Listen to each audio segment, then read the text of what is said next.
All right. I'm going to call our meeting back into open session. It is on, I think. And we'll start with our Pledge of Allegiance.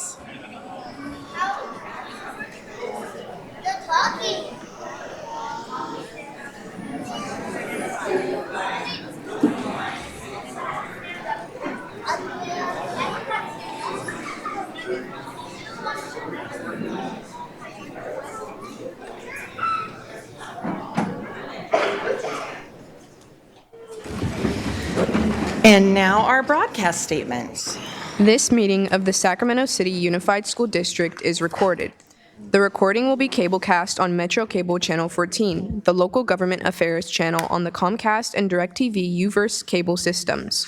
The recording will also be closed captioned and video streamed at metro14live.county.gov.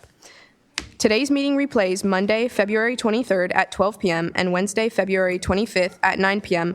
on Metro Cable Channel 14. Once posted, the recording of this meeting can be viewed on demand at youtube.com/metrocable14. We welcome members of the audience to address the board. Please complete a speaker form which are located in the back of the room and give them to our communications representative, along with any handouts you may have for the board prior to the conclusion of the item's presentation. Please speak into the microphone when addressing the board and state your name for the record. Please limit comments during public comment to items that are not on the agenda. If you do comment on an item that is listed on the agenda, we will ask that you please defer your comments until your item comes up on the agenda. Please also either turn off your cell phones or place them on silent mode. Thank you. Thank you very much. 4.3, our stellar student introduced by board member Michael Benjamin. All right, thank you. This is kind of one of my favorite parts of being a board member is being able to recognize our stellar students. And I want to say, this is what we want to always put in front of us, are the student accomplishments. And so today we have our students from Oak Ridge Elementary School, stellar students. That's right. That's right. They stand before us today under the principal and guidance of Principal Tiffany Weldon. And these are our mighty Oaks. All right, so at Oak Ridge, we believe that successfully educating our students means equipping both their brains and their hearts. Success means preparing them not only to achieve academically, but to change the world with compassion, courage, and integrity. The students we honor tonight embody that belief in the most beautiful ways. These TK through 6th grade scholars are far more than test scores or attendance records. They are living proof that when we nurture intellect alongside empathy, something extraordinary happens. They remind us what is possible. In transitional kindergarten, Nyenzo Brown and Leela Ingram arrive each day with exuberant joy and a deep, generous kindness that radiates through their classroom. Their warmth is disarming. In their presence, you are reminded that school is not just a place to learn, but also a place to belong. Emily Rivas in 1st grade and Isaiah Domingo in 2nd grade have already developed one of the most powerful tools for lifelong success, which is self-advocacy. They use their voices with confidence and purpose. They demonstrate grit and determination and model courage for their peers every day. Joshua Udo in 4th grade and Brandon Bueno in 3rd grade are fearless scholars. They embrace challenges, they persevere through difficulty. They set goals and pursue them with humility and quiet determination. Their work ethic reflects not just strong minds, but strong character. Audrey King in the 5th grade and Tyrell Banks in the 2nd grade move through the world with boundless curiosity and imagination. They ask bold questions. They dream big. They remind us that innovation begins with wonder and that the future belongs to those who dare to imagine it differently. And finally, Nia Franklin in 6th grade and Paris Willis, who's not with us tonight, in kindergarten, bring a steady, calming presence into every space they enter. These young leaders consistently choose integrity. They stand up for others. They do the right thing even when no one is watching, which is real important. Where they lead, others follow, not because they demand it, but because they inspire it. Together, these students represent the heart of Oak Ridge. They are compassionate, they are courageous, they are brilliant, they are rooted in humanity. And because of that, we know our future is in good hands. Ladies and gentlemen, our stellar students, Oak Ridge Elementary School.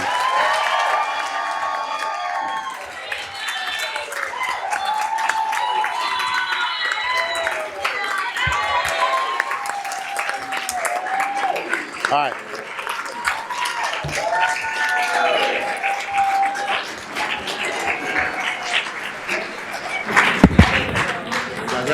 Was that parents? Here, the parents come up as well. The parents, guardians, family members, whoever's here.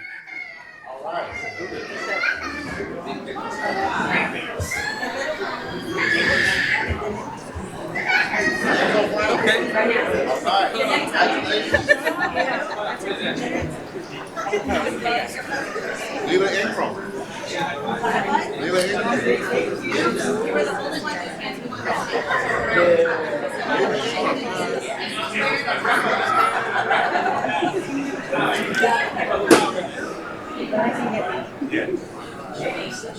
Emily Rivas. Emily Rivas? All right, there you go.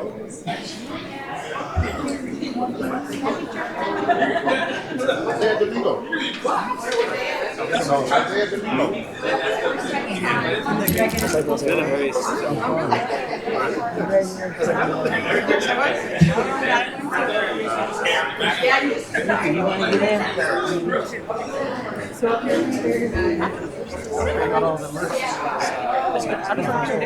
Nia Franklin. Right here now. Nia Franklin. Congratulations, Nia. So all my daughter wears this stuff that says possible about anything. Tyrell Banks. Well, also this is Red Hill. Congratulations. signature gathering. I'm jealous of this guy. Really well. Andre Key. I don't think that's going to They were the mascots. Joshua Udo. There he is. Udo. I mean,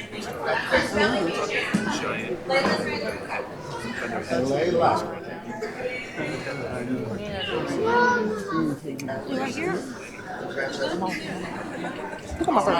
Now we take pictures. Oak Ridge on three. 1, 2, 3.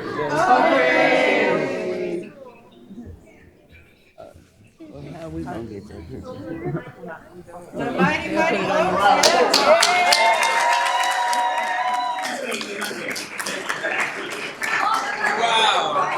So that got like totally.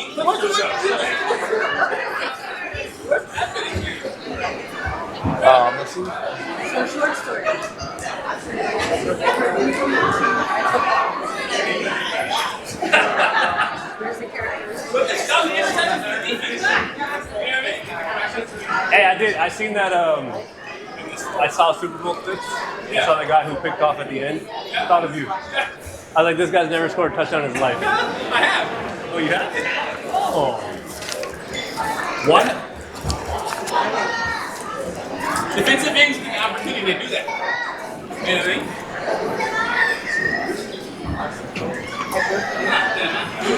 All right. Do we have any announcement out of closed session? There are no reportable actions from closed session. Thank you so much. And agenda adoption. I will entertain a motion. I'll Member move. Singh. I'll second. All right. Any discussion? All in favor? All right. Moving on to 7.0, public comment. Do we have any public comment tonight? We do. We will begin tonight with Tamara Toby, followed by Amanda Chapman, and then Richard Dahl.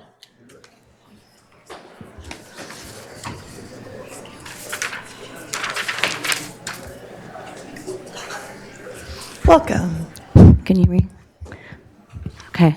Good evening, Superintendent and board members. My name is Tamara Toby, and I am one of 2 parent participation preschool teachers left here in the school district. I'm going to talk fast. I'm here to talk about the importance of play-based learning in early childhood. Unfortunately, play has been gradually pushed out of classrooms.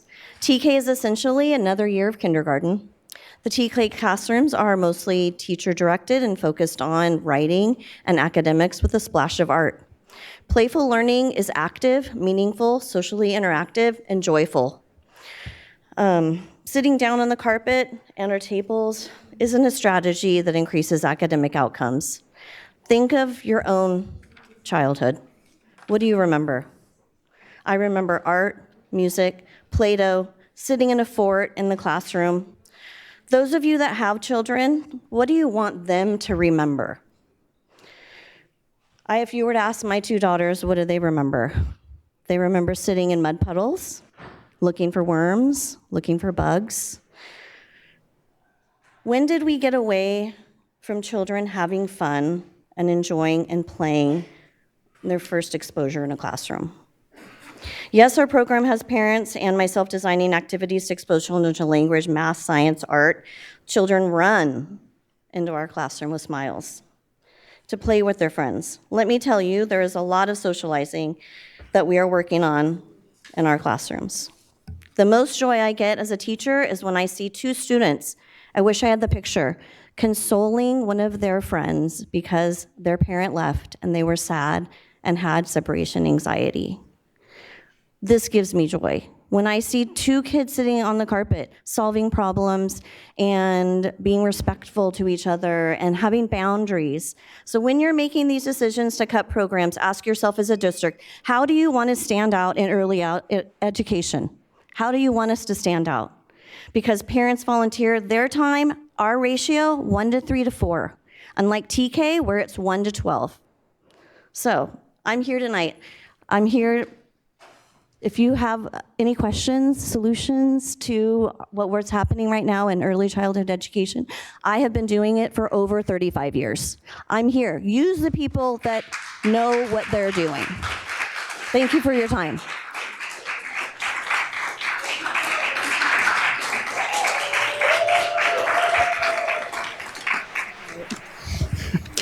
Good evening, Superintendent McCarn, President Jean, and board members. I am Amanda Chapman, your parent participation preschool teacher. I'll make this short. In this dismal financial crisis, I am willing to make sacrifices to save preschool at Edward Kelly, your oldest, most unique historical landmark school. I am willing to waive my benefits and reduce my hours.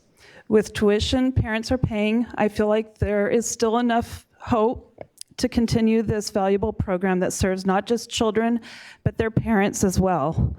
Please consider these concessions in order to preserve parent participation preschool and provide a classroom for children. Remember, these are families who will learn and grow from this program and pay dividends back to our district and communities. Thank you.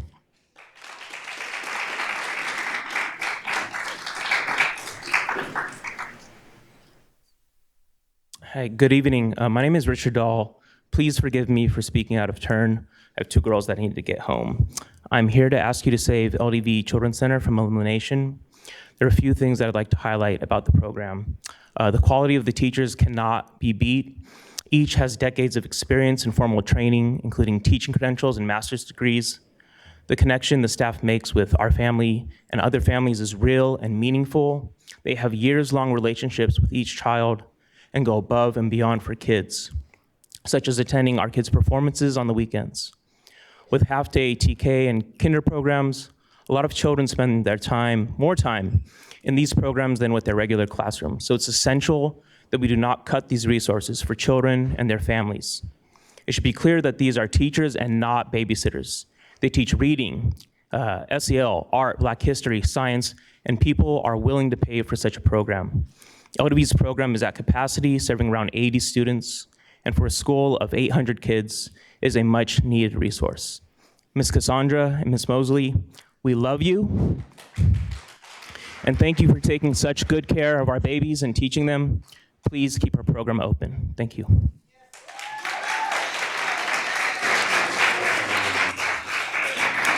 Next speaker is Christina Poindexter, followed by Garrett Kirkland. Mr. Kirkland has 3 cards for a total of 6 minutes.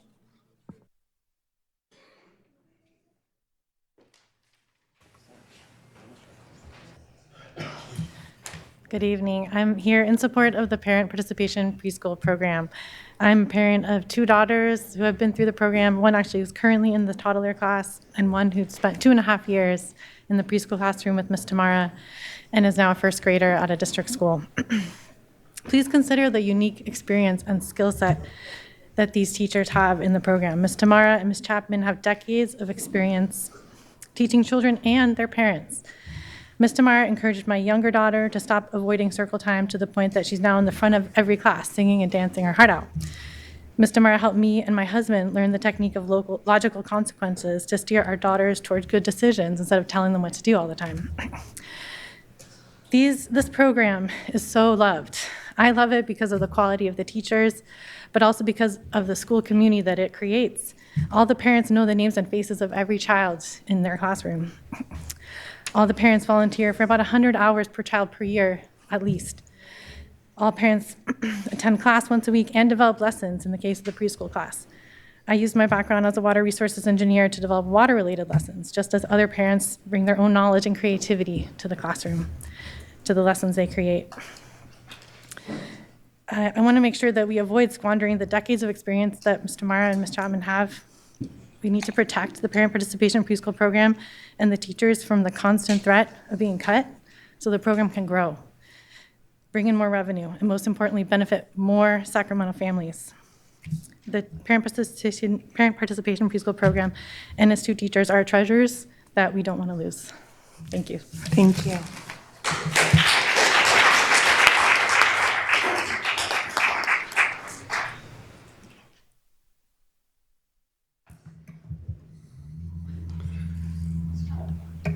Whoa.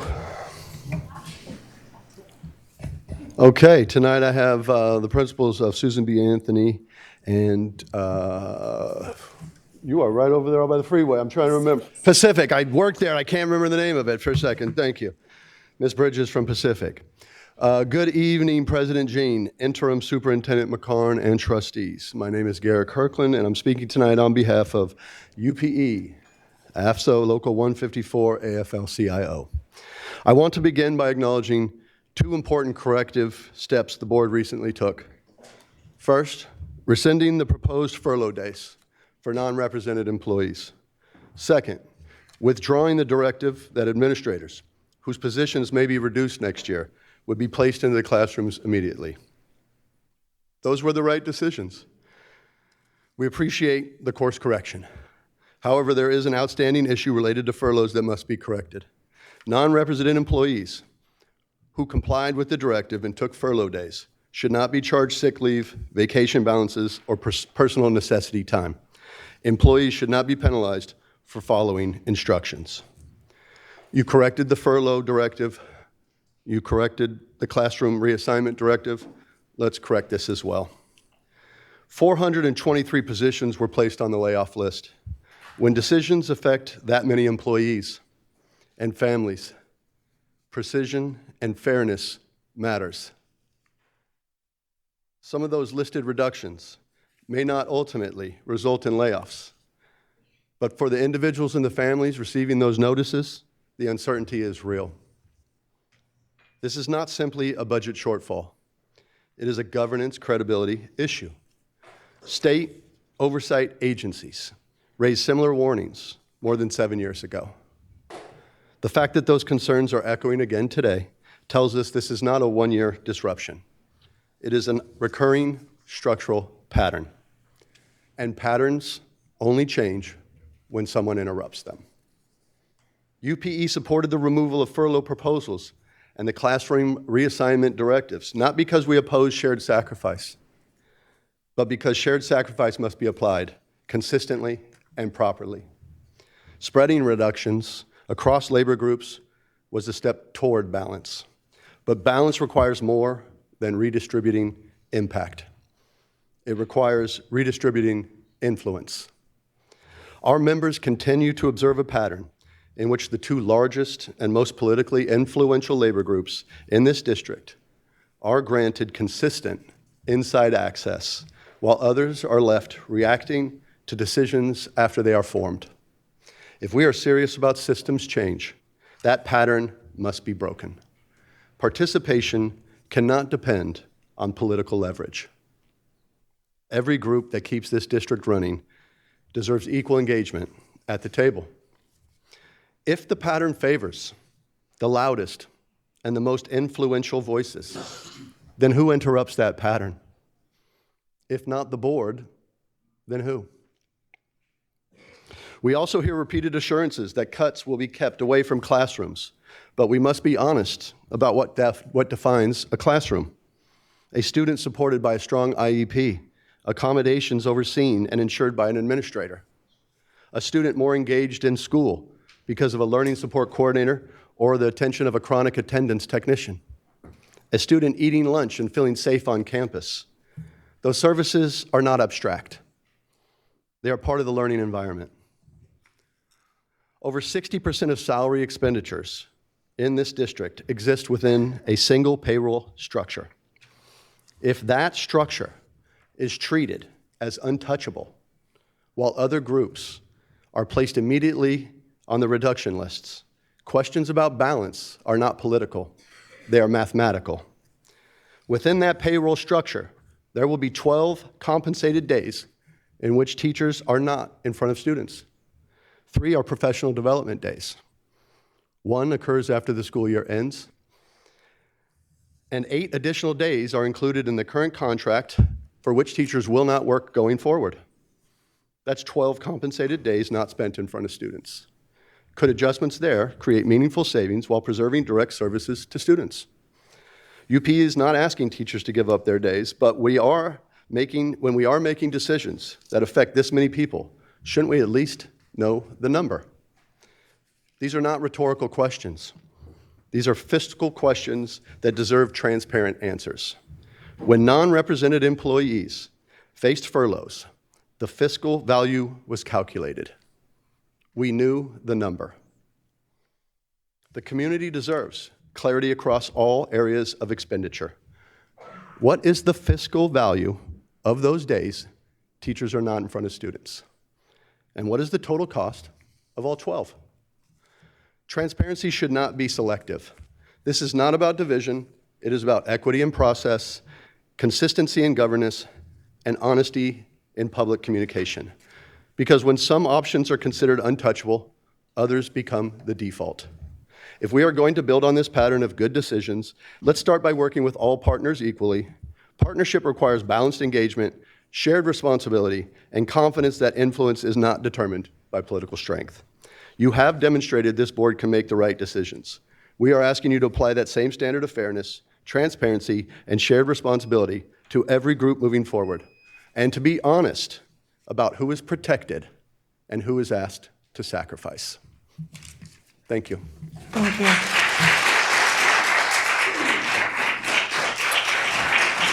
Next group of speakers, we have Eva Macias, followed by Eduardo Macias, and then Lucy Lewis.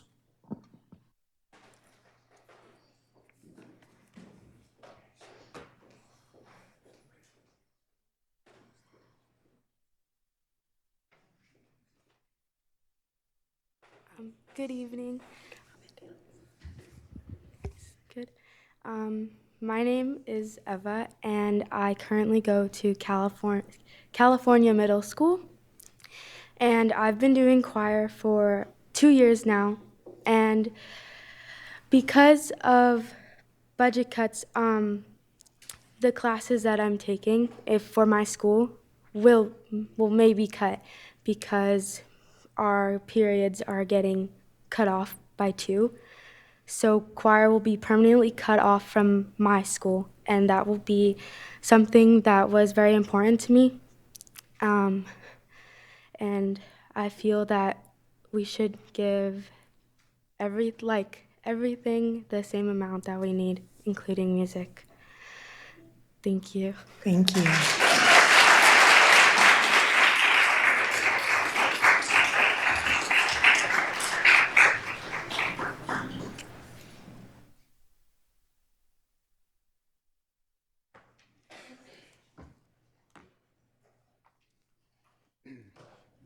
Good evening. My name is Eduardo Macias, and my child is in the ELC program. And what I wanted to say first is I wouldn't be here if I didn't believe our kids' teachers' jobs could be saved by you all. These teachers have been foundational in my child's first year in school, and I ask you to not tear that away. They are essential members of our community. Community can have different definitions for people, but I get most clear on what it means when I look at its opposite. The opposite of community is alienation. And my child is going to be alienated and lose his trusted teacher we hoped he could continue to have.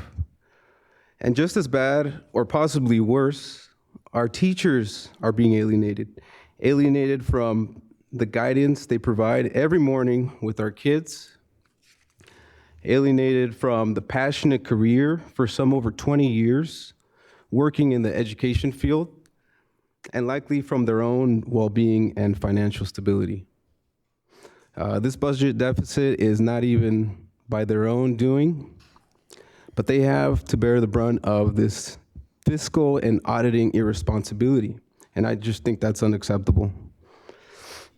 So I ask you to make a motion to reconsider, because I know it was voted on last time, and keep them on board in our communities and in our children's lives. Thank you. Next speaker is Lucy Lewis. Lucy Lewis.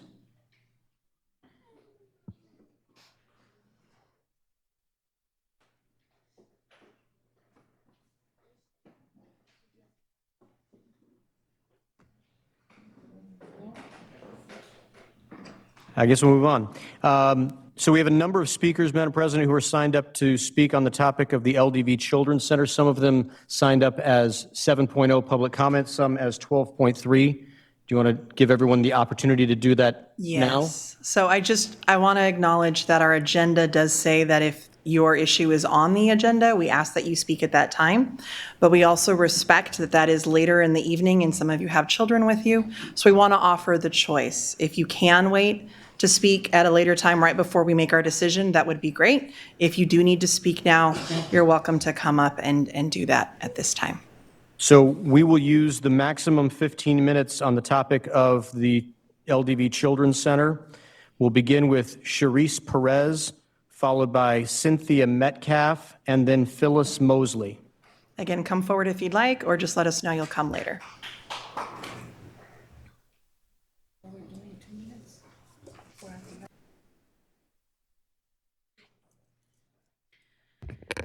Hi, good evening, board members. My name is Sharice Perez, and I am a parent of a child who attends American Legion Early Learning Center. I hope you all understand that these centers are not daycare centers. These are crucial foundations for our children, for our children's future, especially for parents like myself who need them most. Early learning centers provide a safe, nurturing environment where our kids develop essential social and cognitive skills. They learn how to interact with peers, follow instructions, and develop a love for learning. For many parents like myself, these schools are a lifeline. They offer affordable care that allow me to work, attend school, or pursue job training, all while knowing that my child is in a supportive and enriching environment. Eliminating these programs would affect low-income families, especially with work requirements and other requirements that are now standard for Medi-Cal, food, cash, all of the services that affect low-income families. Without access to affordable early learning for parents like myself, I would be forced to choose between working or caring for my child, potentially trapping her in a cycle of poverty. Investing in early learning is investing in our community's future and ensuring that all children have an opportunity to succeed regardless of their background. So please support the program and expand these vital programs, not eliminating them. Thank you.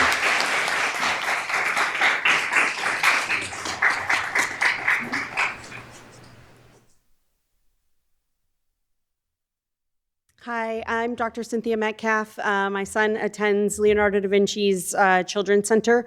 He has since he was in kindergarten, and it has been a vital program as a part of his education. Some of the children that go to LDV are neurodivergent or have other challenges, and they require medication while they're at school. That medication wears off by the time they get home from school. I am his sole parent. If I don't have childcare, then I don't work. So it is vital to my working. But the real unique thing about Children's Center is that because we have these highly skilled teachers, they have homework club. And so the kids, when they come from class, they're able to actually get their homework done with credentialed teachers. And I still go over his homework with him when we get home from school, but he's able to do it at a time when he can focus and when he's able to. When we get home at the end of a very long day, like today, trying to get homework done becomes a battle and a frustration, and it's a barrier to learning. And so having Children's Center and having a unique environment where parents like myself and children like my son are able to find that balance and the support that we need, we're willing to pay the extra tuition that it costs for Children's Center because it works for us. Other programs will not work for us. We need Children's Center. Thank you. Next is Phyllis Mosley, followed by Jake Newmeyer, and then Michelle Shaffey. Good evening. My name is Phyllis Mosley, and I am one of the teachers at the Leonardo da Vinci Children's Center. And tonight I come before you just saying that we would like to have a seat at the table to discuss solvency. It seems like everybody makes a decision, and we're always on the chopping block, but no one comes to us for solutions. And we've said that there are ways that we can cut some things to make room in the budget, such as unnecessarily being open during fall break, winter break, spring break. These are easy solutions that would mean a lot in regard to helping us to be sustainable. And again, as teachers retire, don't replace them with other 12-month teachers. Replace them with 10-month teachers, because then you're not running those programs all year long, and that would help. Also, some transparency in regards to the budget. We've asked time and time again, and it's fallen on deaf ears. We take care of our own selves, so we don't absolutely need all the overhead in regards to a director, a coordinator. Simply, we can answer to a director because we solve most of our own problems. We run a very successful program. I've been there for over 17 years. I have a co-teacher that we worked hard to build a program that values children. We don't just work the hours that they give us. We are invested in their future. We go to events before and after school on weekends. We love what we do, and we believe in addressing the whole child. So we would like a seat at the table, and we say, don't close us. Let's have an open discussion. Thank you. Thank you.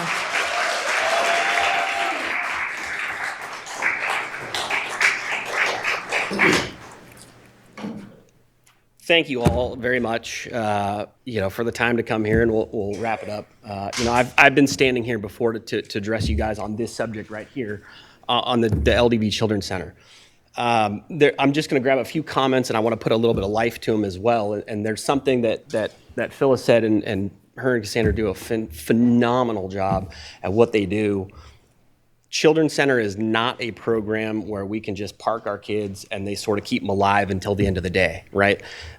In fact, one conversation with Ms. Mosley, she actually had to correct his TK teacher to say, no, he's already doing that. He's already advanced.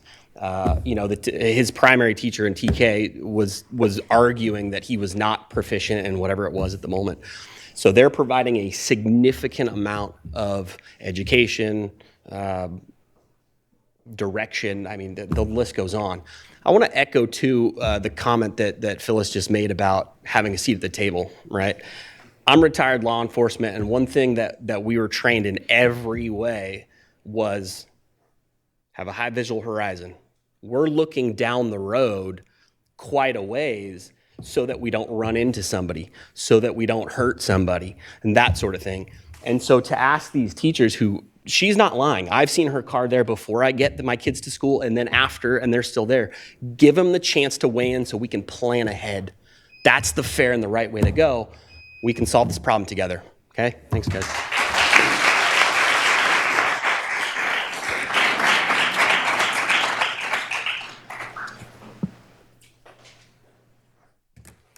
Hi, my name is Michelle Shaffey. My daughter Emmy, who is here, is a kindergartner at LDV, and she attends the Children's Center.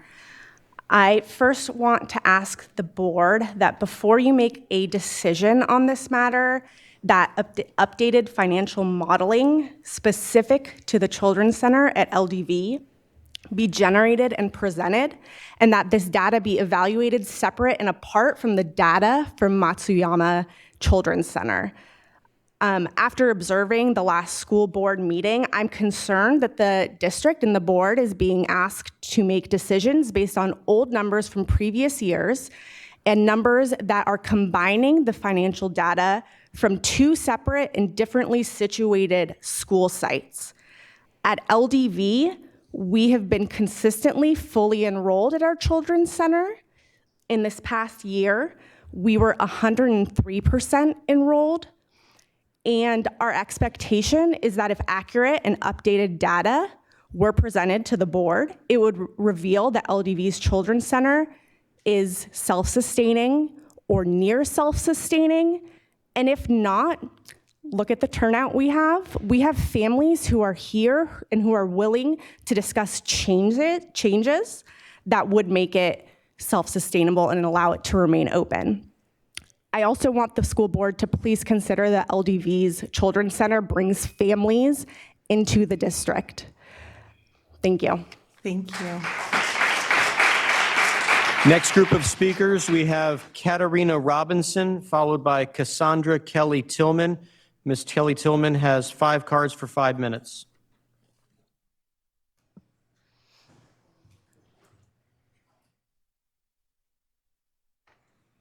Good evening, and thank you for your time today. My name is Katrina Robinson, and my 2 children, Teddy and Eloise, attend Children's Center at Leonardo da Vinci.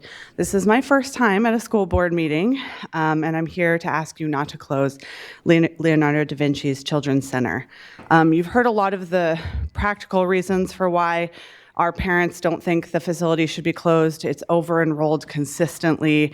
Our parents pay a higher tuition than both ACES and 4th R. If you take our children and have us compete with everyone else who are in free childcare slots, then you're looking at 78 kids that are trying to displace the other kids in the free programs or the 4th R that is less expensive than Children's Center. So we're trying to pay our own way, and we want to come to the table with solutions. But really, I'm not here for any of those fiscal arguments. I'm here because when I told my daughter that the facility was going to close potentially at the end of the year, she cried, and she told me, where am I going to go? And I didn't have an answer for that. And so I'm here to ask you to give her a place to go.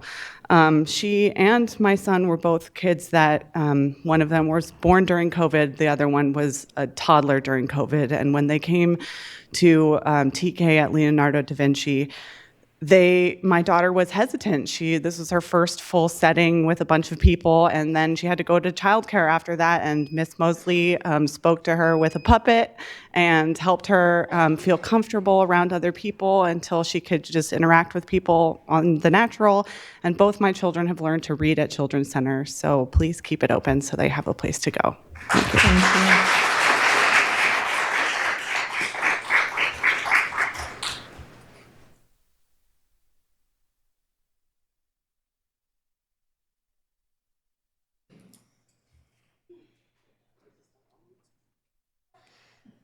It is. Good evening. I'm Cassandra Tillman. I do work at LDV's Children's Center. And what I wanted to talk to you today about is a couple of things that I don't think you may be aware of. You may be aware of them, but we have been in operation, like I mentioned last time, for more than 30 years. We opened in 1985, school year, 85-86. We offer academic support in language arts and in math. We also offer homework assistance. We provide direct communication between ourselves and the staff at LDV to help support the students in whatever their needs are. We also serve over 70 families and growing, and 90% of those families use care 5 days a week. So we're not talking about a day here and there. Our fees generate approximately $450,000 to $500,000 a year, and we could grow more than that. One of the things that we would like to suggest to help meet some of our financial needs is we are considering the closing of one of our sites that is not meeting their enrollment right now. And it's unfortunate, but that's what's happened. We also will be losing one of our teachers who's retiring. That's going to affect our staffing balance. We also want to reduce the amount of clerical services that we're getting. We do not need full-time clerical service because we do a lot of things at our site ourselves. As teachers in early childhood development, you are trained to deal with administrative details. That's enrollment, that's termination. All of that is required to get your certification to be a head teacher in early childhood development. We also want to operate on a 10-month plan. We have many of our parents who have alternative care for summers and school breaks, so the need is not there for that. We also want to restructure our fee base, our fees. We used to offer drop-in and 1 day a week for those parents who do need care 1 day a week so that they can come join our program.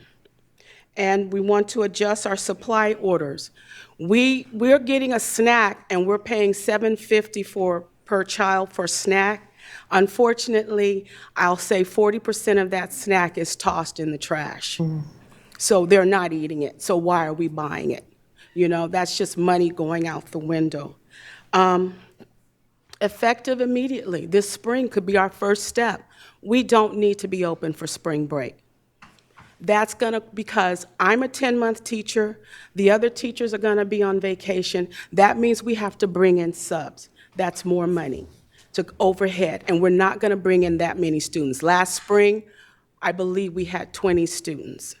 Okay, those are not our peak times that we need. Parents need us September to June when school is in session. And also opening up our registration so that we can know how many students we're getting to better budget what we have to do. So if we know that we're getting 100 students in March, we budget 100 students. But if we don't know that until July or August, you're putting the horse behind the carriage. So why are we waiting? Why are we sitting back saying we can't do it now? We need to know how many students we're getting. If we're only going to get 100 students, that's what you budget for. That's how you do your own home. If you're only going to make $2,000 a month, you don't budget for 3. You budget for 2. So we're all educated here. We know that 1 + 1 is 2. Let's do that. Let's do the math. And we don't, right now, like I said, administratively, we don't need coordinators to tell us how to run our program. I'm sure they're talented in their own right. To be honest, though, we've all been trained to deal with administrative. I personally came from a family that ran a large preschool and school-age program. So I was indoctrinated a long time ago. So again, we want to sit down and talk. No one's talking to us. No one's asking us. An after-school program is essential to building not only relationship, but your enrollment. As a parent, if I don't have after-school program at LDV, but I can get it at, Father Keith Buchanan, I'm going to Father Keith Buchanan. If I can't get it there, I'm going to Natomas. I'm going to go to, Elk Grove. I'm not going to go there because you're not meeting my needs. So That's all I have to say. Thank you. Thank you. Next speaker is Lucy Lewis.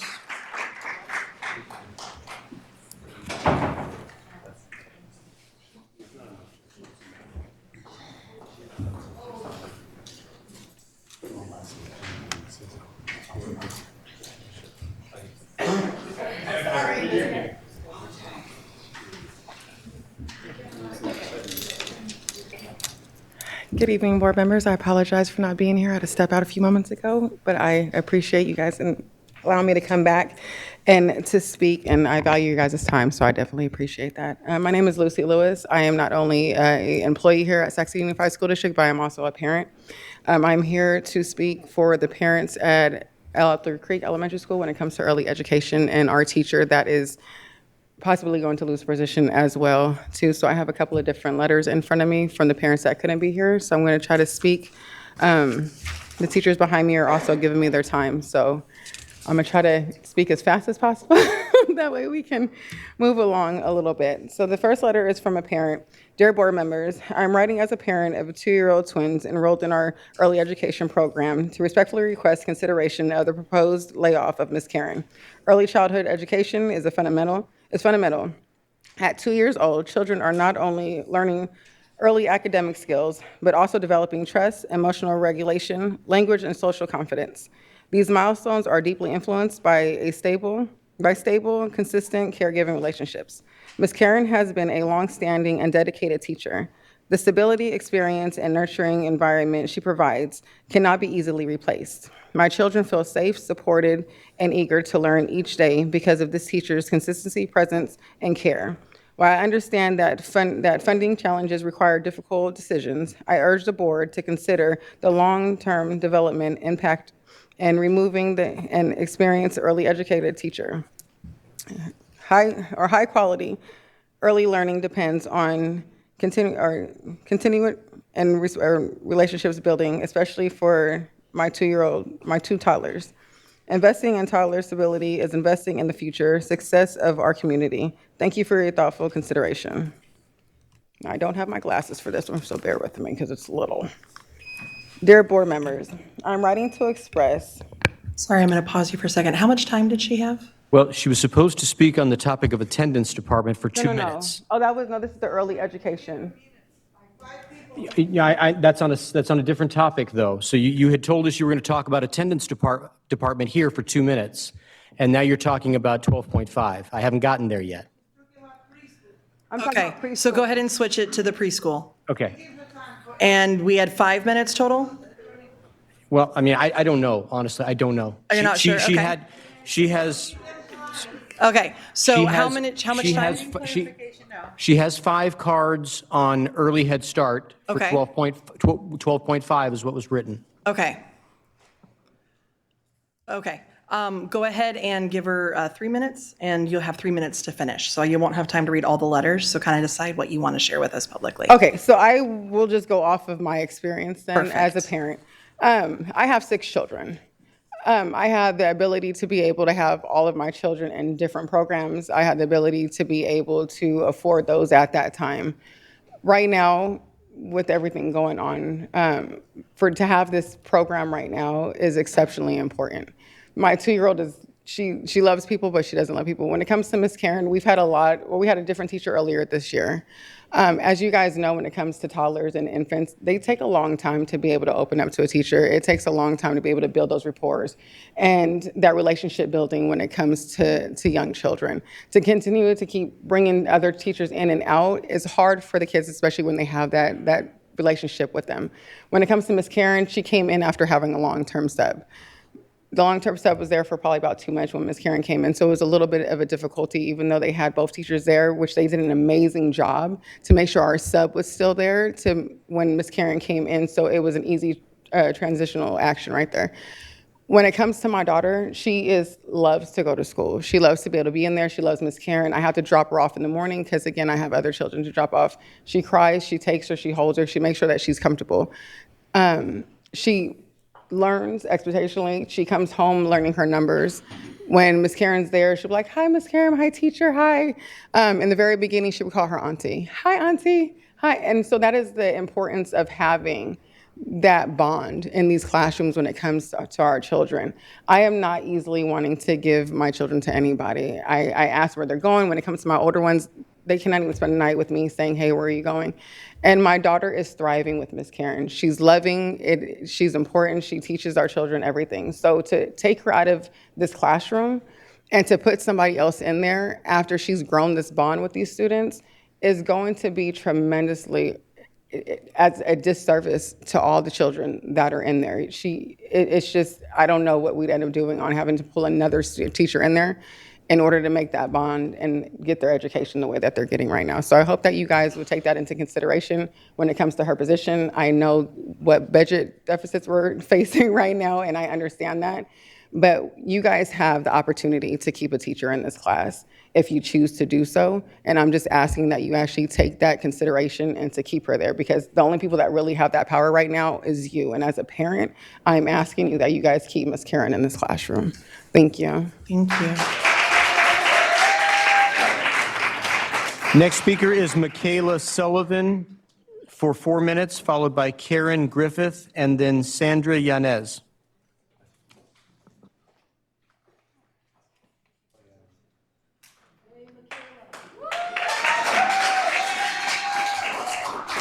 I do not need, hello, sorry.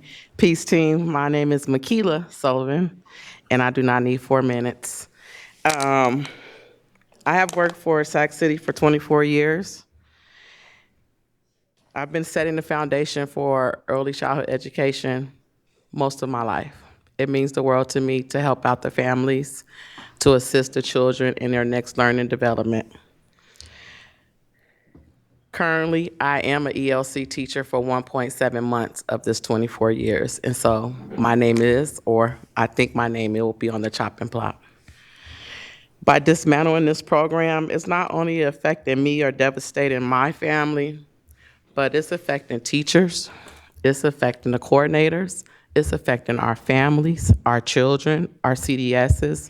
It's the whole entire program. And with that being said, I just want to say we need ELC. ELC is important. It sets the foundation. You can't go to TK without being an ELC.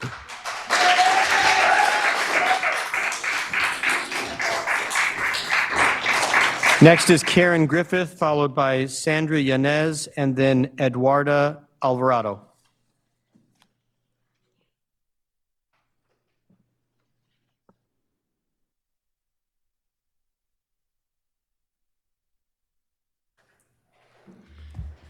Good morning, Board. My name is Karen Griffith. I am the Deputy Director of SETA Children and Family Services, and SETA is the grantee at the federal level of all Head Start and Early Head Start services that come into Sacramento County. The Sacramento City School District has been a subrecipient of ours for many decades, and we currently fund the district at just under $7 million annually to provide preschool and toddler services to 616 children. These funds are contingent on Sac City being able to continue to meet all performance standards and expectations of the contract. This not only includes the education services in classrooms, but comprehensive content areas such as health, mental health, family engagement, safe environments, and ongoing data aggregation and program level planning. Head Start programs must maintain organizational structures that will ensure that all program activities are conducted in a manner consistent with the performance standards. This is not an opinion, this is federal law. If the district is unable to provide these services and the essential elements of the grant when they submit, SETA will not be able to continue to fund this program. And that is not what we want, but that is what we are up against if the Head Start grant does not come in with the essential systems. Reductions of services and enrollment slots are not ideal, but they may be necessary to right-size a program to maintain and sustain capacity. I request that the board continue to look at a solution that balances classroom needs, enrollment slots, staffing, as well as its supportive and appropriate administrative support systems so that we can continue to serve the families in a high-quality program. Thank you. Thank you.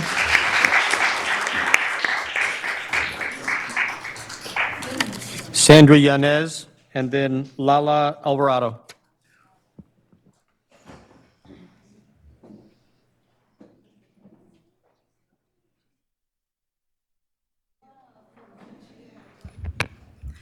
Hello. We are the Llanes, and we have 4 kids who are in the school district, one of them being in the preschool program at Lisbon. So we want to be here to talk to you guys heart to heart as parents. All 4 of our kids have gone to the preschool program for 2 years. Now, this one in this program, this is her 2nd year now. Next year, she will be going into kinder. But we firsthand have seen as parents how important the preschool program is. It's not, for us, it's not a free daycare. It's not that we're being lazy parents. It's not anything of that sort, because I've heard so many people say so many reasons why they don't want the preschool program or why it's not good. But we have seen how much it helps our kids.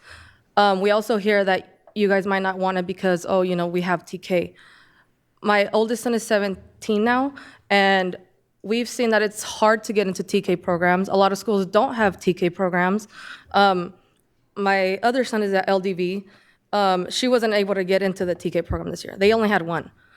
So that was really hard. So essentially that means that our kids are gonna be thrown into kindergarten.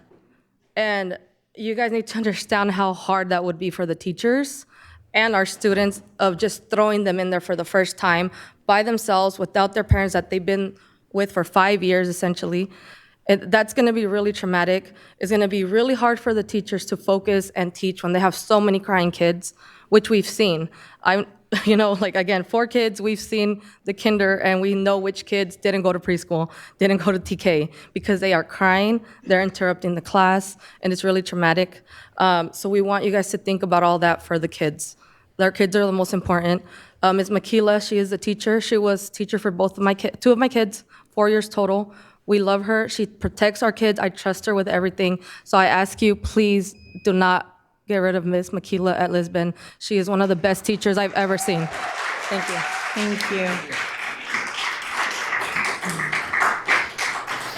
Final speaker, Lala Alvarado.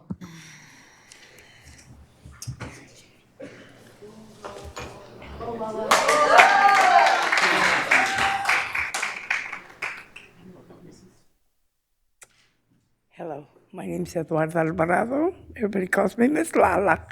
And I've been working for child development for over 30 years. I think this will be my 36th year. And I'm talking right now about early Head Start, the infant and the toddler programs that will feed our preschools that will feed TK and kindergarten. And, you know, that's what we do. And our parents are not 10-month employees. We might be 10-month employees, but the parents that need the childcare are not 10-month employees. And they really, really need a program extended through the year so that their children can attend. So my thing is, don't rob them of having to decide where their children are going to go for summer, who's going to care for them. If they don't have any family members, there's a lot of programs that won't take them on a month-to-month basis. And then they come back to us. Vacation for 2 months, come back to us. You know, not with that age group. It doesn't work for them. It doesn't work for the parents. So I just would like to say, please don't take their extended hour and their extended program for, you know, throughout the year. They deserve it. They need it. And I think it's awesome that they can have it. So keep it for them. They really need it. Keeps their jobs. Keeps them out of having to go to public assistance and being homeless. Thank you. Thank you. No more public comment. All right, thank you so much. Moving on to 8.0 consent agenda. Member Kayada. I'd like to pull item 8.1L. 8.1L has been pulled. Are there any others? Which one are you pulling? 8.1L. Okay, I thought that's what you said. Thank you. I will entertain a motion to move the rest of the items aside from 8.1L. I'll move. Thank you. Do we have a second? Thank you, Member Rhodes. And Madam Interim Superintendent. Okay, thank you. Member Jean? Aye. Member Kayada? Aye. Member Benjamin? Member Navarro? Oh, sorry. Member Rhodes? Aye. Member Singh? Aye. Member Ibarra? Aye. All right, Member Kayada, motion passes, and I'll have Member Kayada speak to 8.1L. This was not for discussion, just to vote. Oh, okay, it's just a vote. Okay, but what's your motion? My motion is to not approve staff recommendations. Okay, do we have a second? I'll second. All right, and Madam Interim Superintendent. Okay, Member Jean? Aye. Member Kayada? Aye. Member Benjamin? Aye. Member Rhodes? Aye. Member Singh? Aye. Member Ibarra? Aye. Thank you. All right, motion passes. Moving on to 9.0 Communications, Employee Organization Reports, SCTA.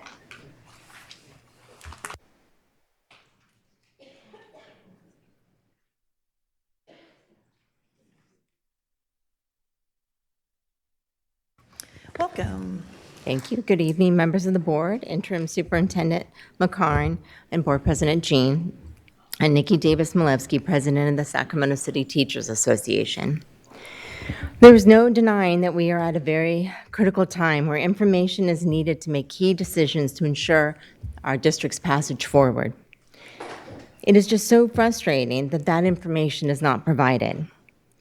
We've heard this board ask for detailed updates meeting after meeting. Here we are in the middle of February, and I fear that we will not be seeing the updates and the answers to the questions that you, as board members, have the right to know, that you need to know before you make financial decisions. We had a very frustrating meeting about the budget with the district staff yesterday, where it took over 15 minutes to get a still not very clear answer as to what enrollment projections the district was using for the staffing decisions at their budget development meetings. That led to the PKS that you were asked to vote on at the last meeting. The outside consultant that you guys pay, a professional demographer, says that there will be 1,167 more students next year. We suspect that that estimate is a little high, but it certainly suggests that we're not losing students. We just want to know, and you should know, what enrollment projections the CERNA staff used to make allocations, and what ADA numbers are we using for next year. That equals revenue.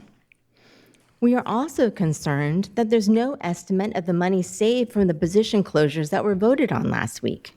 Reductions of teachers should be based on enrollment or budget concerns. And no one, even you, the elected governing body, has been told what the enrollment numbers are and what the savings are from the PKS and what they are predicted to be. How can you know if enough administrative positions have been closed to close the gap? Have they limited the administrative positions, both restricted and unrestricted, to the 270 that you directed? The number of restricted and unrestricted admins in this district, when we had many more students back before COVID, when the enrollment was so much larger, we only had 270 unrestricted and restricted administrators, and that was the direction that you gave the district staff. But what they're presenting to you doesn't look like that's what they did. The fiscal update shows that they're cutting 60 restricted and unrestricted positions. Since they have 383 this year, that leaves us with 323 administrators for 26-27, far above the direction this board gave. There are only 2 more meetings for you to make tough staffing decisions. And how can you if you're not told critical information? You don't know what the savings are so far. You're going to have to make deeper administrative cuts to make sure that you can have a passing budget and then add back what you can afford, add back what you really need. As I said last time, the information that was lacking in the list of PKS of direct services to students is significantly damaging to our district. It's damaging to our reputation that we've worked so hard to build.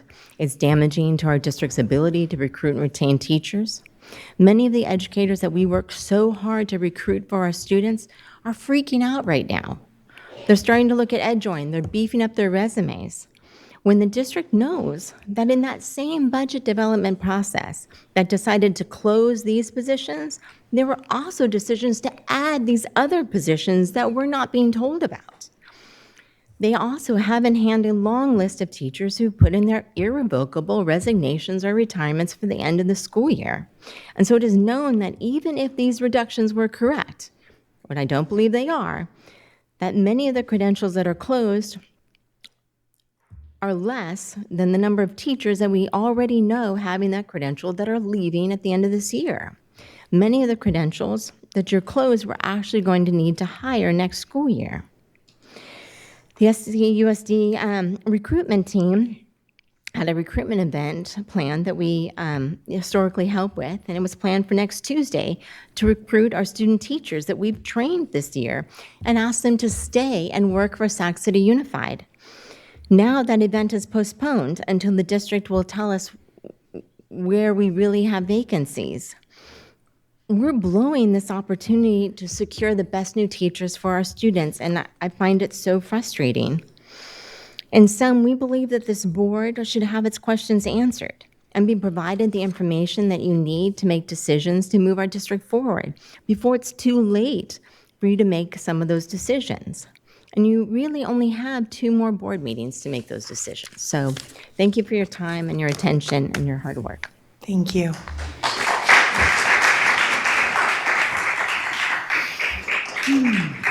SEIU?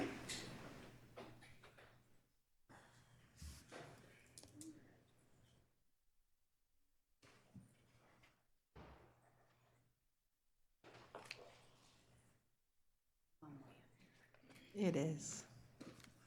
Good evening, everyone. It's been a long day today. We had a funeral for one of our members. They had been with us for 30 years with a fantastic turnout. He had a great going away. And prior to coming here, I had a chapter meeting in person, which had a lot of our people impacted with the layoffs, right?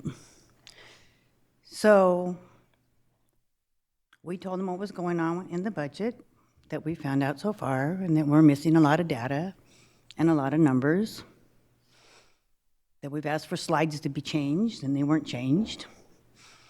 So we're getting tons of calls, tons of questions, and we can't provide the answers that we need because we really don't have all the data that we need. Now, we're not only sharing CTA's concerns about the uncertain enrollment numbers and how it impacts our unit, but it impacts a whole bunch of our members' lives. I get an email today, and I'm sorry I have to do it this way, but I'm really tired of this situation. Every year, there's a timeline for layoffs. And every year, HR sends me a notice. Your layoff meetings are going to start on this date. There's no conversation with Carla, Jim, or the field staff. Will this time fit into your calendar? Do you have pre-scheduled meetings? We're actually bargaining on the day that the meetings are being scheduled. That's not going to work for us. And we also have the right for an RFI for needed information so that we can provide data to our members and explain to them, this is happening at your site because of this, or you have return rights to this. But we don't have that information, and we don't have names. We don't have any of that. But I have to go to a meeting with HR, with my members being called in, and my team that I'm training for my 3rd year in a row that are learning how to help members on layoffs. Because somebody in HR decides, this is the date and this is the time. I'm sorry, it's not okay. Something has to change, and I shouldn't have to be up here every year saying the same phrase. It's not okay. I take every one of these layoffs personally for my members, and I want to do the best I can for them. My team wants to do the best we can for them, but we need the data so that we can share information that's accurate, and we can help them any way we can. We know there's timelines, but those timelines don't mean right now, right here, right this second. We want the district to provide us the information we need right now, right here, right this second. Tit for tat. Please give us the information we need so we can help our members do the right decisions. Thank you. Thank you.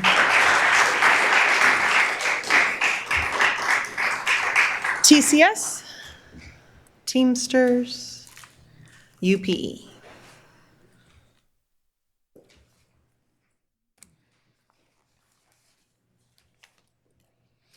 Welcome.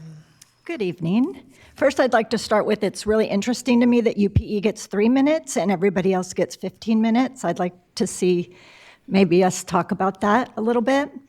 My name is Cindy Hollander, and I'm a principal at Sequoia Elementary. This is my 31st year in Sac City Unified.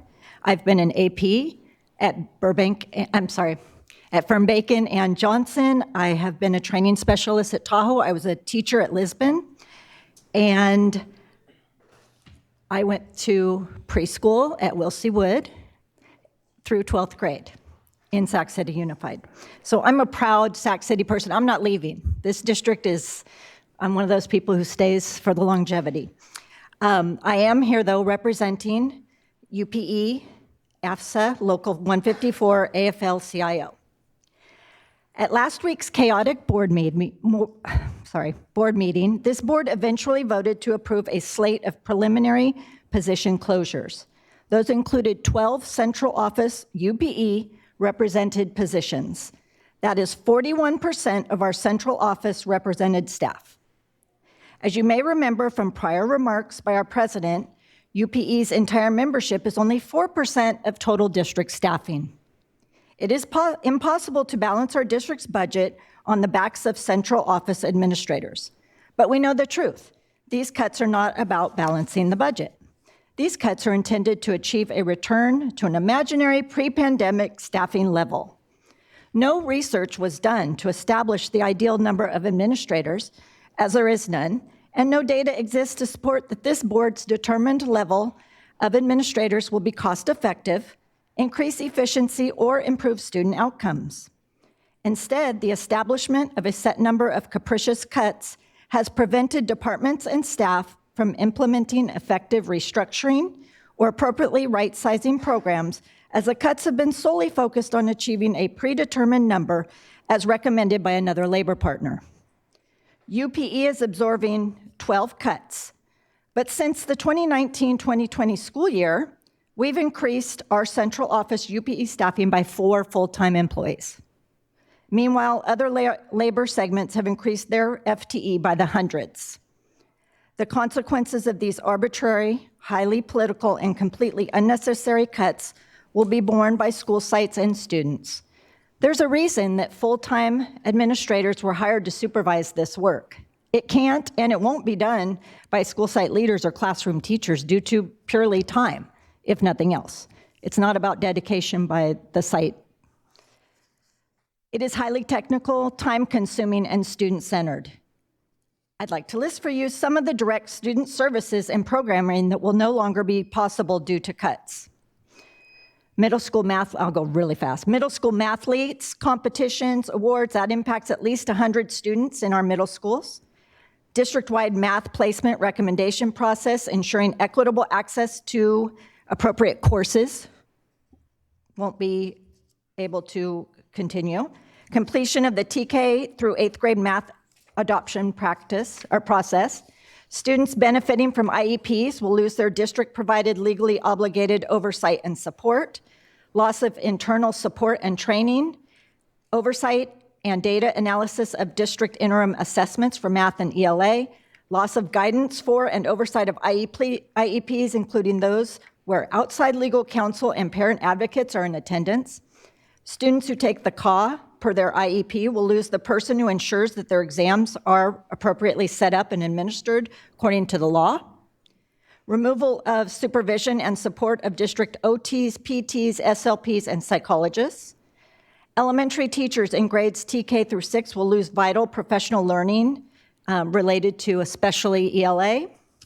Equitable access to, support of, and oversight of the state-mandated reading difficulties risk screener. Emergent bilingual students and their families will lose their support from the multilingual office, who ensure sites have ELAC committees and access to academic resources. And emergent bilingual students will experience delays in LPAC testing. This budget crisis was not unexpected. It was entirely avoidable. This board made choices that favored one labor group over all other employees. As the chaos continues, UPE continues to wait for its invitation to attend the budget committee meetings, where we are ready to show up with real negotiated solutions that will restore long-term fiscal solvency. Thank you. Thank you.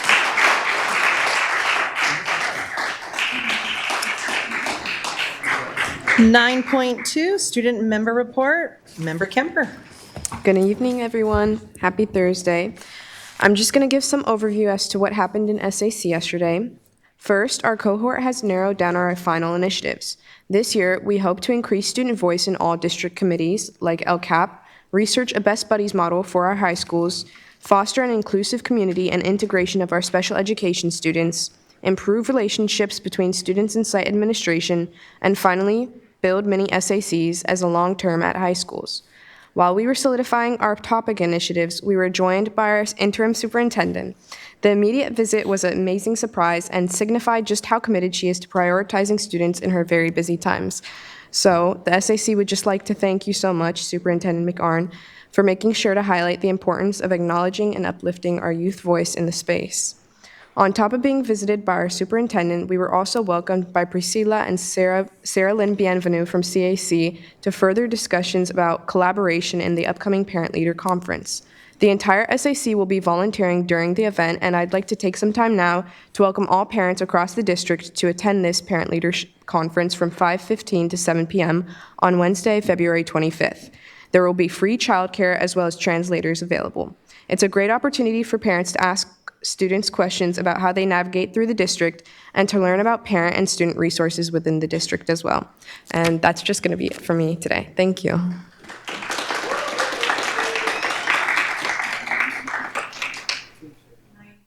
(9.3) President Report. So the key thing I'm announcing is that we are officially starting a search for a permanent superintendent. And the first step for that is to form a board ad hoc committee who will be tasked with reviewing the proposals that come in from search firms. So I'm planning on participating in that myself and wanted to see if one or two other members would like to join me. Member Benjamin, Member Singh, anybody else? Oh yeah, that would be 3, but that doesn't mean we can't have, everybody can volunteer and we can Rochambeau it or something. So if we're good, it'll be me, Member Benjamin, Member Singh.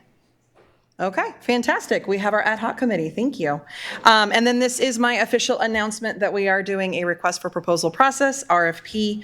We're going to be asking that any proposals that come in really focus in on a community engagement proposal on how to make sure that we are hearing from all different areas of our community, our labor partners, our community organizations and groups, our schools, our PTO, PTAs, and could just keep listing everybody. So we know that that's going to be super important. We also really want a clear understanding of your recruitment process and your vetting process of candidates. And we'd also like to know what your placement success rate is when you bring those candidates. I do have a list of other qualifications and things, but those are the ones I wanted to mention specifically. If anybody has any that you'd like me to add to that list coming to mind, we'll go from there. All right, so that is my president report tonight. And moving on to information sharing by board members. Member Benjamin. Member Ibarra. I just wanted to give a quick shout out to Camellia Basic Elementary School. I had the opportunity to join them for their Lunar New Year celebration yesterday, but I felt the need to highlight that. Hey, I see someone in the audience. Yay. I wanted to just take a moment to highlight just a beautiful moment that it was. I did not take pictures or videos because I really was there to embody the moment with the community. And in that, I got to see the true representation of what SUSD is.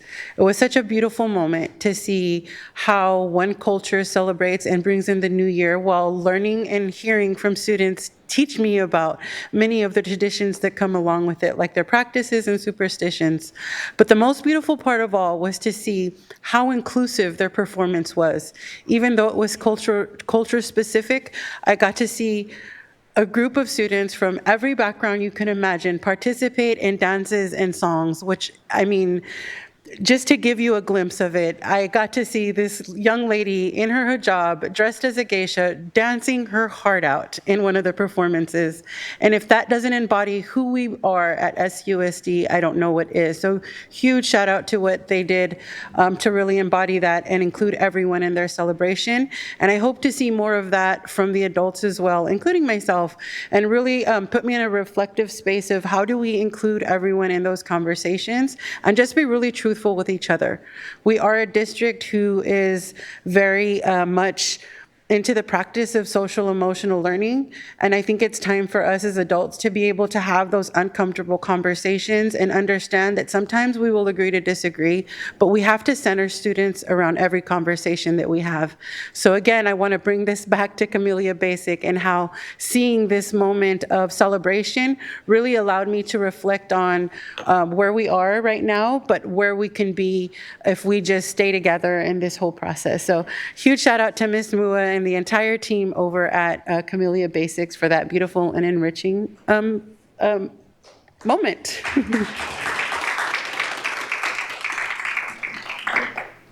Benjamin. Okay, thank you for that. This school district is it's built on courage. My family taught in the school district. I believe in the school district. I heard someone get up earlier and say they went TK to 12 in this district. I'm the same way, and I ain't going nowhere either. Today I want to take time. It's Black History Month. I want to take time to, and we'll see some presentations a little bit later, but I want to take time to just set tone. Today we're going to talk about Elizabeth Thorne Scott Flood, Sacramento's first Black educator. We want to take this month to celebrate pioneers who refuse to accept injustice. Today we pause to recognize a woman whose courage helped shape the moral and educational foundation of our city. That's Elizabeth Thorne Scott Flood, Sacramento's first Black educator. In 1854, when her son was denied access to public education, she did not retreat. She responded with courage. She opened her Sacramento home downtown and began teaching children who had been told that they did not belong. In doing so, she planted the seeds that helped shape the moral and educational foundation of our city and education throughout California. Although she only lived to be 39 years old, her impact reshaped the future of public education both locally and statewide. She proved that one determined woman armed with faith and conviction could challenge a system built to exclude her people. Her legacy continued through her family and community leaders who pushed for fair and equitable education, helping to change California law. Elizabeth Thorne Scott Flood reminds us that progress is not given, it is built. And it is built by those willing to act when the world says no. Elizabeth Thorne Scott Flood did not wait for systems to change. She built what did not exist. She understood that education is not simply instruction, it is dignity, opportunity, and liberation. As we continue our work to advance equity here in Sacramento and throughout the district, may we remember her example. Let us honor her not only in words, but in policy, partnership, and progress. Ladies and gentlemen, Elizabeth Thorne Scott Flood, Sacramento's first Black educator. Thank you.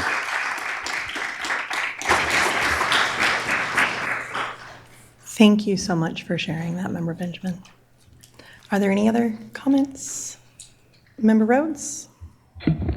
Yes, I will be quick. I just wanted to give a huge shout out to Brian Peck and Woodbine Elementary. This week we had an opportunity to be part of a speaker series that Mr. Peck is putting on for Black History Month. He's bringing Black leaders, educators, community members into classrooms during lunchtime and having conversations. It's a beautiful thing to see our young people engaged in Black history in that way. Also, not last week, but the week before, we were able to take around 35 community members to see our central kitchen.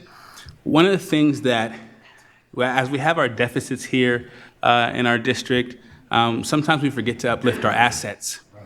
And community members who got to get the opportunity to check out what the Central Kitchen is doing, how we source food, what we do with our students and how we're giving back, they were amazed by it. And it just reminded me that here in our district, we have a lot of great things happening, a lot of wonderful people doing work, and sometimes we don't uplift that enough.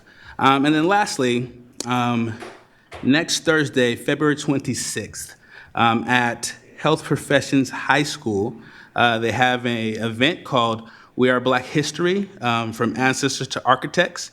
And so I'll be speaking there that night as well, but invite community out to be part of that as well. Happy Black History Month, and I'll yield my time. Thank you.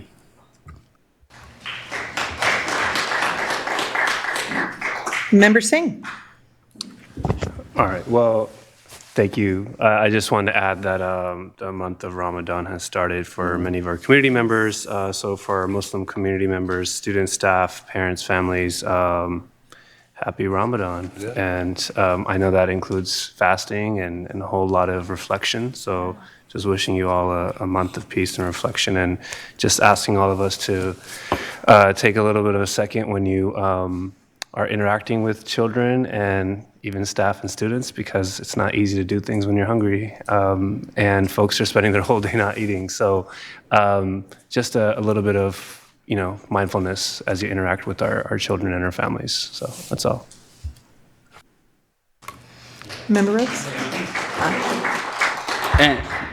And you reminded me something that I should actually give a shout out to, Danny Ruleri, the work that you're doing across the district with connecting with CARE and getting the information out to all of our sites about Ramadan, about how teachers and staff can be involved and uplifting. I've heard back from the community, man, and they're really appreciative. So I just want everybody to give a round of applause for Danny, who's back there. And for really doing some behind-the-scenes work to really get people connected. There's one thing to make a post, there's one thing to make statements, but there's another thing to truly connect people and care for them. So Danny, I just wanted to give you your flowers today. And also, as we celebrate Ramadan, for this year, Ramadan and Lent, it falls on the same time. So also for anybody who is observing Lent as well, that's for you guys as well. I just think that, did we do Chinese New Year? Mm-hmm. All of those things are at the same time. And I just want to make sure that we're giving the reverence and presence to that as well. But really, Danny, bang up job, man. And thank you so much.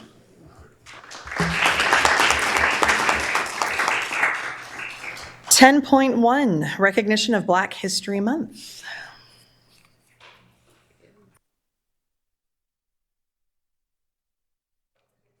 Yeah, perfect.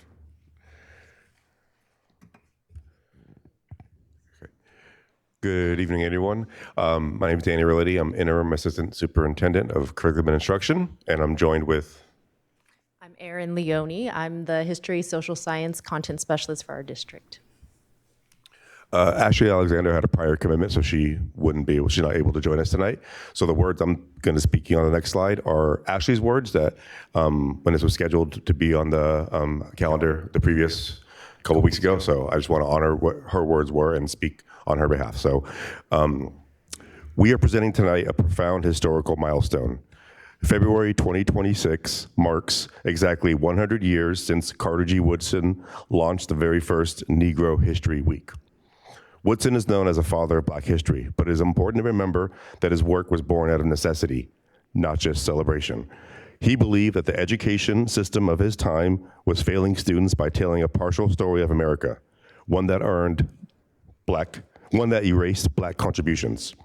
In 1933, he authored The Miseducation of the Negro, arguing that schools were conditioning Black students to accept inferiority by omitting their history. We must remember the resistance he faced. In Woodson's time, this history wasn't just ignored, it was actively suppressed. School boards and administrators frequently banned his materials, labeling them controversial or political.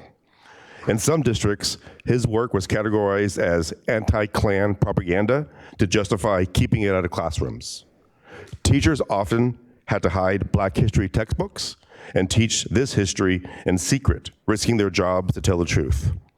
It wasn't until 1976, 50 years after Woodson started this work, that President Gerald Ford officially recognized Black History Month, calling upon the public to seize the opportunity to honor the too often neglected accomplishments of Black Americans.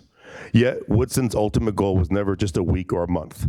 He famously said he looked forward to the day when these celebrations would be unnecessary. He didn't want a temporary spotlight. He wanted permanence. He wanted the full, accurate story of America woven into the curriculum year-round.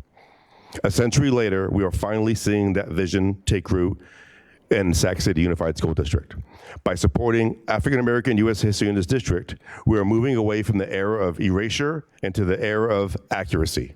We acknowledge that this history is not an elective or an add-on, but essential American history. Our classrooms will ensure that this learning continues throughout the school year. Black History Month honors the courage of those like Woodson, who began this work 100 years ago.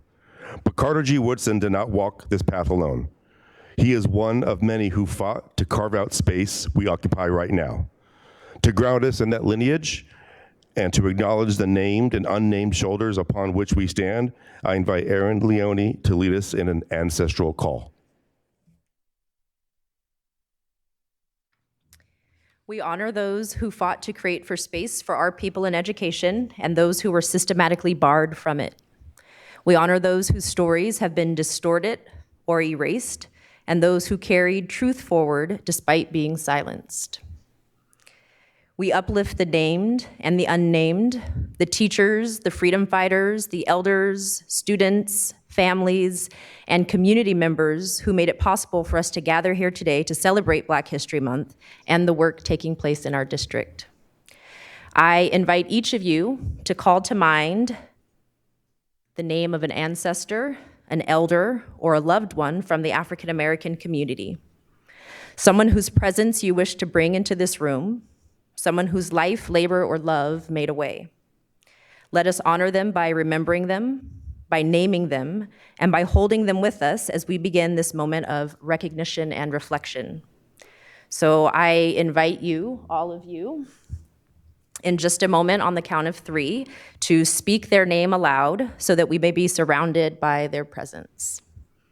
1, 2, 3. Cynthia Robinson. Ashe.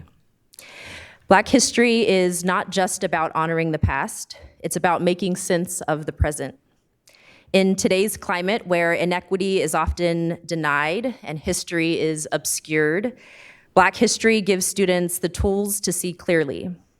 Black history shows us how systems were built, who they were built for, and how those systems continue to shape outcomes today.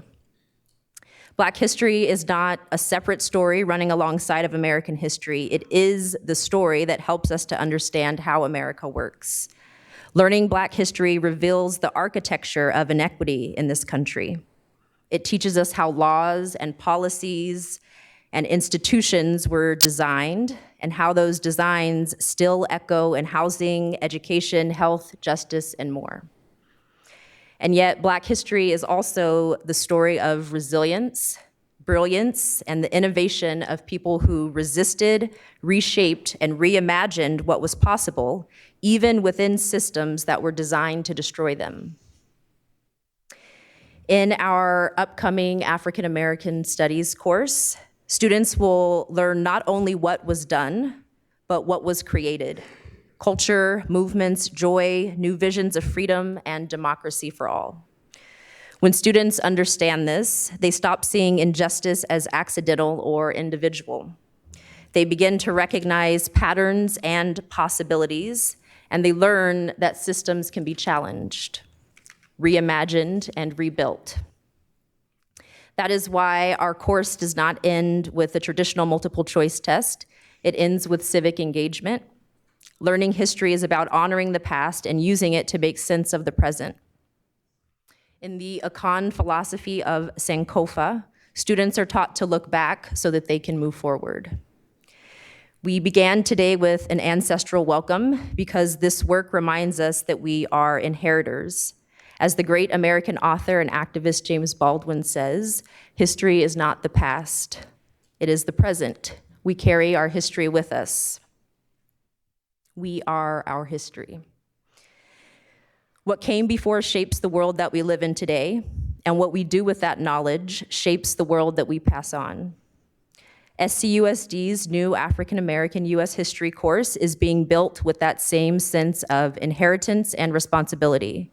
It is shaped by the voices of the students who asked for it, who wanted to see themselves and their history reflected in what they learn. It is shaped by families and community members who have called for an education that is truthful, meaningful, and relevant. As we design this African American U.S. History course, we're listening to student voices, to educators, to elders, and to the community. Their stories, their questions, and their hopes guide this course. And in doing so, this course models what it teaches. Knowledge is strongest when it's co-created, grounded in lived experience, and connected to community. And this is why Black history belongs to all of us. It is not just a course for Black students or a story for only one group. It is American history, and every student is living in its consequences, and every student benefits from being able to understand its lessons. Black History Month and the study that it inspires gives all of us the opportunity to see the world clearly, to recognize inequity, and to imagine a more just future. When we teach Black history fully, we're doing more than honoring the past. We're equipping students to understand the present and to shape the future with awareness, with courage, and with the wisdom of those who came before us. This evening, we would like to recognize the current work happening around the AP African American Studies course at C.K. McClatchy High School. Thank you, Erin. So we want to acknowledge an accomplishment that cannot be overlooked. We currently have AP African American Studies as a class at CKM McClatchy. This means that today, during first period, we had 20 plus Sac City Unified School District students engaging with AP course material for African American Studies. This course began in the fall of this school year and is the first course of its kind in Sac City. This is only just the beginning, as our next presentation is an update about our commitment to making this permanent with African American U.S. History Studies course. And before we head into Q&A, we want to express our sincere appreciation for the 2019 African American Task Force Recommendation 9, a catalyst for the African American U.S. Studies course currently in development. This initiative honors the promise to move forward, to move beyond supplemental history, providing a curriculum that reflects the profound intellectual contributions of the African diaspora to U.S. history. We are not simply adopting new lessons, we are institutionalizing the equity and community accountability envisioned by this task force, now the BAAB. And with that, we're ready for Q&A. You timed that perfect. Do we have any public comment? We do not. Any board discussion? Member Benjamin. Yeah, so, wow, this is incredible. Again, as someone who graduated from Sacramento High School, you know, I always dreamt of a course like this. I had the opportunity, my mother was born in an all-black township here in California called Allensworth. And a lot of people don't know about it, right? Because it's not going to be in your history books. But I grew up in a household where I was given this information about Black history. But so many times, especially during high school, taking government and U.S. history and things of that nature, we weren't in there. And so a lot of times I spent a lot of time in those classrooms challenging teachers on certain things. And so to be able to offer a course where, students of all ethnicities can come in and learn about, African-American history is super important. It's groundbreaking, in fact. After Sacramento High School and a little bit of Sac City College, I ended up attending Howard University, where I was a history major. And so I can't wait to come and observe, right, and see, what's being taught and how it's being received. I want to thank you all for your hard work. Member Rhodes and I attended an event that we were able to hold at Oak Ridge Elementary School, the new Oak Ridge Elementary School, where we invited the community in to kind of take part in kind of what they would want to see inside the course. You all did a great job of putting that together. And so to see it manifest is really, really, really good to see. And again, I just want to thank you all for your work. Thank you. Thank you. We're incredibly excited as well. Member Rhodes. I think that, I just want to say it's amazing work. C.K. McClatchy, that's my alma mater. I went there. That's why I told you I wasn't going to hold Sac High against you, because, McClatchy and Sac High always had a rivalry back in the day. But knowing just the history of McClatchy High School and some of the racial instances that happened at McClatchy High School specifically, to have the first course be at McClatchy High School is poetic and also necessary. And so I appreciate that. And maybe not everybody understands what that is and what it looks like, but I just want to say I appreciate it greatly. And then I can be able to continue to say that all of the greats eventually come from McClatchy. Dig at it. Class of 94, McClatchy grad right here, sir. Class of 2008. McClatchy?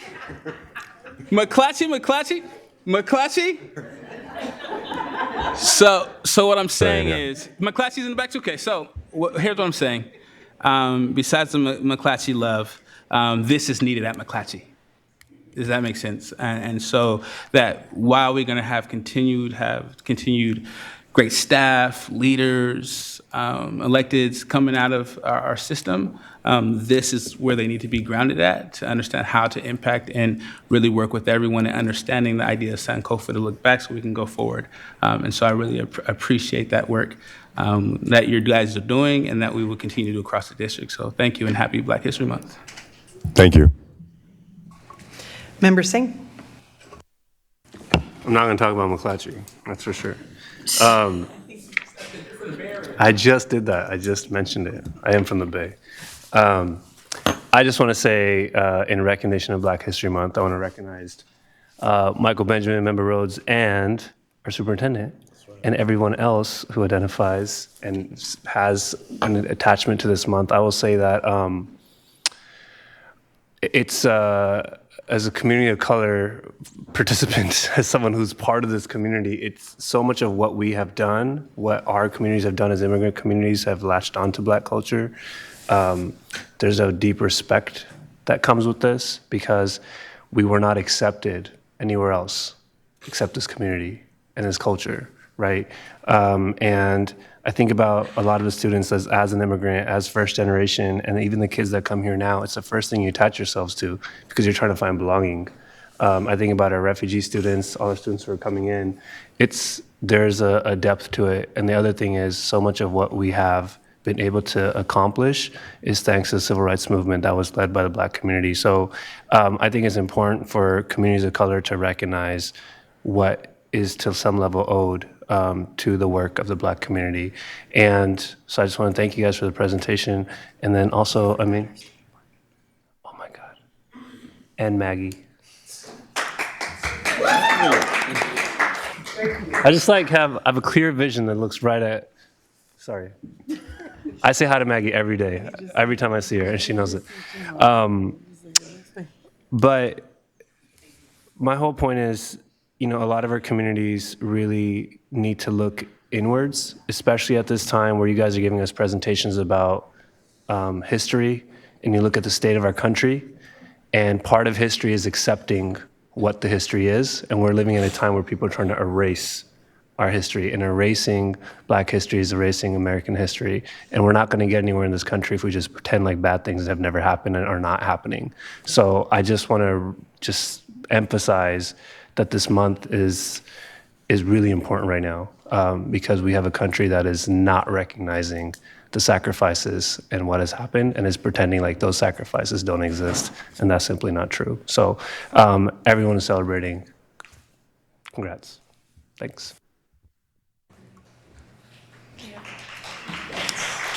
Interim Superintendent McCarn.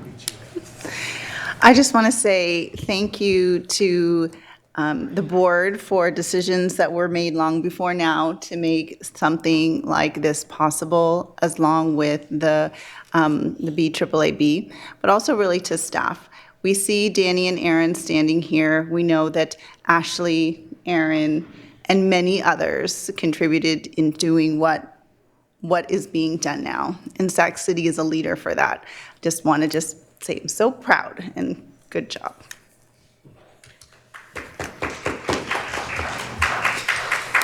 And I'll Member Ibarra, sneaking in there. I did. I snuck in at the last minute because I didn't want to go without saying, and thank you to our leaders like yourself, Ms. Leone, that you don't back down from the fight for what's right for our kids and our families. And so I think that it goes without saying sometimes, but I want to say it now. Thank you for your just determination to see the change that we all say we want, but you hold us accountable to it, and I thank you for that. So thank you for your leadership in that way.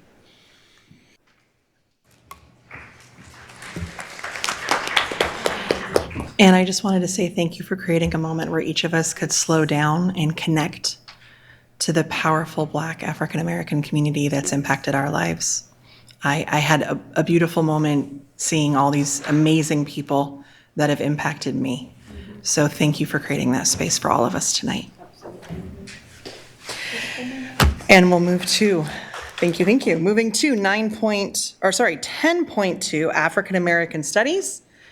And I want to start by saying I apologize to Ashley that we did move these to this meeting, and thank you for bringing her words and her work forward, and thank you, Ashley, for doing that. And I'll invite Julie Law Martin to join as well.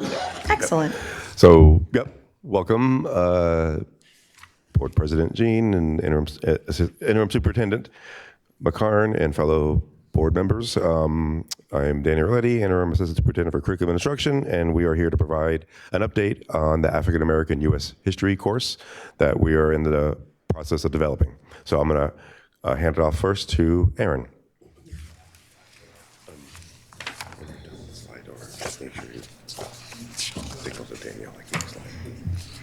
Thank you.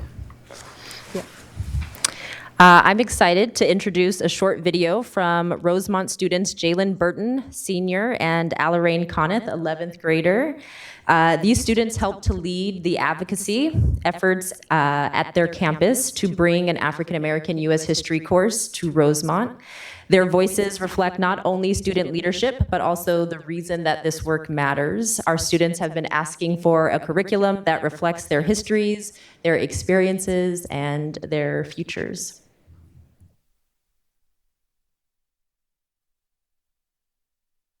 My name is Alarain Coneth. I'm an 11th grader at Rosemont High School, class of 2027. I'm Jalen Burton. I'm a senior in high school, and I think that African American studies is important so that way we can learn about our culture not just through trauma, but also what made our culture rich. I think it's important to bring African American studies into our school because it teaches us things about African American culture that we don't get into in other classes.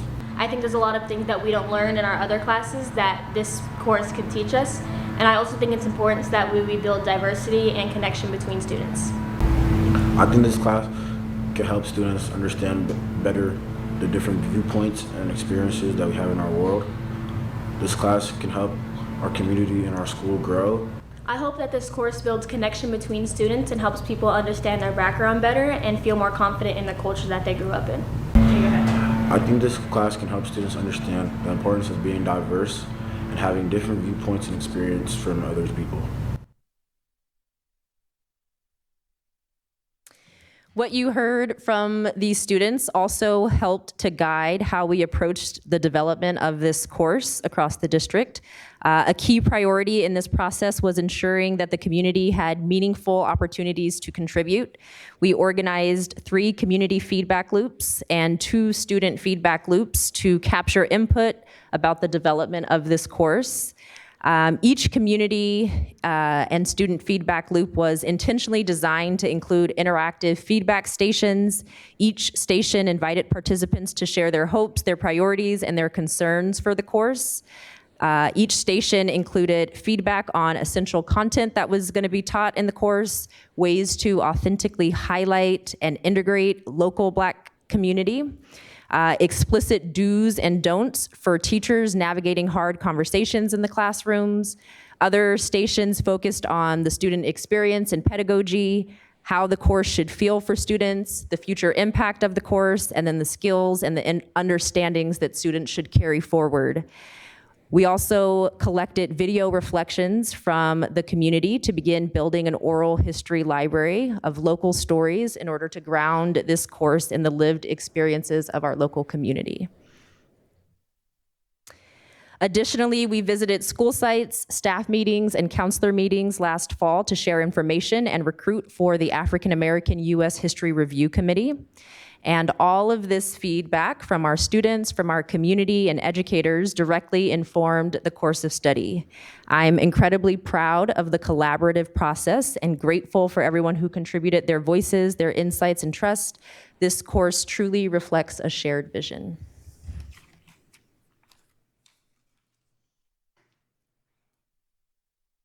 Good evening. So based on the feedback from our student community and staff, we created the following flyer course description as you see on the screen. Some of the key points I want to highlight about this course is that it'll discuss how Black communities have shaped U.S. society, advanced movements for justice, and built strong and resilient cultures in the face of oppression.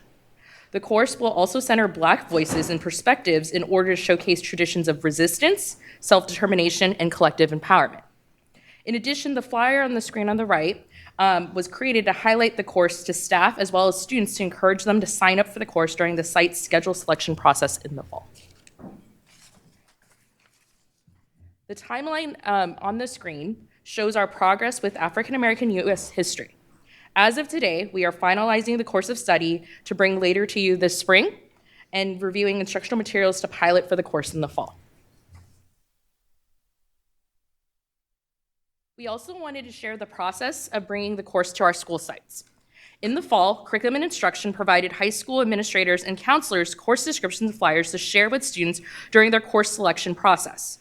Our recommendation was that sites offered the current 10th graders the option to sign up for African American U.S. History or AP African American U.S. History to satisfy their U.S. History graduation requirement, and that current 11th graders be offered the opportunity to take the course for elective credit. Based on the course request received by this February, this is the anticipated offerings we see for 2026 and 2027. Recognizing that school sites will need to still balance student interest with their site's goals, resources, and current staffing capacity in order to offer the course. While McClatchy has led the way by offering the first course in the district this year, this list of anticipated courses across our site speaks volumes to the student voice and the community's engagement to bring this course to all our campuses this fall. I would like to continue sharing a few words from Director Ashley Alexander regarding the decision on placing African American U.S. History in the 11th grade course sequence. As you can hear in our discussion, we have switched the name of the course from African American Studies to African American U.S. History, and that is part of our intentional decision-making process. As we pivot from celebration to implementation, I want to show you what Carter G. Woodson's vision of permanence looks like in Sac City Unified's History Social Science course sequence. In many schools, Black history has been treated as an elective or an add-on, if taught at all.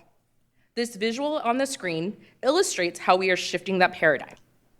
You will see here that the 11th grade column that students will now have a district choice for a required U.S. history credit. Students can select either the traditional U.S. history course, AP U.S. history, or starting 2026-27 school year, African American U.S. history, or AP African American U.S. history. This is a structural change Woodson fought for, ensuring that Black experience is not a footnote, but is recognized as central to the American narrative. It satisfies the year-long graduation requirement, validating that this content is rigorous and also standards aligned in our district. Thank you. To ensure this course succeeds where the past failed, we must invest resources. Woodson wrote about the miseducation of the Negro to counter that. We are investing in the time and expertise of our educators. Unlike the teachers of 1926 who had to hide their work, we are openly funding the necessary collaboration to get this right. First, beginning this spring, we are budgeting for professional learning to ensure our instructors are equipped to teach this complex history. In the fall of 2026, our financial investment focuses on teacher collaboration. We are funding substitute coverage, typically 3 to 4 days, so that our instructional materials adoption committee members have dedicated time to gather, deeply discuss, and rigorously evaluate piloted instructional materials together. Then in the spring of 2027, we will recommend instructional materials to the board for purchase and adoption. These costs will be paid for with restricted funds. The financial commitment ensures that this history is not just allowed in our schools, but that it is supported by a well-prepared and collaborative team. And here are our immediate next steps to bring this work to life. While school boards a century ago actively banned these topics, in March of 2026, we will bring the formal course of study to this board for approval. Simultaneously, we are developing the professional learning plan for our instructors to begin this spring and summer, and forming an instructional materials adoption committee this spring. This committee will ensure that the materials in our students' hands tell an accurate story of America, fulfilling the promise that began 100 years ago with Negro History Week. Thank you. Do we have any public comment? We do. Terrence Gladney.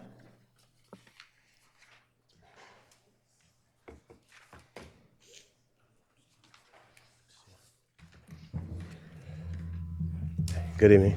Welcome. I like literally came here from dropping my grandpa off. I went down to Albuquerque to get him.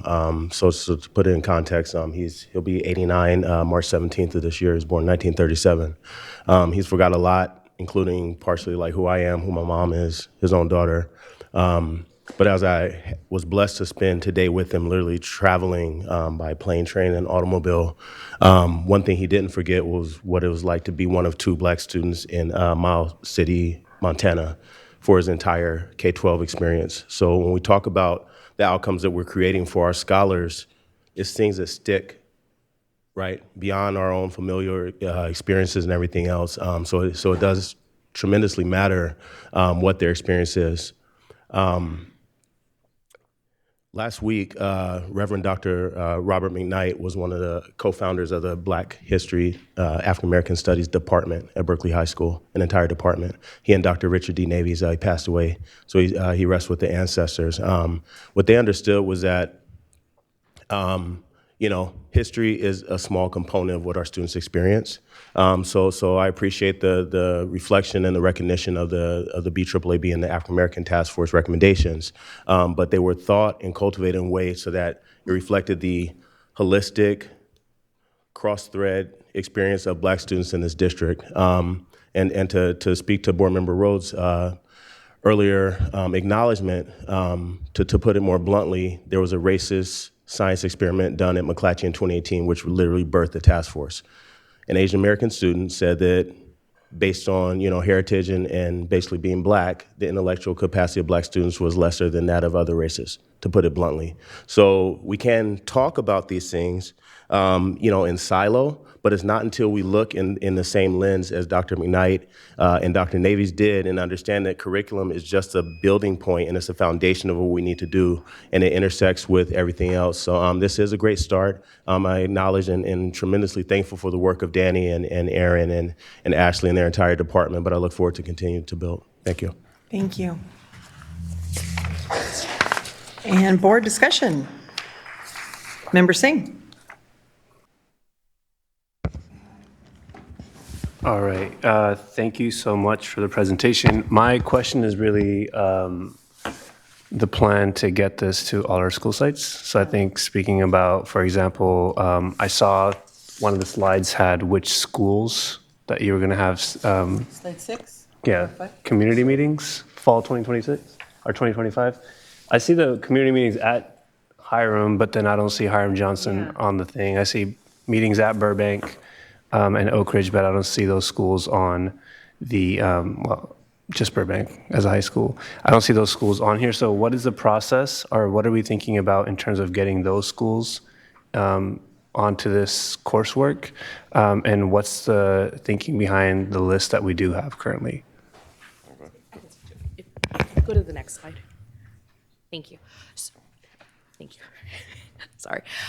So our process this year was to be able to talk to all our site administrators collectively, and we shared with them the same information, that this course was going to be available and that the course description and the information was recommended that they carry forward and offer it on the course selection sheet.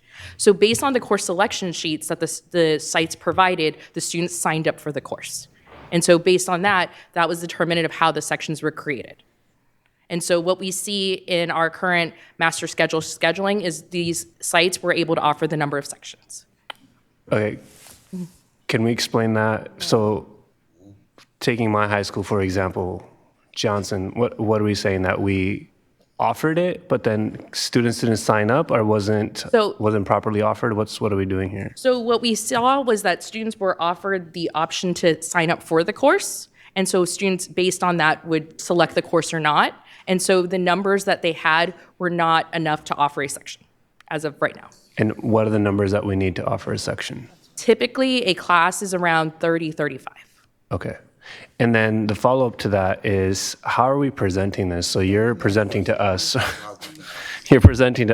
U.S. history, U.S. AP history, AP African American U.S. history, and now African American U.S. history.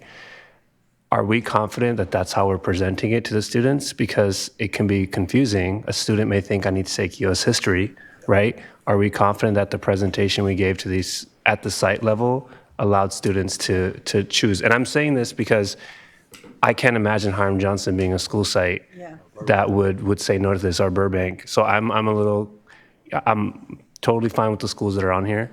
I just want to figure out what can we do at this level to ensure that the right type of information is being shared with the students, because it's kind of unfortunate not to see those schools on here, given the population at those school sites would, in my imagination, want to take a course like this. Definitely. Thank you for the feedback on that. I think one of the things we can continue going forward is reaching out to the sites directly, talking to the history departments. It is a social science course, so it'd be housed under there. So the availability of something like having the variety of courses can be a challenge. For example, Luther Burbank also has IB programs, and so you would have to balance the capacity of offering those programs as well.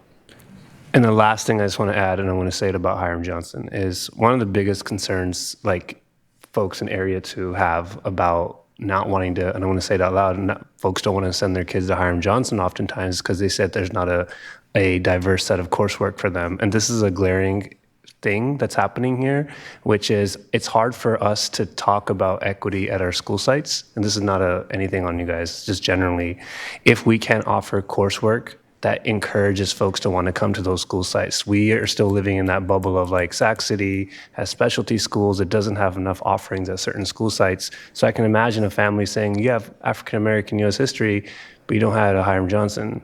And maybe that's a deal breaker for them, right? So I just want to call out the fact that in order to encourage folks to come to our schools, especially the ones that are somehow have gotten all the negative press in the world for no reason, this doesn't help their case, right? We see some very well-known schools on here that are always in the press for all the right things, I guess, but we don't see our schools that are oftentimes seen as lower level, which is probably not a factual statement anyway. So I just want to call that out. Thank you for the feedback. We can definitely connect with the schools and reach out again. Thank you. So Member Singh asked a lot of the questions that I had, but just in addition to that, I do have the same kind of concerns in, like, how is it being advertised to kids? Because I can assure you that my nephew, who's in 11th grade, who absolutely was dissatisfied with one of his electives, would have joyfully taken this class and we wouldn't have had to fight him. But I don't know that he knew that that may have been an option for him in the beginning of the school year. The other challenge I see in provided the information you all just shared is, I know with the specialty programs, there's a lot of confliction around scheduling. And so unfortunately that tells my heart that it may not have been advertised in a way that sounded attractive to kids. And that concerns me at a school like Hiram Johnson, where I know there are so many students who would love to take this course. So it's like trying to figure out what those hiccups are in the road, because I feel like it's a disservice to the students of Hiram Johnson, especially when I have sat in ELAC meetings, which are tailored for our English learners, and I've heard mostly Spanish-speaking moms ask why we don't have this kind of curriculum for Black students. So that's a huge indicator that it's not just Black families who would be interested in this, but there are other folks in the community who support this kind of work. So just exploring what that advertisement looks like for community. And then I would say leaning into community partners who are already working on similar stuff to see where we can offload some of that, like gauging in how we can bring our folks who are already doing that work in the conversation so that we can get the supports you all need to make this successful for the kids who need it most, who may not be the ones to go and sign up for the course, but may absolutely love it. So that's kind of where my thoughts are around it. But I'm really excited about this work finally rolling out. I remember sitting on that side of the dais and seeing teachers and community come together for this moment. So kudos to you all for being able to be part of this work that's groundbreaking. But let's talk about how to get that into the communities where I think it's most needed. Thank you so much. Thank you. Member Kemper.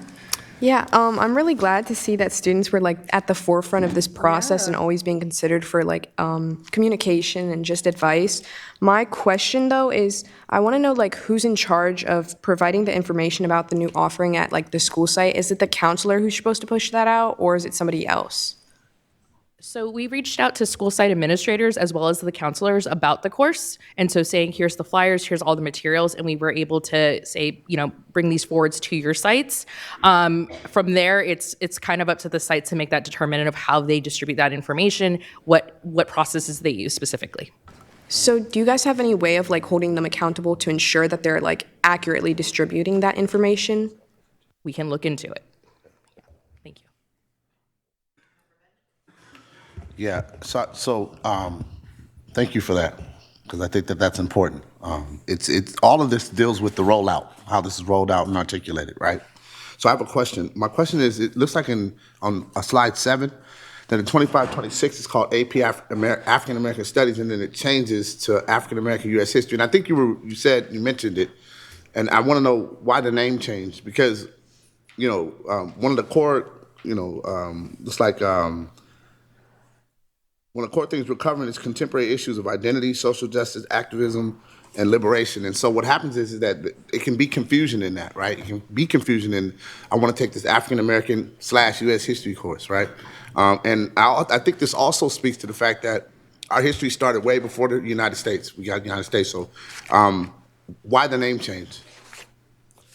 And so when we talked about having the name change, one of the big reasons was that we really wanted to instill this course in the 11th grade sequence. In the 11th grade sequence, U.S. history is a graduation requirement for any student in the state. And so by naming it African American U.S. history, we wanted it to be clear and explicit that you do not have to take the traditional U.S. history course, that this course also satisfies the graduation requirement and also includes all the grade 11 standards that would offer in it. Whereas, for example, if you called it specifically African American Studies, that's not as explicit, because in other districts, for example, an African American Studies course may be an elective course, it may be an additional course. By, again, putting it in the 11th grade line, we're saying that you have the option to take this course. It's not an elective, it is a U.S. history, it is a social science A through G course. Thank you. Member Rhodes. funny enough, I had all these questions and then everybody started talking. I thought I was like more up in the list, but I think what you're hearing from my colleagues is that we would love to see more of this rolled out at school sites. And I would say personally, I think there has to be a more centralized method of getting people signed up. I think that if we piecemeal it out to the different fiefdoms, that it becomes increasingly more difficult when they're also layered on with what they have to do at the site, what might be going on. I think of Burbank, and particularly with the IB programs and this and that, and then also somebody have at the site level saying, okay, now you want to pitch this. I think if we can do something more centralized, it can be done with better, more impact, I guess. That's what I'm saying. I also see this as saying, this is the starting point and not the end. And so when you're doing something as innovative and leading in the region around what this looks like, we can't think that it's going to be everything in one fell swoop, because we want to do it in a way that is pragmatic and holds longevity in the system. And so I understand that. And so I look at this like this is a great first step. And I think that my colleagues' critiques are more on the way of how we move it forward and the earnest want to actually see this do well in our system. And so I just wanted to say, once again, you guys are doing a great job, and I hope that none of the critique or anything is taken away. We just wanted to say that this is a good starting point, and I look forward to it actually permeating the system into where, you know, my daughter, who is a fourth grader now, by the time she gets in high school, that this is commonplace across our whole entire system. And I think we're heading in the right direction, so thank you once again. Yeah, definitely, I appreciate the feedback, and I would say, share the sentiments that are being expressed about the numbers that we have, and started reflecting already internally about the processes and procedures that you're all discussing. So thank you for that push to continue to think about that. Member Kayada. So I also want to share, I'm very excited that we're doing this. It's great news. I do have questions that don't distract from that. My question is related to, I think, a little bit of a thread that we're hearing up here. What if you're a student who doesn't sign up for this course, who takes U.S. History or AP U.S. History instead, or you're at a school that doesn't have it? What are we doing to make sure that what we're learning from these courses makes its way back to the other two courses? I guess what I'm trying to say is I don't want to feel like we're doing such great work in these courses to address African American history that we forget that we need to continue uplifting it for the students who don't take the specific course, especially given that it replaces the other course rather than being an elective. Thank you for the question. One of the things we are looking at and considering throughout our offerings in professional learning is different ways to offer history that can be relevant and culturally responsive to all our community groups. And so having opportunities to offer those professional learnings where teachers at various sites can come is an opportunity to bring some of that learning forward into our sites that it may not be offered for the next year. Okay, thanks. Member Singh. I think Member Rhodes captured it, but I'll be quick one more time. And that is, as we look at looking back at the other school sites, I just want to see if there's any possibility that there could be revisions to the coursework in 26, 27 if we go back and check with students. And I'm going to say it again, it's just not a great look for us when our glaringly AP African American U.S. history is at CK McClatchy and West Campus, which is the same thing we get caught up in this district. Everyone's like, I don't want to send my kids to McClatchy or West Campus or bust, right?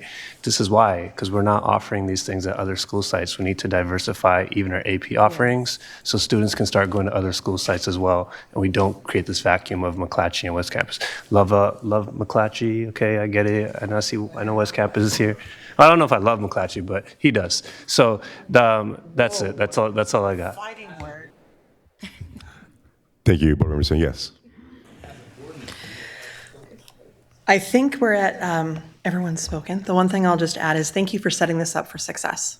I'm sitting here as a teacher going, you've made sure it's rigorous, standards aligned, A to G. You've put it inside the curriculum. It's not just a side elective. That's just powerful. You've made sure to set up training, and I'm seeing that you've clearly let us know it is restricted funds so that it is in the budget. So it's not something that we have to be like, and how are we paying for this too? So thank you for doing that. I also am intrigued that your instructional adoption is happening now. So I was wondering, or you're forming a committee for that adoption. Are you planning on having next year's classes kind of give feedback and whatnot before we fully adopt, so that the very cool thing of this first group of sections gets to actually be a part of that adoption process and going through the curriculum to get a sense of what students are experiencing, what educators are experiencing to make this curriculum solid? Yes. So one of the things through this process that's really amazing to know is that there is a wealth of instructional materials available for African American studies. And so as a result of that, we really want to take the time to consider what is the right material for our course of study that we are offering. So we will be looking at piloting books at fall to see which ones best fit the needs of our students in our community here. Excellent.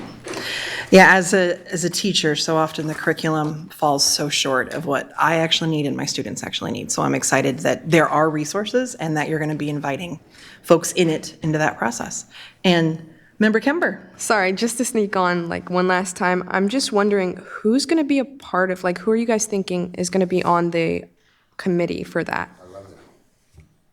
Yeah, I can speak to that. So there is an instructional materials process that our district follows. And so for specifically instructional materials review, it will typically be our staff members. But with that, it comes with different components and opportunities for community feedback and community review of materials as well.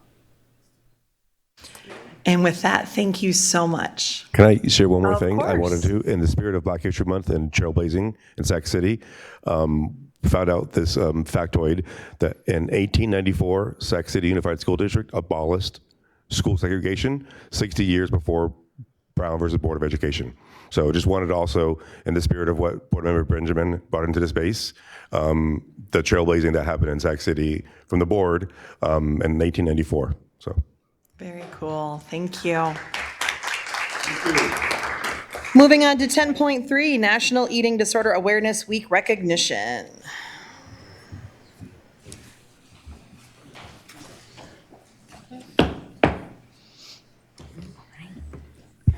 Good evening. Good evening.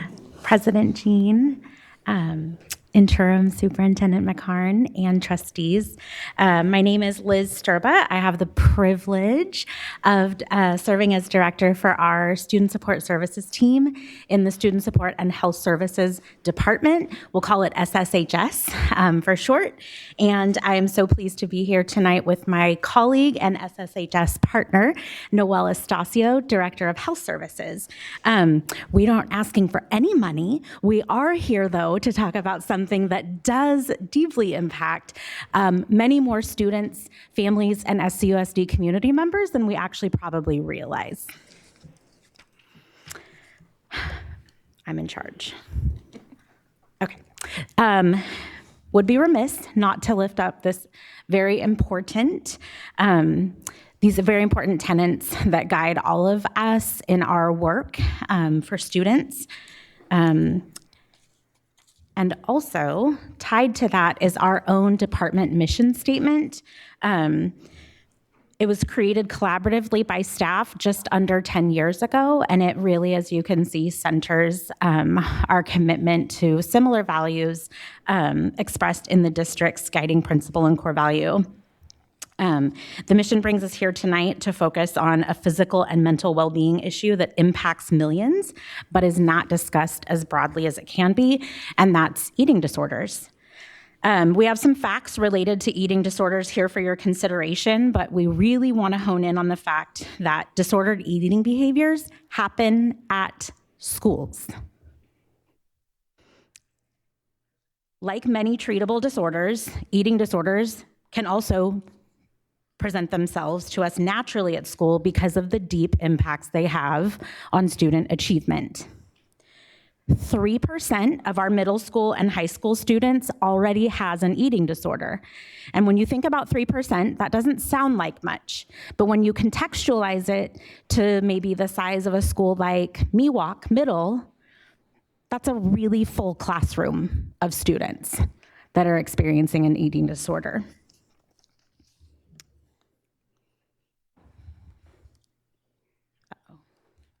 Okay, so that sounds like really bad news, and it is, but there is good news. The good news is that eating disorders are preventable and they are treatable. It starts with raising awareness and early intervention, two things that we can all definitely take part in at our schools and in our communities. The National Eating Disorders Association, also called NEDA, sponsors NEDA Week every year during the last week of February. This year it's February 23rd to March 1st, that's next week. NEDA Week is about raising awareness, challenging harmful stigma about eating disorders, and providing the hope and support that those living with eating disorders need. This year's theme is Every Body Belongs, get it? Because no one is immune from an eating disorder, no matter their size, shape, age, race, gender identity, or background. Every body belongs, and every body has a role to play in NEDA Week. So lean in, Noelle's gonna tell you how. Okay, I'm here to talk about how our student support health services staff are prepared to respond as soon as a student is identified as needing support. Efforts focus on providing educational resources to students, families, and staff, encouraging open conversations about mental health and eating disorders to reduce the stigma, increasing access to supports and resources, and ensuring that students receive accommodations that allow them to fully participate in their education. To strengthen consistency across schools, we developed a comprehensive toolkit so nurses, social workers, and counselors have immediate access to guidance and resources when necessary. So everyone in our school community can play a meaningful role in raising awareness and supporting students who may be struggling with an eating disorder. And there are 3 simple steps that can make a difference. First would be just learning the signs of eating disorders. Engage in supportive non-judgmental conversations with students. And the most important step would be to connect students with a trained support staff by reaching out to the school nurse or school social worker. We are also proud to share that SCUSD is now an official collaborator for National Eating Disorder Awareness Week, strengthening our commitment to student wellness and community education. So in closing, eating disorders are serious mental health conditions that affect students' health, learning, and daily lives. Thank you for this opportunity to highlight this important issue and for recognizing National Eating Disorder Awareness Week. Your support helps us continue building a community where students feel seen, supported, and safe.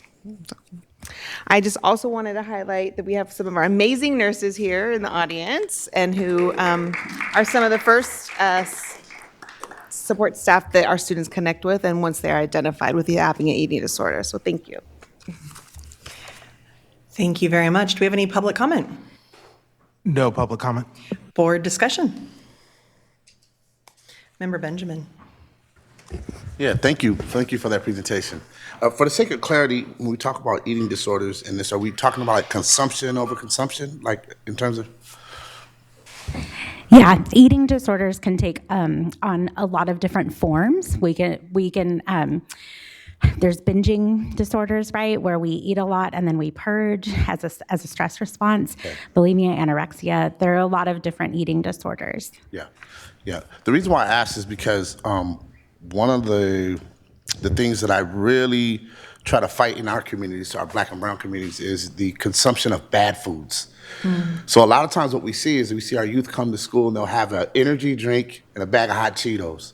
And to me, that's an eating disorder, right? It's systemic, right? And so when we talk about, what we can offer them for breakfast and things like that when they get to school, so it'll kind of, take the place of them stopping by the corner store and getting those unhealthy high fructose and red number 7 bags of chips. And so I actively, in the neighborhood, I fight against that type of stuff. And so I was just thinking, I don't know if that's a part of, but I see that as being an eating disorder as well, so. I think that nutrition is absolutely interconnected, right, with physical and mental health and well-being, as well as academic outcomes. I think our nutrition services staff do an incredible job of trying to provide culturally responsive, culturally relevant foods that kids will want. Advertisers also do a good job. In terms of using the term eating disorder is a clinical term used to pathologize a specific behavior in the mental health community. And so while I absolutely share your enthusiasm for nutrition, I don't know that I would necessarily use the term eating disorder for like consuming bad foods. I think I would want to bring in an expert about that and confer with them before I made that kind of a comment. I don't even feel equipped to make that determination. Board Member Benjamin, thank you. To add to that, our nurses do a lot of nutrition education courses, and they are talking about healthy eating choices, so I will say that that's something that we are doing. And then as a member of the Wellness Committee, we are working on updating some, flyers with some of our student members just on healthy food choices for students, so. Member Ibarra.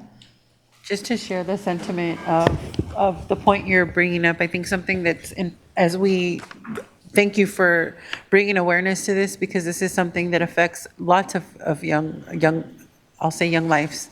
But also being mindful in this conversation, right, that there's also food insecurity that can cause eating disabilities. And that's something that I think we don't talk about enough. So the fact that you're bringing this awareness and that I'm even able to bring that up means that you're doing your part in bringing that awareness. So just sharing that sentiment out loud, that sometimes, even though we see kids eating a bag of hot Cheetos and an energy drink, sometimes we don't know what their food securities are, right?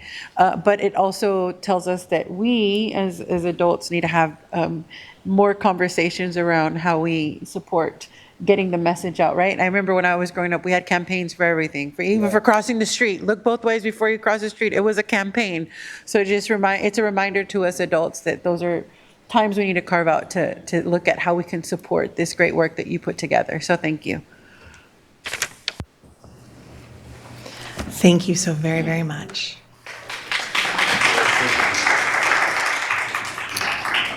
.1, second reading of Board Policy 5123, acceleration, promotion, and retention.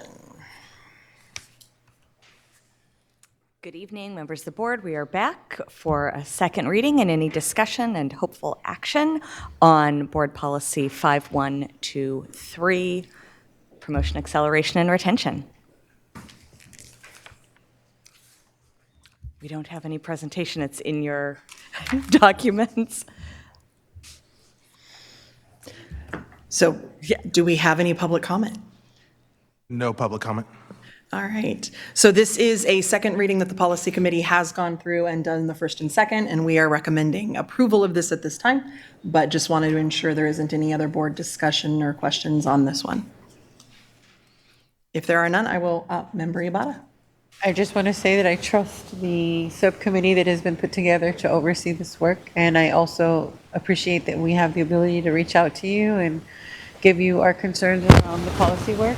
So that's why I don't have questions this evening, and I just wanted to say that it's not because we don't care, but it's because I trust that you all are doing the work, and if you had concerns, I think you would bring it to us. So thank you for that.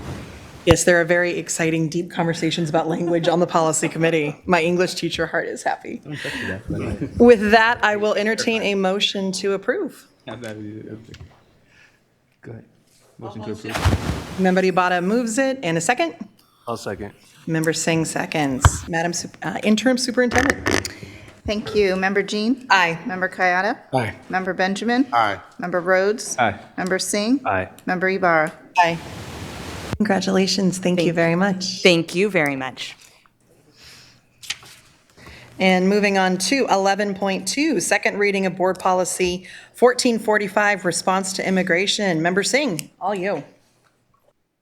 All right. Well, taking experience from what just occurred, I will keep it very simple, and I've talked about this extensively at this point. We updated our response to immigration enforcement, which is what Board Policy 1445 is. And I'm proud to say, and I think all of us are proud to say, that we have very strong policies here at Sac City Unified that have been recognized as examples that were used across our state to build immigration enforcement policies for individual schools districts, and that resulted in state-level legislation that was passed. So long story short, we updated it as according to the laws that were passed, and did nothing to water it down. If anything, strengthened it and continue to have a strong immigration enforcement policy here at Sac City Unified to protect our students. So thank you for all the work of the policy committee. Definitely rich conversations, and I'll tag on, we have stronger language than what was recommended to us, and we're very, very, very proud of that. Do we have any public comment? No public comment. Any board discussion? Who would like, oh, Member Rhodes? No? I didn't press anything. You didn't. I just saw the hand. You saw the jumped hand, but I was just going to vote yes, that's all. Ah, okay. He was ready to vote. I thought you were gonna give me a good job. Oh, no good job. No Eric Fisco. No, he's you're a friend, but no. Okay. I will entertain a motion to approve. So moved. Member Rhodes will move it, Friendly and motion. I'll second. Member Ibarra will second it. Madam Interim Superintendent. Thank you. Member Jean? Aye. Member Kayada? Aye. Member Benjamin? Aye. Member Rhodes? Aye. Member Singh? Aye. Member Ibarra? Aye. Motion passes. Moving on to 11.3. First reading and action of, and potential action of Board Policy 5125, Student Records, Board Policy 5125.1, Release of Directory Information, and Board Policy 1340, Access to District Records. Member Singh. Perfect. So all these are very straightforward and in alignment with the policy that I just talked about, which is in reference to immigration policy. So these just build on Board Policy 1445. Nothing that exciting here, except making sure that we are protecting our students and access to records generally. Yeah, I will add just that we will rarely bring you a first reading straight to action. The reason we are doing this at this time is that these three were impacted by the changes in response to immigration, which needs to be approved by March 1st, according to a state passing. So we are recommending that these be moved right now so that they are all in line for that March 1st deadline. However, if there's anything in these first reads that you are concerned about, we don't have to move it to action tonight. With that, is there any public comment? No public comment. Shocked. Any board discussion on this?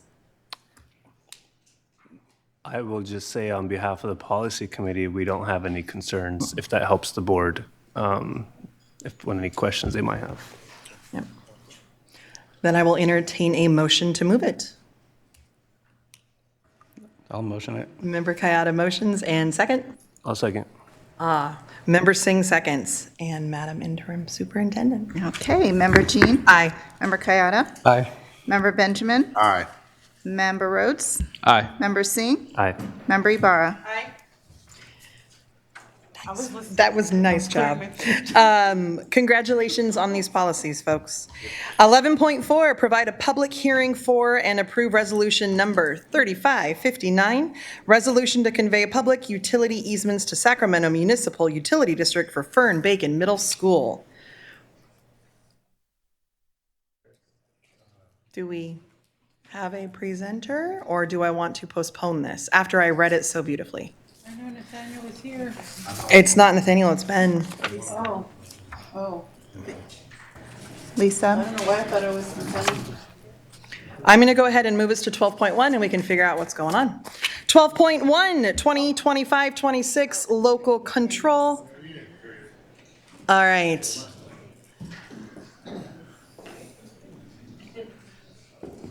Wow, that was fast coming up. Sorry about that. So this is a public hearing for utility easements for SMUD at Fern Bacon.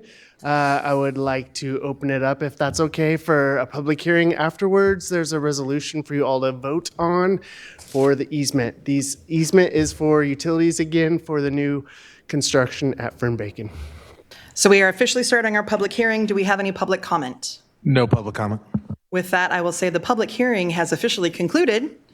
Good job handling those tough questions. Do we have any board discussion? I will entertain a motion to approve resolution. I'll move. Member Singh moves. Second. Member Kayada seconds. And roll call. Member Jean? Aye. Member Kayada? Aye. Member Benjamin? Aye. Member Rhodes? Aye. Member Singh? Aye. Member Ibarra? Aye. Thank you. Thank you. Thank you. And moving on to 12.1, 2025-26 Local Control and Accountability Plan Mid-Year Review. Welcome.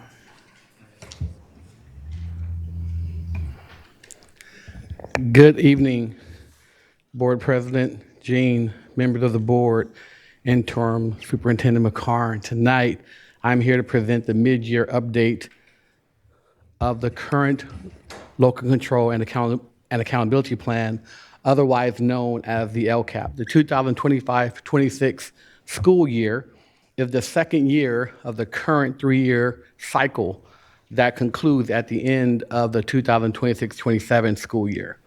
This will be a brief update that primarily focuses on the big three goals in our LCAP. The big three goals that center our LCAP are focused on graduation outcomes in Goal 1, academic outcomes in Goal 2, and welcoming and safety outcomes in Goal number 3.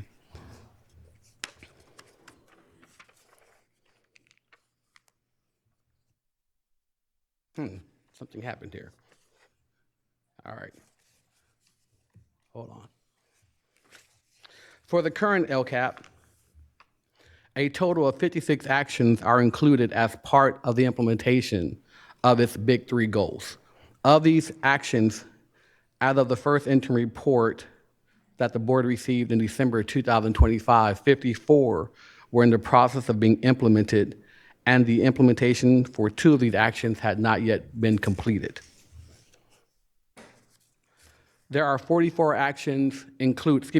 metrics included in the district's current LCAP Big Three goals. Of these 44 metrics, 24 were available as of the mid-year and 20 were not.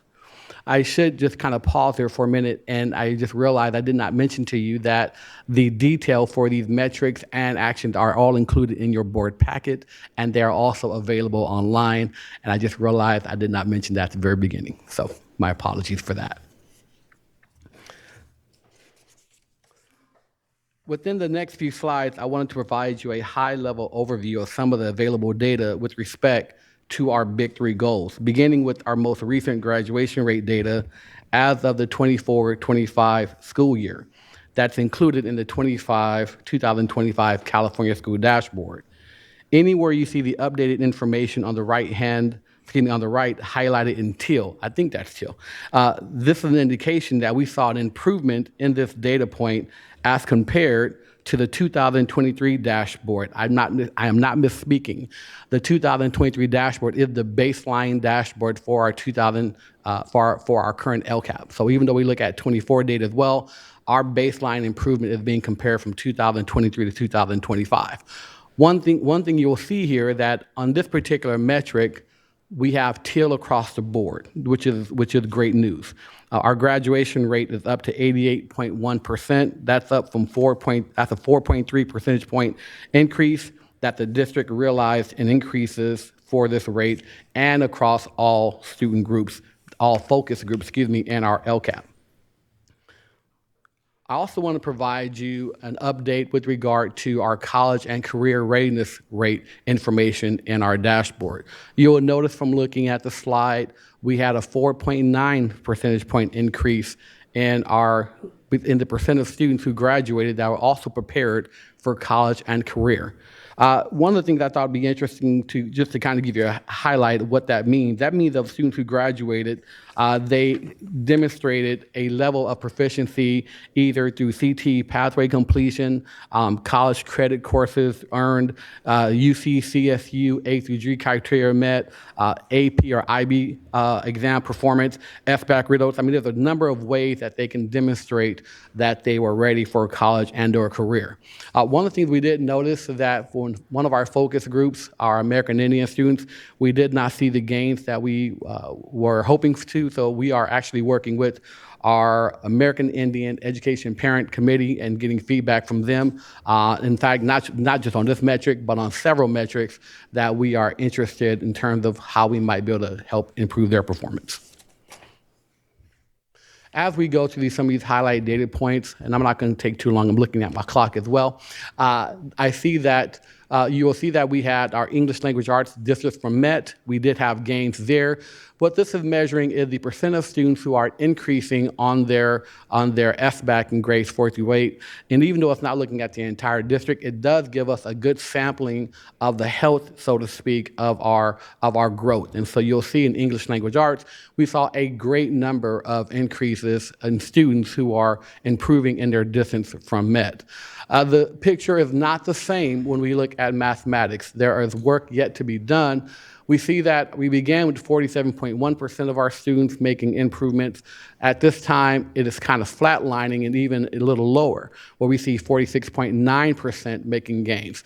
On one hand, we are excited that we do see there are some gains. For example, with homeless youth, we see like a 10-point increase. That's wonderful.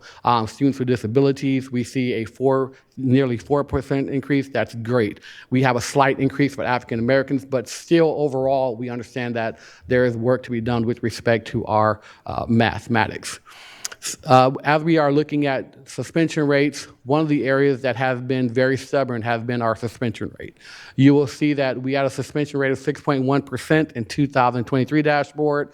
As of the 2024-25 dashboard, that suspension rate did not slightly go down, it actually slightly went up. And you will see that in many of our students, many of our focus groups, the suspension rate went up. Yes, we had some improvement. We are thankful that we are seeing a slight decrease with students with disabilities. We have some positive news with respect to foster youth and also homeless youth, but suspension rate is one of those issues that is hanging around. I'm going to talk a little bit about, if I get to it, to our appendix, some of the work that we're doing in our PAC, just kind of highlighting these issues, but I wanted to make sure I brought those here to you as well. Speaking of our engagement, so I thought it'd be a good idea just to kind of give you an idea what we've been talking about in our Parent Advisory Committee. We have a very engaged Parent Advisory Committee. We've had several meetings thus far, and this, what you're seeing on the board here, is really the highlight for all the topics in each of those meetings. And so on October, we really got the ball rolling after the board really gave us the green light to go with our committee. In November, we kept that ball rolling. Every meeting we are looking at goals 1, 2, and 3. We are definitely, not all the goals every single meeting, but we are looking at how we're progressing and improving our student performance. At our December meeting, where the dashboard came out in November, we did a deep dive into our disciplinary data. And in fact, at our last meeting, we also did another deep dive. And so we are looking as to how we can identify what our results are and what our strategies are to improve, especially our culture and climate outcomes, excuse me. Just kind of letting you see some of the highlighted topics that we're talking about in our PAC meeting and also our upcoming engagement dates. We have another PAC meeting on March 2nd, and then we are also going to be meeting on April 13th and May the 4th. Now, I have here for questions, but since I gave myself a little time here, I'm going to go to the appendix because I thought it'd be helpful for you just to see some of the great work of our culture and climate team, our curriculum and instruction team, our academic office, different ones coming together, really helping us not just look at the data points, but also respond to the data points. You'll see here, for example, the culture and climate resources that are going out each month from our curriculum and instruction team and culture and climate. And you also see here, I thought this was also very important to show you because sometimes we can talk about strategies from a high level. We had the Student Support and Health Services team come out and show us how they're using the early identification and intervention system and literally how they are pulling individual students who are showing red in suspensions or red in attendance and so forth, and by school and by different student groups, and they are working with them. And so this, what you're looking at here, is a highly redacted record of how they are case managing, not just looking at overall high data points, so you can kind of see underneath what's really happening, and they're showing these strategies with our pack as well. So didn't want to just show you the data points, but also show you that how we are responding to those data points as part of this mid-year update. And with that, I have 30 seconds left for questions and more. Do we have any public comment? We do. We have Terrence Gladney.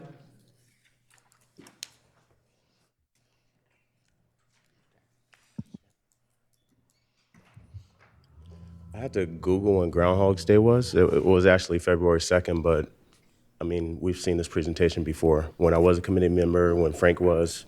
What I'm hoping is different, because we all know the definition of insanity. I'm hoping that the questions that come from you guys' side of the dais are different and a little bit more direct. You know, to quote Karen Sweat, like, show me the money, like, or that was actually Jared McGuire, but Karen always said, like, follow the money. But there's no money, again, in this document.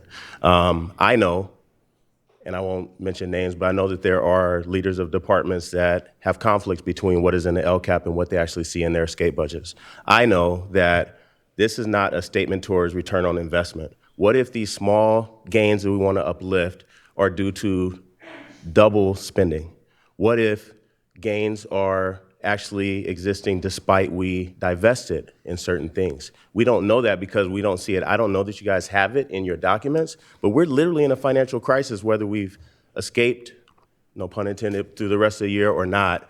But like, I don't, if you guys continue to accept this and you guys are complicit in the outcomes that we continue to receive, this is probably at least in the double digits of continuous LCAP presentations just in this space. As a committee member, I know that this literally replicates. I was concerned that I'm not part of the committee. You know, I attended a couple meetings, but to see the same thing is happening, I know I'm not missing much because there's not much to see. It is upon you guys' shoulders to stop thanking staff all the time and actually hold people accountable, right? We thank people when they're doing above and beyond, not for doing their job that they're paid to do. Or we don't thank them when they're not doing the job that they're paid to do. The questions that we have raised in the committee space, the questions that have come at this podium are specifically about finances and investments. And not only that, but prioritizing the investments that the LCFF is supposed to target. So I hope that you guys have that line of questioning. Thank you. And board discussion. Member Ibarra.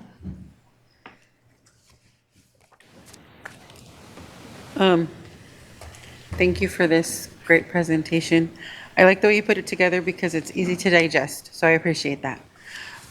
With that said, none of these questions, as you know, or none of them are personal, but I have a lot of questions in regards to the budget and the LCAP.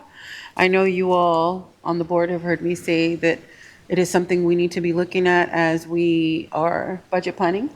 So with that said, my questions and concerns right now are, I don't know if they're going to be for you or for Ms. Grant Dawson, or if it's going to be a parking lot, but here I go. I would like to know how you all are working together, looking at the LCAP as you're putting the budget together, because I would like to know whether or not you are taking into consideration the recommendations of this committee before you bring us recommendations for cuts or for when we're looking at our layoff process. I want to ensure that we're not contradicting the work of the LCAP in that essence, and that we're also looking at it, kind of all of the things we just heard in our previous public comment, right? Is like, how are we looking at the numbers in our budget and our goals together so that we're not double counting or double doing the work later on down the road. I truly believe that in order for us to come out of the community schools grants and really have a community schools approach, we need to be looking at budget and LCAP together consistently all of the time. I truly believe that to my core. So with that, I will stop talking and open it up for you all to chime in on the conversation.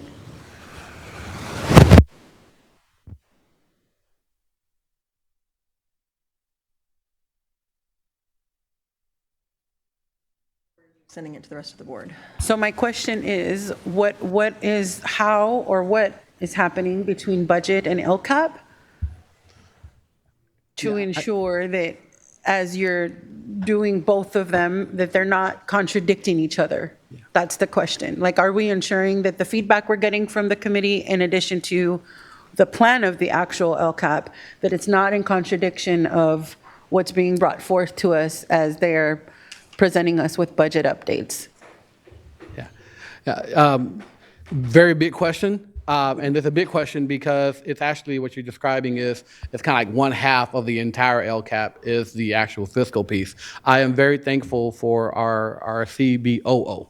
Our interim CB, I always say CBO, but it's interim CBOO, and her team working very closely. She's assigned some great folks, and we're working together as we're looking at our current numbers, looking at our current expense projections for even for the current year. That's in your packet, but also as we're preparing for the next year. I hate to say this, but I need to say it that it's a very compacted process that the state has kind of enforced up on us with regard to how the LCAP works. And so we're trying to still bring coherence to that. But I'll give you an example. When I say compacted, we are taking a draft of the LCAP to our PAC on April 13th. Right, you're going to be receiving the second interim information, I believe, in March, right, which is going to be very close to that date. Between the time that you receive the second interim, we're going to be working together, preparing year-end estimate information to try to populate for that PAC, for the draft LCAP that goes to the PAC. Right, and at the same point in time, we're going to be giving them, getting their responses and their feedback in reaction to the actions that are revised by our departments, and also with the input of the DLAC, because we're meeting with them, and different community groups, and so it's very compacted. So it's all working together, but it's not linear. I think that's what I'm trying to say. So we're not in silos, so to speak, but it's just there's a lot happening at the same time that we're trying to make sure that everyone's voice is being heard in that process. So I'm not sure if I answered it directly, but we are talking.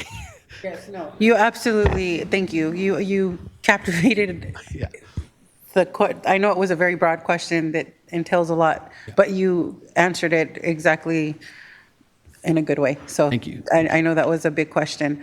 Thank you for that answer. I would like to say, in addition to that for me, I don't know that you all feel the same on the board, but I would like to really have a chance to process the feedback that you are getting from LCAP, because I want to ensure that I'm reflecting that, and that the LCAP committee, advisory committee to the board, that we're not diminishing or devaluing what they are saying as we're making some very tough decisions in our budget cuts that we need to make in order for us to avoid receivership. Right. It's just the gist of where we're at. Right. One of the things that, and I'll... No, there is no numbers in it. So that's why I have one of the things he's bringing up is that there are no numbers in there. So that's part of why my questions are the way they are, is because when we don't see the figures, it's hard to...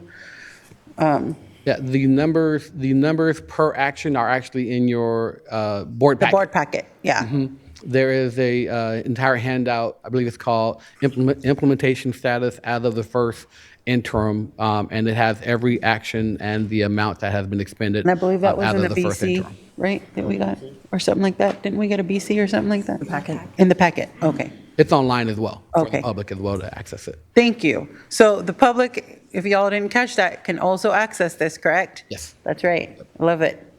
Thank you, Ed. That's okay. That's actually great that you reminded us.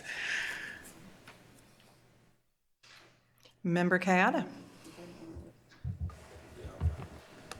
So I'd like to share a lot of, I think, the thrust of Member Ibarra's question and kind of statement. The entire point of this LCAP and having the LCAP PAC is under the statutory scheme. I know I'm speaking to you and you know this, but the scheme is that we're giving you certain money to spend in areas that the community should have an influence on. This isn't just our base money. So I want to make sure that the influence of the community represented in the PAC makes its way to the budget conversation. And that's not necessarily just coming to the board with the updates. This was helpful, but it's the actual influence that the report has that you all put together on the budget process. So I'm asking, and I'm, truly, honestly looking for influence, or not influence, for an answer that will help the board know what we need to do to support that. So what does the actual interaction look like between, I guess I would say, you and the people who make budget decisions? Like, are you just giving them the document and saying this is what you need to address, or are you in kind of the approval process? How does that work? So I think the best way to answer that is to kind of give you an overview of how our PAC planning goes, right? In our PAC, we have our community members who are very engaged, and we totally appreciate they are very engaged in the process.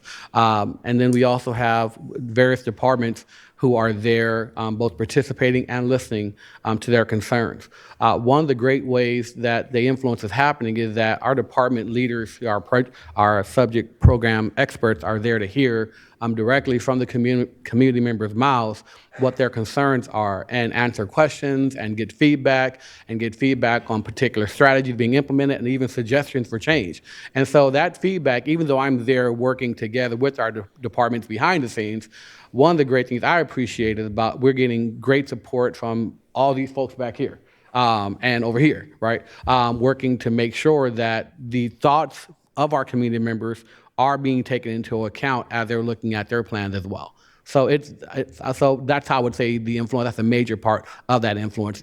One of the things that is, I think that's even more important than the quote unquote official feedback. So for example, as part of the LCAP, the district has to provide, the superintendent has to provide a written response to our ELAC and our PAC.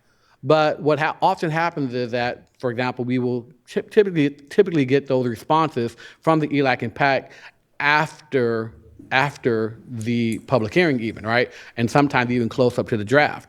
And so rather than wait on that and say, okay, well, it's too late, right? No, we have our subject matter experts in the room while the discussions are happening to hear directly from the PAC members and the various community members as well. Okay, I think that answered about half my question. Okay. The other half is, that's all great. And maybe that's working, that's not what I'm asking about. Okay. It's once the actual rubber hits the road and the budget decision is being made, how do we make sure as a system, as a board, that those final decisions reflect the interactions and the feedback that were had earlier? And I'll just use the example of, each department's been asked to cut 20% by their budget. How do we know that the 20% that they're cutting is in line with what we put into this LCAP?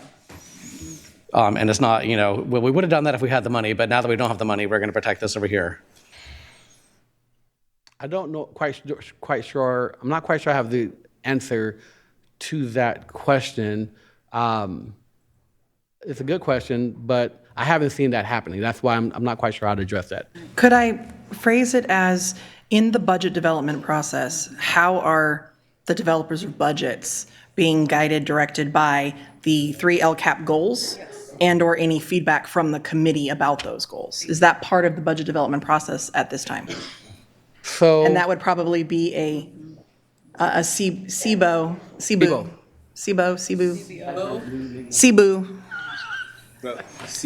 Good evening. Just one O is necessary, really. Just one O. So thank you for the question. So let me answer it in this way and then make a statement about what you're not asking.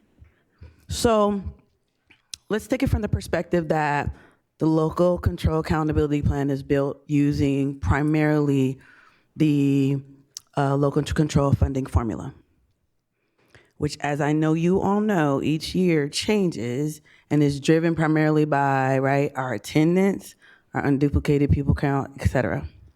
So as our enrollment and attendance has changed and reduced over time, one of those budget processes, so this is what you're not asking, which is related to what you're asking, is that if we're going to allocate less resources, or if we're going to allocate more resources, those same folks who are looking at what the impact areas are have to make a decision because it has to balance.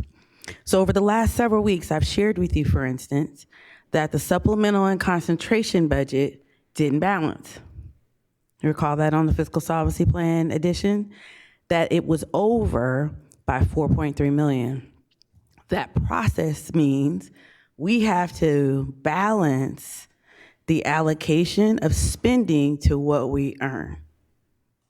So that is part of how budget and LCAP and PAC and those communications work together, because we have to balance it. So in making a decision about what we're going to reduce, or making a decision because salaries have increased, or making the decision that another supply or strategy has increased or changed, they're balancing within the same strategies, but just using the current projections to do that. So that's how they're making decisions about reductions, but they all still fall within the LCAP goals.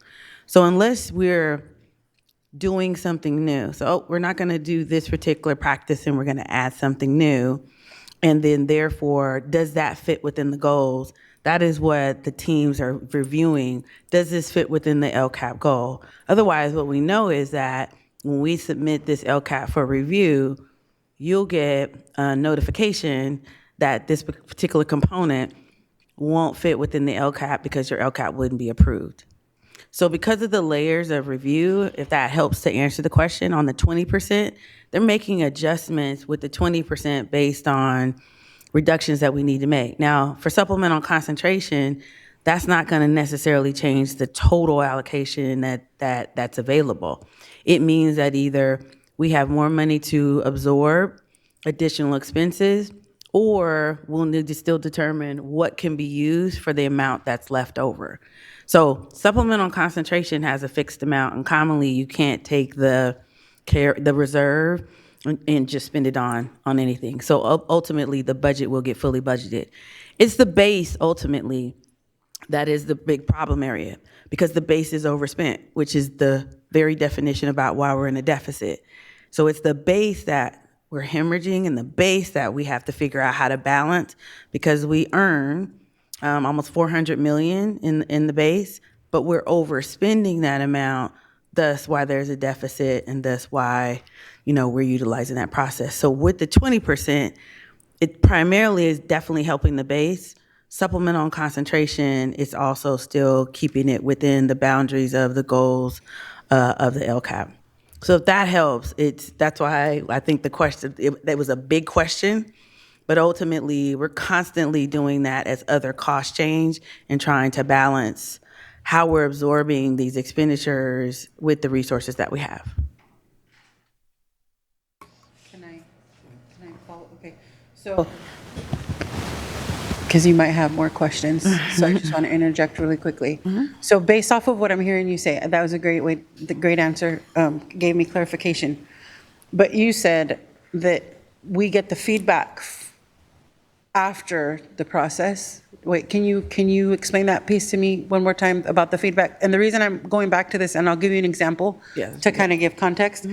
So I was on the very first LCAP committee, and then I followed for a few years and was like, this is not the place for me to advocate. However, I do remember consistently that the feedback was from the advisory committee and the community members that would come to the meetings consistently asking for the very services that we offer in the Student Support Center. But that has consistently been one of the lists that we see every year when we get around this, and we're gonna have to vote on this coming up here in a few presentations. And so I want to ensure that as a board, we are not accessing that information late, because it's imperative for us to reflect what our community is saying that they want through the LCAP. And I feel really strongly about that. I'll just share this, Mr. Eldridge, because I also was part of the ad hoc committee with CDE to create the metric that you all use at the district to gauge how you're doing with engaging community in the process. So I understand very deeply the sentiment behind that metric, just to give you context behind my questions and concerns. No, I totally understand. So what I was talking about, and I say the official feedback is where we'll receive a list of kind of summative comments at the end of the process, and then we will work to respond to those comments and then send those back out as a district through our superintendent. What I'm talking about in terms of feedback actually influencing the actual development of the process is we don't want to wait to the very end after the LCAP has been shared in public hearing and then respond. And so what we typically do at the end of every PAC meeting, by the way, we do this. We get the feedback from them. We summarize what we think we're hearing from them, and then we share it out with them and say, are we capturing what I think you're saying, right? One of the things that we've done in our LCAP is that if you even if you look in our LCAP now, you will see that in various actions, if you can do a word search, anybody can do this right now, in fact. You can go and look into LCAP and do a word search and say, show me DLAC. And it will show you various actions that the DLAC asked to be in there. You can say, show me the SAC. It will give you actions. And so literally what we're saying is we are listening in this fluid process. It's not linear, but it is fluid, right? And we're making sure that we are taking into account and hearing, okay, they're asking for this, can we do that? Or does we have to modify a little bit? But it is making its way in there into the document. I hope that clarifies what I'm saying. Yeah, and that captures what I was thinking. I think my takeaway that I just would like to leave, in terms of direction from me, or, whatever you call it, not direction, is these LCFF dollars need to be influenced by the LCAP and the community input that forms the LCAP. And to me, it's almost like a grant where there's this giant asterisk on that money. And if you're not spending it in a way that reflects the community input, then we're disempowering the people who spend a ton of time trying to help us with this and to execute that community voice into the district that this state law requires to follow the funds. So that really is my takeaway, and I think we've got through a lot of it. I will also just, one last comment, and this is not merely a question, but my interactions and my way of coming into the LCAP PAC was through the special education CAC. That's the way I've engaged. That's the input I provided, like you said. If you do a search for CAC, you're going to find a couple years ago some of my thoughts in there, right? And I just want to make one note, and the slides aren't numbered, but it's for goal 3, where we have improved suspension rates for students with disabilities. Every time I see a metric where we're improving outcomes for students with disabilities, I always just throw up a red flag real quick and say, was that caused because we're actually helping the kids, or are we putting them into a more restricted environment where they're not being subject to the pressures? So if we're looking at suspension rates going down, that could be for many good reasons. It could be because of how we're implementing the Black Federal School Board settlement. It could be because we're finally getting through with our changes in special ed. Or it could be because we've taken our kids out of the general ed classroom and put them into a restrictive environment where they don't get suspended and they just put them in the corner. So I'm not saying that that's what's happening here. I just want to, from me, that's an area that I'm always going to look at, and I would hope that in your work you're also taking an eye. And I know the CAC is still providing great feedback to the PAC, so that's it from me. Member Kemper. Yeah, I just wanted to ask a kind of separate question about the LCAP PAC. Do you guys plan to fill your student role anytime soon? And do you have any future actions that you're going to take on that? If so, I'm not too sure, but I know that a lot of the positions are appointed on the LCAP PAC. Does the student position, is that also So we appointed? talked about having a student role. There isn't one on LCAP because Dr. Eldridge was working with the full student advisory committee was a better approach, that he comes and works with you guys 2 or 3 times a year, rather than having one person in the room. That was the approach to the committee this year. But if you'd like to have a conversation about that approach and discuss, we can. Are you going to modify that? Because I think so far for the student voice aspect, I know that you come to the SAC about 1 or 2 times a year and you just give a presentation. And I think we should probably expand that a little more so that it's more accessible to the greater community and not just the SAC, because I don't think that's completely equitable. If it's just continuously SAC members providing feedback on something so vital to the district.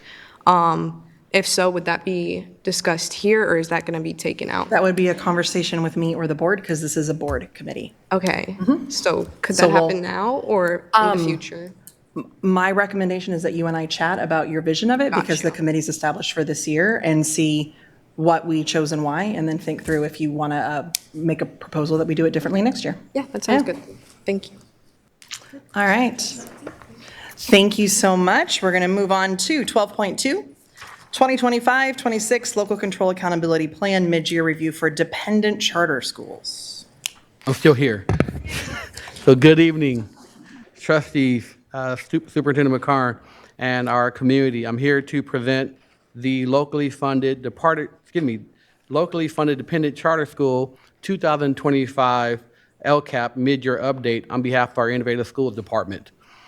Similar to the requirements of our district-wide LCAP, the state also requires dependent charter schools, which are legally their own LEA, to prepare and monitor the implementation of their LCAP to reflect their beliefs in both their budgeting and their planning. The California Department of Education requires all LEAs to complete and approve a LCAP.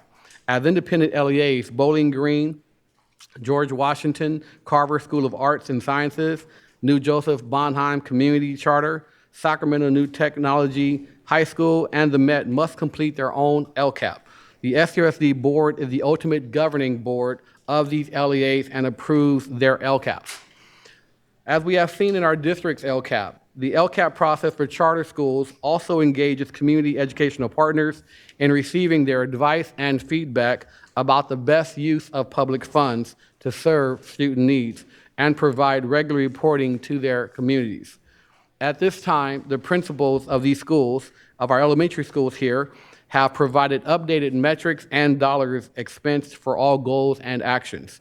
A total of 36 of the combined 47 metrics are available for Bowling Green and New Joseph Bonheim. Their charter schools represented in this presentation, with 44 of their combined 59 actions and progress with funds expensed. Additionally, a total of 42 of 62 metrics are available for George Washington Carver, Sacramento New Technology College, and the Met, the charter high schools represented in this presentation, with 26 of their combined 46 actions in progress with funds expensed.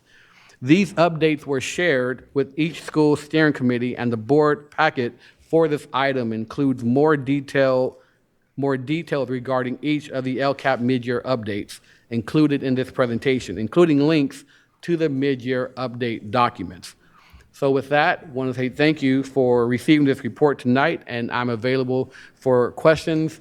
Yes, this typically goes a little bit faster than the district-wide one. Thank you. Do we have any public comment? We do not. Any board discussion? Member Ibarra. My question is not so complex like my last questions, but I would just, because I'm not really familiar with the process, and I don't know if you'll need to chime in here, what is the engagement part of the LCAP process like is it like through your steering committees? Is that how that works? Can you explain that just a little bit? Yeah, it's actually exactly the same, but mini. So it's Okay. through their steering committees, but some of their steering committees are 3 people, right? Like we are much smaller LEAs. Steering committees, ELACs, staff, all of those groups are part of the conversation. That makes sense. I assume, but I wanted to make sure. That was it. Any other discussion? All right, thank you so much for this information. Moving on to 12.3, our fiscal solvency plan update. Welcome back. Good evening again, President James, Interim Superintendent McCarn, and Governing Board. I know the hour is getting late and we still have more agenda items, so I will be swift and then return the time back to President Jean so you can have your discussion and move your agenda forward. So this update, I'm going to jump right into the main changes. All of those slides you've seen before. Okay, so again, we introduced this comparison document, which again, the main purpose of reflecting it this way was to not take you too far away from where you had been, but to begin to show the corner turn on this is the original plan, and these are the updates.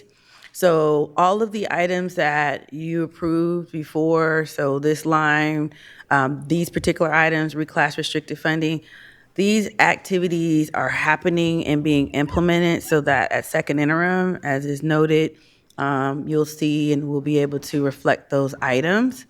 Same thing on this tab with the Chromebook purchase, the arts and music grant. So all of those items are being actualized now. We did balance. This is that last green line, the supplemental concentration. So again, that meant that if we were over spending, we needed to make adjustments in that budget by the $4.3 million. That entry has been made and is completed. The next main item, we haven't done the self-insurance yet, but we're working through that piece and the implementation of that. It's a little chunkier to implement. But one of the main ones that we wanted to update you on is this area in blue. So there was an ask on the 26-27. So we have the 25-26 and the 26-27 activity. So we've shared with you that budget development was in progress, which is impacting 26-27. So this is one item based on this moment in time and kind of this cutoff period, right, for this report that the district has just on the 270. So I think the approach was, let's address the 270, and then budget development was going to yield what it's going to yield, which as you have just approved last week, you approved more than what's reflected here in reductions to administrators. But as it relates to the cabinet and leadership's focus on this particular item solo, the reductions, have yielded 60 less positions. You see the split. And so this is the other part about when we're sharing information with you about we want to make a reduction, but where is it impacting? So again, those positions based on the way they're funded are restricted and unrestricted very specifically. I think the part of the call out to was I'm now using air quotes, CERNA positions, if you will, if that was part of the framing.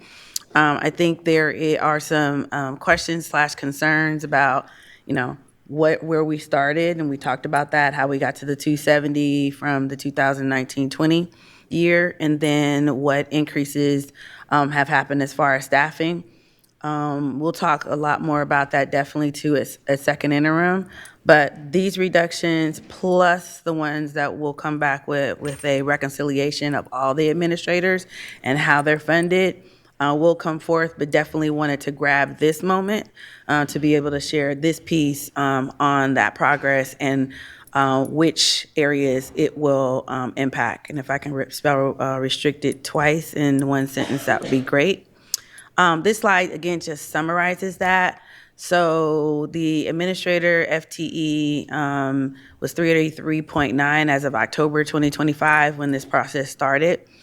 For the cabinet in 1920, there was 265, and as Member Kayada stated, there was a round up to 270. The general fund, as of October 25th, had 328.5 FTE. So that 383 was all funds. 328.5 was the general fund, and so that reduction of 58.5 was the target. We've reduced more than that to 60, and then with that, those are the proposed reductions is 60.1. And so as a result of that, again, there are still more administrative positions that were reduced as part of the how do I balance my budget based on the 20% and and either funding changing. and our allocations changing, and so that still yielded additional administrative reductions. But those are considered separate as they're part of the 20% and balancing and trying to fit this budget within a lower allocation next year. Okay, so those are the main highlights. All of the other areas, as we're talking about, we're still working to implement. Adult education is an area, again, for 26-27 that we are looking at as far as not making a contribution based on where we currently are seeing, but that was listed as one of the strategies. So all of these items we're still reviewing for the fiscal solvency plan, plus again, still recommending additional strategies. We showed you this chart this year, and because we started with the unrestricted general fund amount for the administrative reduction, I'm only showing you the 4.9 in this dot because that's the unrestricted general fund impact, though you saw that there is a $5.3 million reduction in restricted resources that's happening as a result of the administrative reductions. Okay, so with that being said, I will yield the floor back to President Jean for next steps. And then we also talked about March 5th. There'll be an update as we're in this continual process of updates, and then we'll be back with the second interim on March 19th. Thank you. Do we have any public comment? We do. 2 speakers, Jennifer Kretschmann with 2 cards for 4 minutes, followed by Trevor Tenaguchi.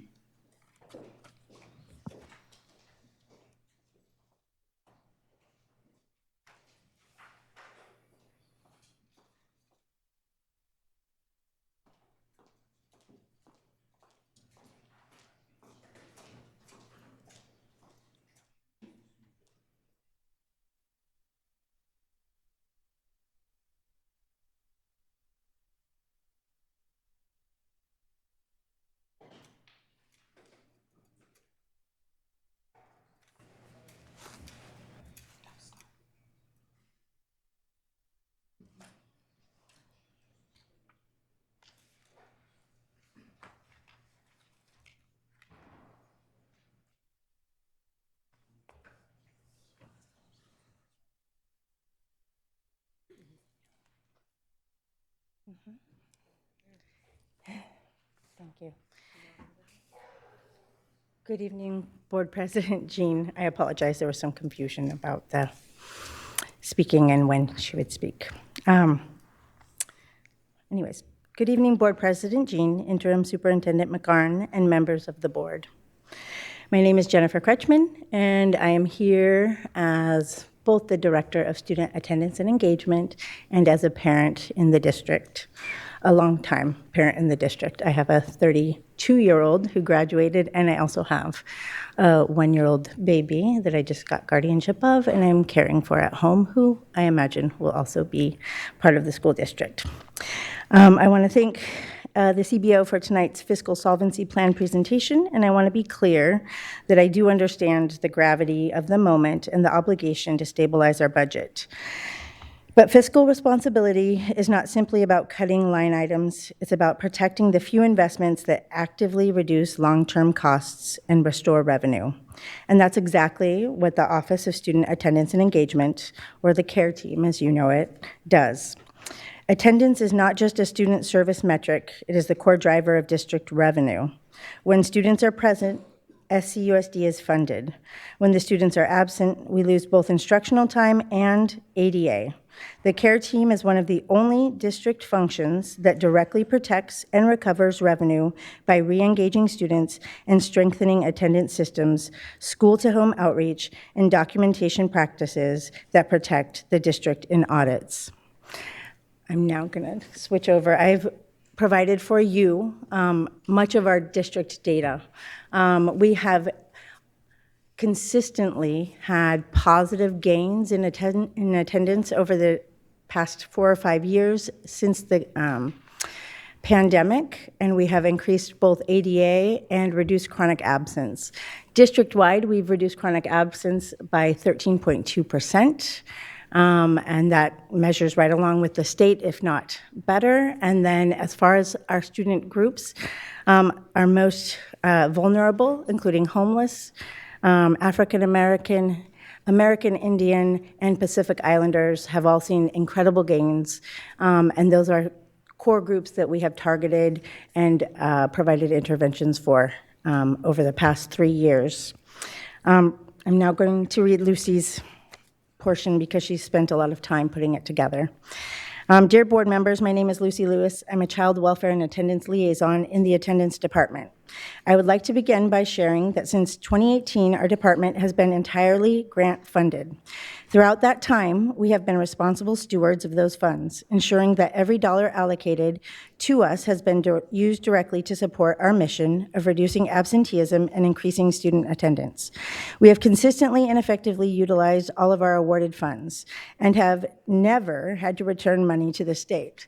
And that is not entirely. So last year, I was CC'd on an email. The state had billed for $30,000 stating that we had not spent that money. I had to stop that and intervene because we absolutely had. Our whole entire team is very thorough in everything that we do, including we're really good at spending money when it results in supporting our students. I want to take a moment to also share how vital the attendance and engagement department is to the success of our district. Our work directly impacts students, families, and schools by addressing the barriers that prevent consistent attendance. We often are the bridge between home and school. We keep a log of the daily phone calls we take, and it's sometimes up to 50 calls a day for various departments, and we answer the phone all day. There's a lot more, but you'll see it in your packets. We appreciate everything that you're doing, and we will be here consistently. Thank you so much. Thank you.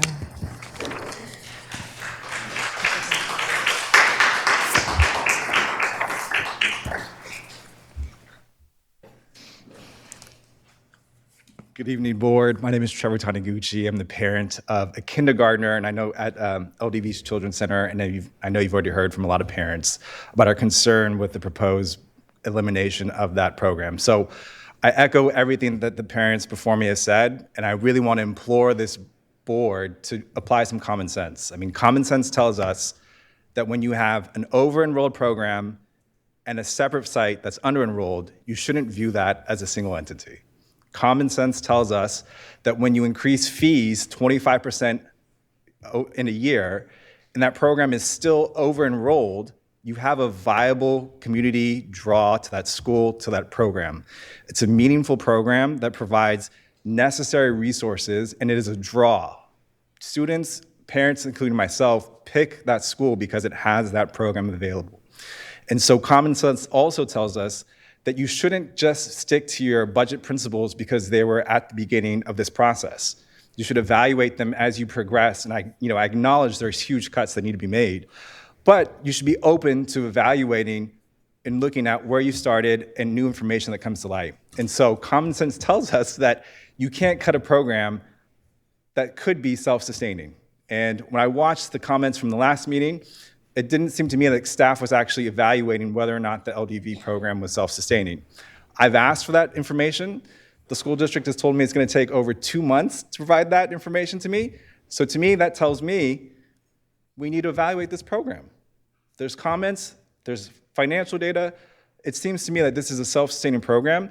And if it's not, if it's close, you've heard tons of parents come and speak to you that we're willing to figure out ways in which it can be self-sustaining. So I really implore you to take a deeper look. Don't just accept what you've started with as a budget principle. Really evaluate the true impact because it is a draw to this community, to the school district, and has a true impact on families.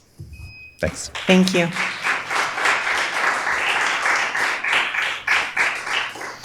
Board discussion.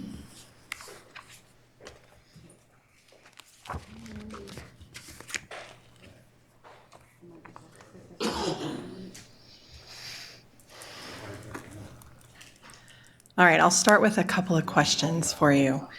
I'm noticing that there's a huge emphasis, or it feels like there's an emphasis on two key parts of our fiscal solvency plan. And the first one is this, that in budget development, everyone was asked to cut 20% across the board. Is that 20% across the board cut of budgets generating the number we need so that our second interim will be qualified in March? So mathematically, if I looked at your multi-year projection, that would have, from adopted budget and even from your second interim. So the amount that you would determine, like how much do you need to reduce? So you look at that deficit for that out year, which is 26, 27, and then you'd factor in what total is that of our total budget. So I'm anticipating that's where the 20% came from. It does not appear that it is going to be enough. And so with that, we began, this process in the winter, late fall. And so that's what we're evaluating. So where we are now is now that the budget development process has stopped moving, if you will. Now we're pulling all that information together, so that we can see net, where did we land? And that's like that update we'll bring on the 5th. So why also do we want that information? Because by the time I do second interim, those numbers, in addition to whatever we have on the fiscal solvency plan, should go into the multi-year projection for that 26-27 year. So then we can see, okay, we got these strategies plus what we actually did in budget development. You put that in the multi-year projection. Now this is what the balance looks like and will yield. So those are the in big chunky process steps, what's happening now, and what we are looking at, what we may need to continue to do based on that number already being applied. One of the concerns I have is that the 20% does feel more randomly picked rather than, very strategically done. I've heard stories that it's been inequitably applied in various places. I've heard concerns that it didn't take into consideration how departments worked or how school sites worked, and funding sources weren't necessarily a part of it either. And so it feels like the 20% across the board, and it's the guesstimate is 34 million. We don't have a number yet because that's what you're working on. But if we look at the number of how much we thought we'd save with 270 admin was at 15 million, and we're at 4 million with an additional 5 million in restricted. I don't know if that number is going to be enough, and that gravely concerns me. Right. My second question is we spent a lot of time talking about reducing admin to 270. Is that generating the number we need to have a qualified second interim? So no, it's going in the right direction, but not by itself. So the 14 million that you saw, that was on the original amount, that amount would be total, despite the resource. And then what we've had the opportunity to have that clarity on is our main focus is the unrestricted general fund. Yes, we have some restricted resources that, are getting tight, as it relates to that. And we're reconciling those items too, but your deficit is primarily in the unrestricted general fund. And that's where our, pivotal area of focus is. So we want to see all of those adjustments change. And some of those can change as you free up money and restricted resources. And we see, this area is a priority. Can we apply this particular non-labor labor to this now restricted resource now that we've freed up these resources? And that's what we've been talking about. We have to get to prioritization, right, and really focus about what we're prioritizing. And so we know that, we hear departments like the enrollment department, grant funded, we budget and we based on what we know is known and measurable. So that means we know that the money is, we've been granted the resource. And then measurable means when we, what is applying our knowledge that we're going to receive that resource. So we applied for something, great. It's known that we've applied for it. Measurable is when we get the award letter and you'll receive that money on next day. So there are a lot of grants and resources that we have annually that we do either notice or make sure that we don't include those items in the budget until we have confirmation that the money is coming. Because if we don't, the unrestricted general fund is picking that up. As it relates to the inequity component, a percentage definitely can create that inequity because every department, every site is not built the same. So for some areas, they don't have a lot of their budgets, departments that don't have much of non-labor costs, whether they're restricted resources or unrestricted. It's just people. And each year, right, as salaries are changing and compensation changes, we're funding those areas because we've prioritized them. And so therefore they don't have 20% of books and supplies or other materials to reduce. So therefore, what they're left with is I have to reduce a person. So that's that strategy with that application that it doesn't provide. We didn't say 20% of non-labor. We said 20%. And then each department needed to figure out what that 20% is. So that will yield additional staffing reductions that you now have seen in those reductions. And then for some sites and or departments, that is non-labor. I can achieve that by doing, this reduction with other non-labor. So we're not going to have this particular project or activity, or we're not going to purchase these particular items. So if that's the root of that, that would be absolutely true. The intentionality of what the outcome was seeking to be was you figure out what 20% is, and that's what each department needed to do, understanding they are not all budgeted and funded the same. So if we consider that there are essentially two main metrics or levers that the board is being asked to consider, one is our fiscal solvency plan, and the second one is layoffs. Have we identified all the cuts we need between those two things to ensure that our second interim will be qualified? Have we identified all of the things? The answer would be no. We haven't identified all of the things. We are in the direction of doing so, but we have not identified all of the things, because you hear us still saying we still need to find strategies for 25, 26, and we need to find ongoing strategies, right, to be sustainable. Those, again, are the things that will get to those tougher conversations, again, about prioritization and, again, how you do school, and then what you're investing in based on that prioritization and those strategies, and where you want to see impact by program, by school, based on, their areas of focus.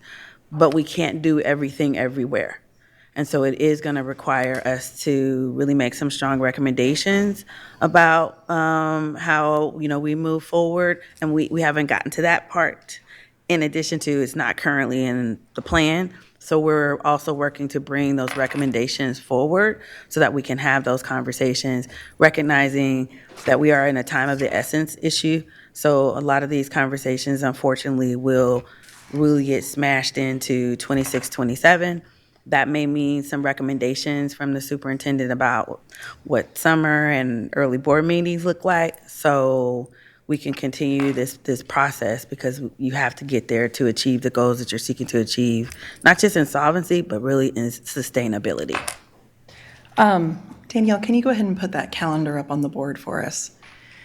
This last week, as board president, I've had many, many, many conversations with our fiscal advisor, with our interim superintendent, with legal, with our CBO, and with various members of the board. And I put together, maybe it's my teacher brain that needed a, where do we need to be by when, and let's backtrack. So what you have in front of you is a list of all of the board meetings from now until June. And one of the directions I've given, and this is as board president, but I definitely want to confirm that the board is okay with this as well. One of the concerns that we've been hearing is how much important conversation or big decisions are happening in non-regular meetings. And so these are our regular meetings, meaning all decisions that are important when it comes to the budget and layoffs will happen in a regularly scheduled meeting. So that's what's in front of you. There's also 2 points of this. Our budget must be approved by June 30th. Our final regular meeting will be June 18th. So that's when 2026-27 budget needs to be approved. On the 4th, it will be presented. This is our normal timeline. So if we start backtracking, the second interim is a required presentation. It happens in March, and it generally would happen on the 19th. The challenge is layoff notices have to go out by March 15th. Because we are in a negative certification in our budget, that means we have to have a third interim. That would happen in May. And to help everyone kind of understand where my brain's coming from, the second interim will include the actual spending through January 31st, so 7 months of our school year, and 5 months of predictions of how much we're spending this school year.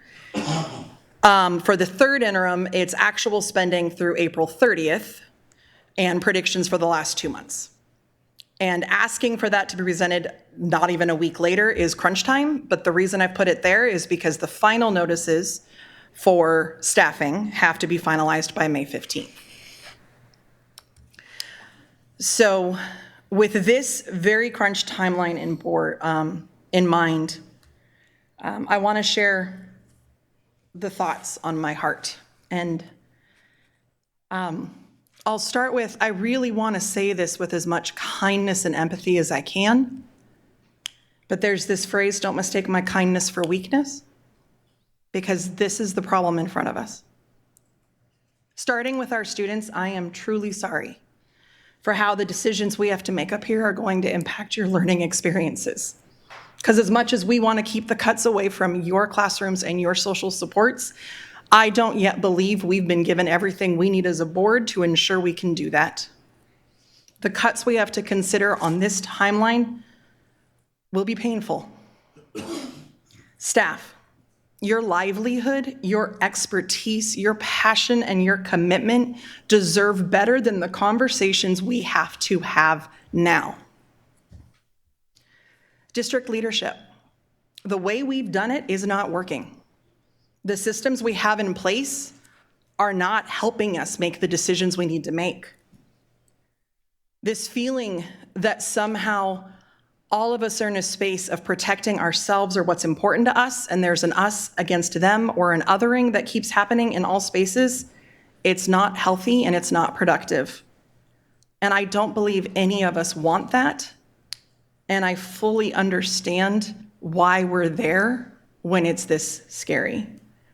But we have to address these long-standing problems in our budget in a new, different way.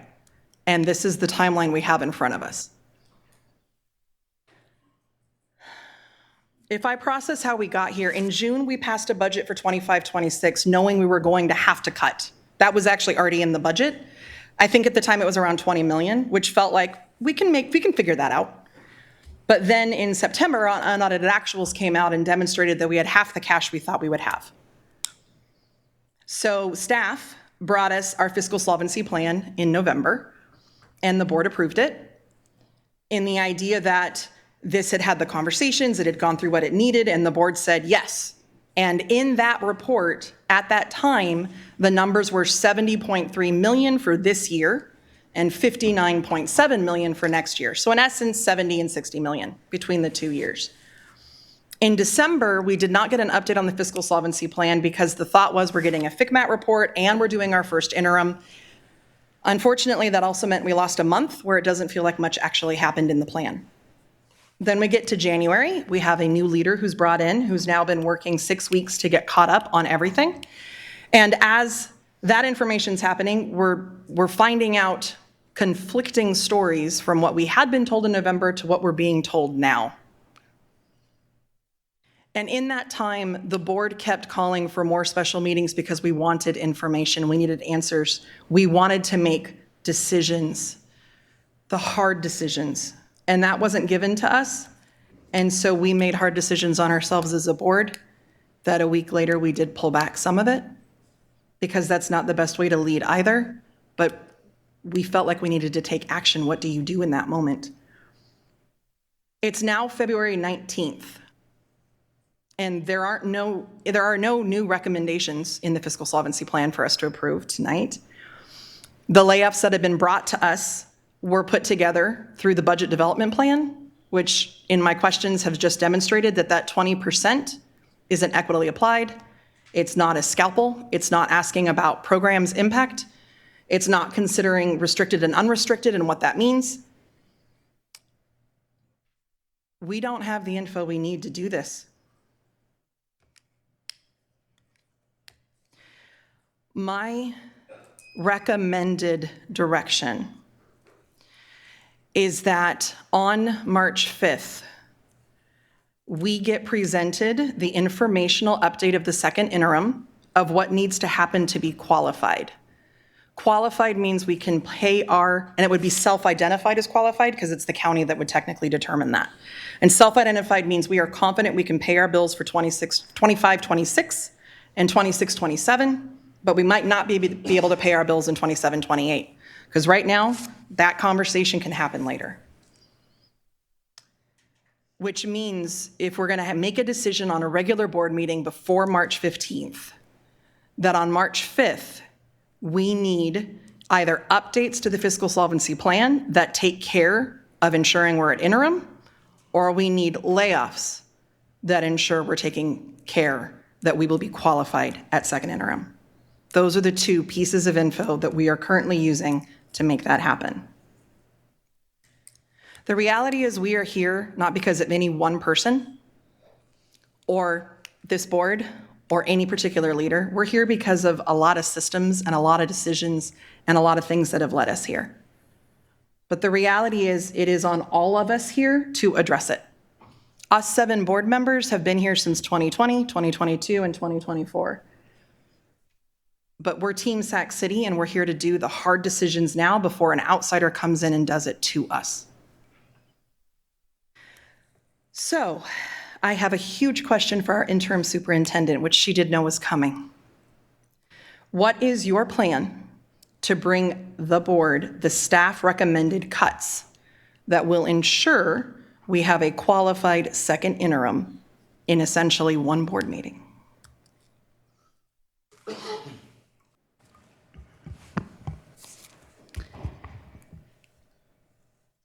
Thank you, Board President.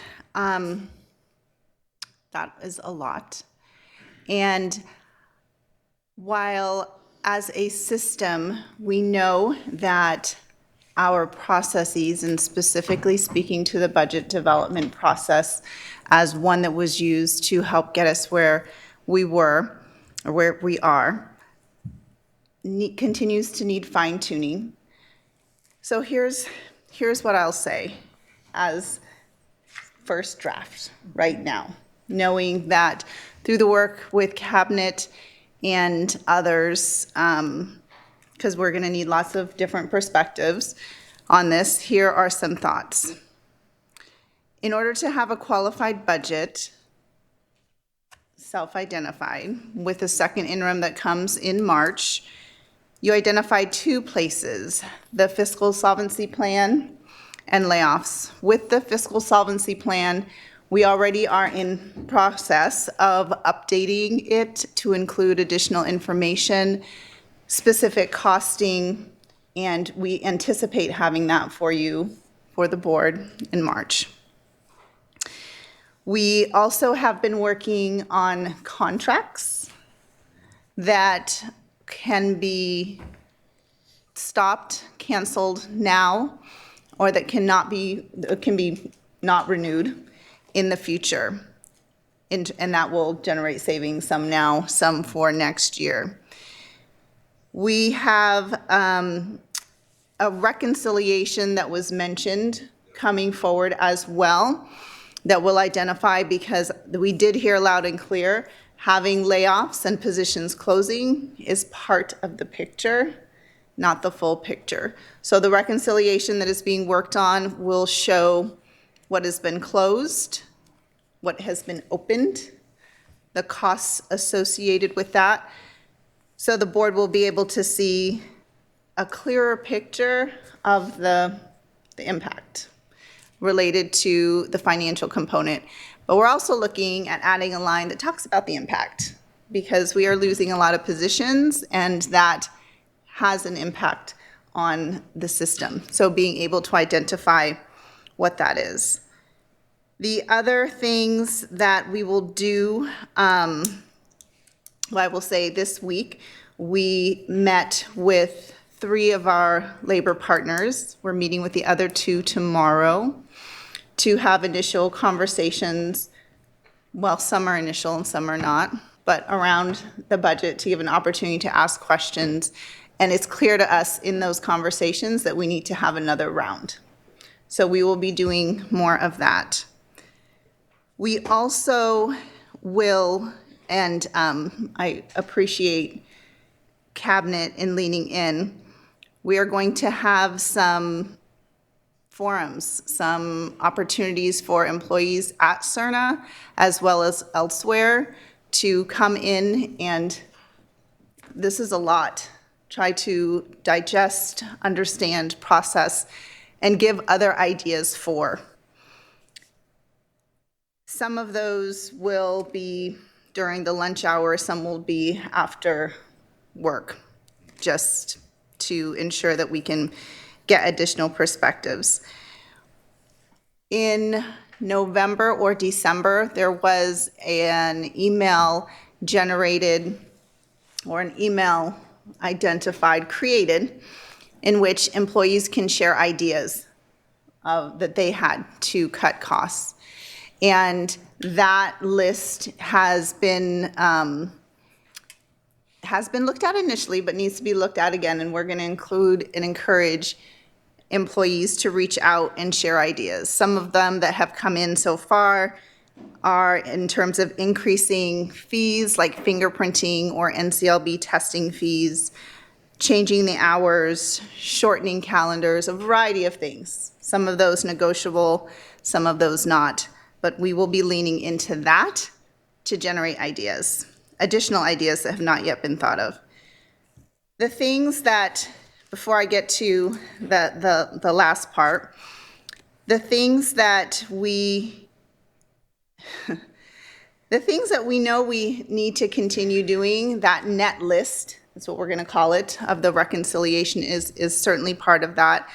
Input, I spoke about that even more from not just employees or labor partners, but perhaps some of the board committees that are in existence. And we hear loud and clearly that we need to display our progress in a way that is available and understandable. We will work towards that end as well. And we also, I think, are going to try to identify for 25-26 and the cash flow concern, what that really means, what that looks like, what has happened for it. And then secondly, the structural deficit of 26, 27 and beyond, which the layoffs impact that component. Having heard that 20% was not enough and 270 was not enough, and that we need more layoffs, we are going to have to look and talk and work through that so that we can bring forward options, because I hear the board clearly asking for that as well, as opposed to one, take it or leave it.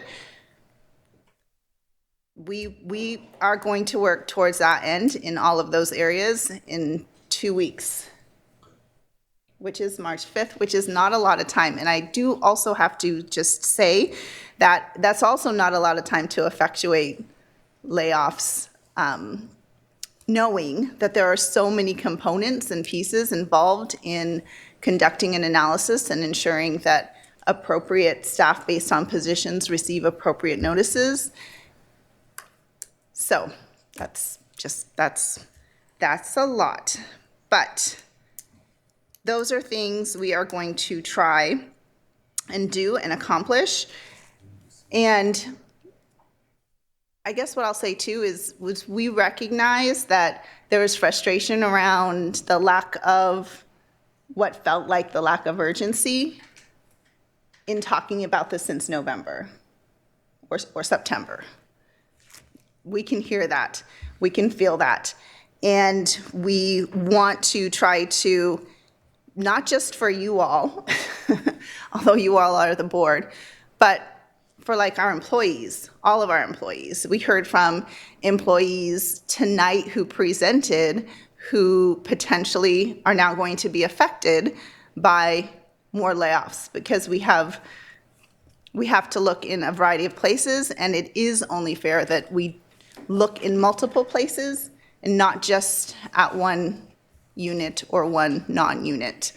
And I think all of that has to be part of the conversation. So feel like I'm rambling at this point, but those are my thoughts. Thank you. Since I asked that about 6 hours ago, thank you. Oh, speaking of which, I think we need to have a motion about extending our meeting. We're at 10:37. I'm going to ask that we extend it to 11:59 because if we have to start back up at midnight, we could. So do I have a motion to extend it to 11:59 with the hope that we're not going that late? I will Reluctantly? reluctantly motion that. Do I have a second? I'll second. Thank you. All in favor? Aye, I appreciate that. The next thing I really want to emphasize is the difference between preliminary notices and final notices in what we're asking for here. Because there is so much data that we don't seem to have that we need, and because I don't want to be in 26, 27 feeling like we do now where we're cutting so problematically, and because 90+% of our unrestricted monies are in staffing, I just have a feeling that the layoffs are going to be painful. I'm thinking about it in my head like when you know you need to lose pounds, and if you've got months to do it, you can cheat a little bit here and fudge a little bit there. But we're at the point where we got 2 weeks to do this now. And that's why I started with the I'm really sorry. But I want to lean hard on this staff conducts initial budget and staffing analysis. I want to lean hard that as we go through the full second interim and we go into our third, that as we keep getting these updates, and as we do the plan you've outlined, that you're going to be getting multiple perspectives, talking to labor partners, talking to employee groups. It sounds like from what we've heard, a lot of people have a lot of ideas. So how do we create the space for those conversations and getting more and more data so that we can pull back as many of those layoff notices before final notices are confirmed as we possibly can? Because I also fully recognize the uncertainty that this brings and what that does in a teacher's mind, what that does in an educator's mind. So we have 2 weeks to make sure that the decisions brought to the board for the fiscal solvency plan and layoffs get us interim qualified. And then we've got essentially 2 months to pull those back and ensure that we're not using the big hammer we talk about, but we're approaching it from a scalpel place and restoring as much as possible as we can. With all of that, I don't see anybody in the speaking queue, but I am going to throw it back to my fellow colleagues on the board. Does anybody have any thoughts or questions to add to what we've just discussed? Member Ibarra. In addition to this, I just want to and I know I spoke on this in some of the other presentations, but it's really important for me to see what the cost savings are from vacancies and from the directives that we're giving moving forward, because that's the only way we're going to be able to know if what we're, do we need to change directions in an upcoming meeting. And it's really hard, for me to go home and reflect on this and come prepared when I don't have that information. So I think that would be really helpful moving forward if we really strongly reflect that in our budget updates. Thank you. Member Singh. All right. Well, I'm going to start by thanking you, Member Jean, President Jean, for trying to bring this up thoughtfully. And part of that is recognizing that the inequities that we all see on how these cuts have been kind of prescribed, let's say, and which has forced staff members to come out here and advocate for themselves, and that's not what we want to see. Because that feels directed, right? When you feel like your department or a group of folks are being attacked at the same time in a whole different realm, this is so frustrating that our backs are against the wall, and I'm gonna call it out, we've been asking, and I appreciate how you put it, Member Jean, but the truth is we wouldn't be in this situation if we had been doing what we've been saying to do for months at this point. We are in this situation also because we have, to some level, waited, and I say wait, we have been waiting for information, and that information does not get to us, and now we're gonna go into this really scary version of prelim notices and final notice. I'm looking at this timeline, it's just insane. This is just, but I get it. At the same time, it's unfair to not bring up the factual things that this is really messed up. I'll just say it, to put a plug in, 27, 28, 28, 29, whatever you want to call it, we can't just fix 26, 27. It's great to focus on 26, 27. We have to, as a district, stop relying on certain things. You, as departments, you cannot rely on outside contractors. As departments, you cannot rely on random funding buckets that you're just going to get so that you can spend money on things. We don't have the budget. I've said it before, this is not a blank checkbook. We have a negative balance. There's no money to be spent, no matter what department you're in. I say that because we need to start talking about cutting, and I thank you, Superintendent McCarn, for bringing this up. We need to talk about the contracts, but I'm not talking about contracts today. I'm talking about all contracts. If this district wants to fix its budget, it needs to go away from the culture of relying on contracts moving forward. This is not enough. Like, we need to actually fix this moving forward. Otherwise, we will be in the same situation by next year, because if we say we fix a budget and by next year we're back in the same system, it was like, all right, we got some money, I have to spend some money right now, that's not gonna be okay. So I support the timeline, I support what we're talking about here, but I also don't know how to tell the community that I just want the community to know we're trying our best with the limited information we get, and I don't know how else we're supposed to hold people accountable, but I'm not going to sit up here and be okay with us cutting people who get paid the least at the expense of folks who are getting paid the most, not making the decisions that they're supposed to be making for the last 6 months.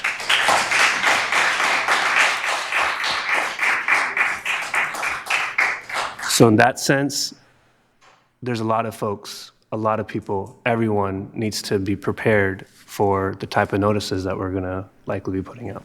Thank you. Member Kayada. I want to thank President Jean a lot for bringing the scalpel to this conversation. And I have been bringing the hammer for the past couple months, and I appreciate you being able to move us to a place that we can build consensus in this conversation.